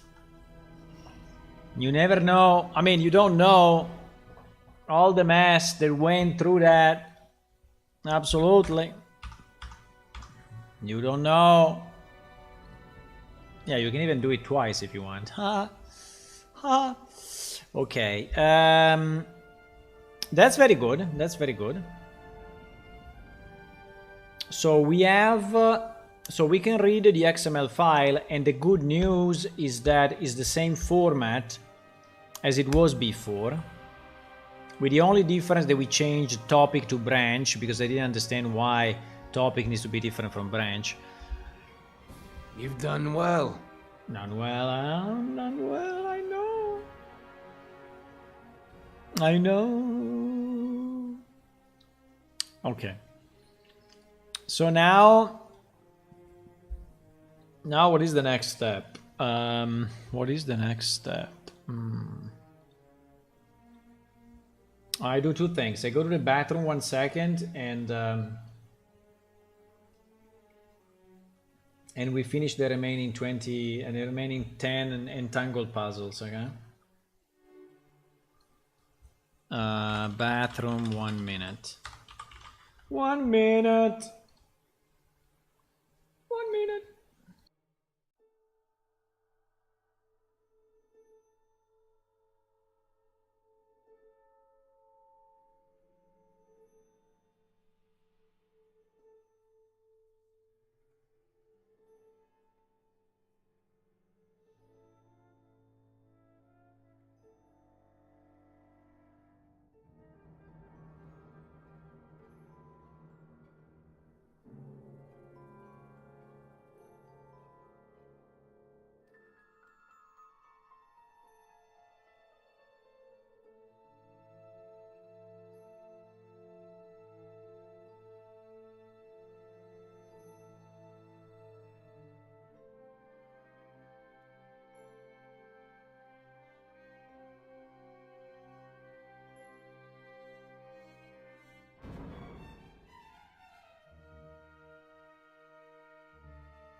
Okay, I'm back. So let's finish those things. These 11. Where were they? This, huh? It would be interesting if you could count the moves, right? So if you could have like at the end, your performance was blah blah blah. I mean, like the average person took, I don't know, 200 moves, and you took, 500. I think it would be nice, but I didn't do it, huh? I don't know, I didn't finish it yet, but I think they did it. Okay, let's go with the theory of the maximum number.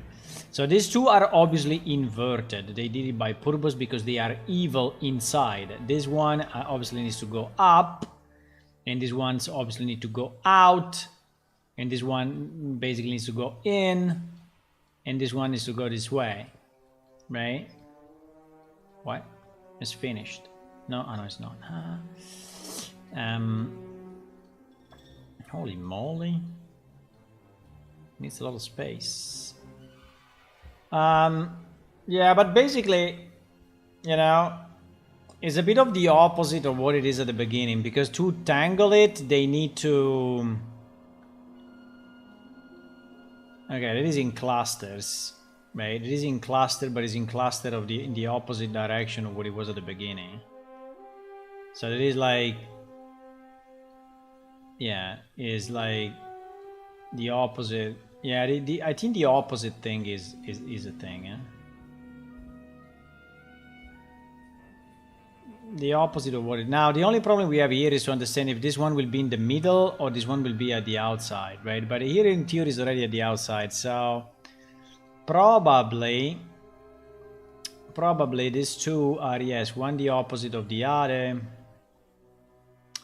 and this one is probably here outside, and this one is here outside, and it's done. Easy. Super easy. Yeah, if you think that they put it the opposite of what it should be, it's a bit easier. Because yes. The fact that they put it the opposite of what you have to, what you have to do. Like probably these three are down here. I don't know why, but you see, that is kind of meaningful. Well, maybe it's not. Maybe it's not. Holy shit. Uh-oh. We broke it. Uh-oh. We broke it. We broke it completely. No, there needs to be inside. There's no way, right? Okay, so we solved this part. Now this part is kind of annoying. Ah. Yeah, it took me so many moves, huh? It took me so many moves. This one is kind of weird, but just as a way of thinking, just revert what they did. At the beginning, just revert whatever they did, and no. Wait, relax. Oh my god, there's so many lines in this one. No.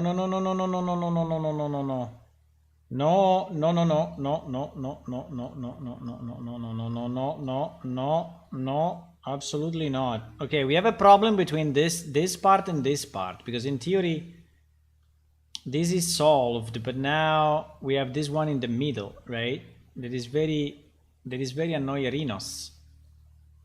It's very annoyerinos. Ay.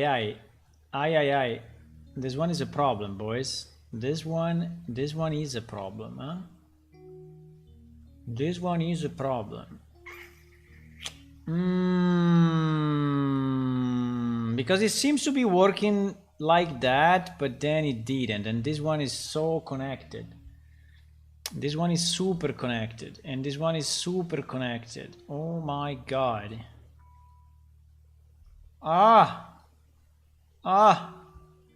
They are all super connected.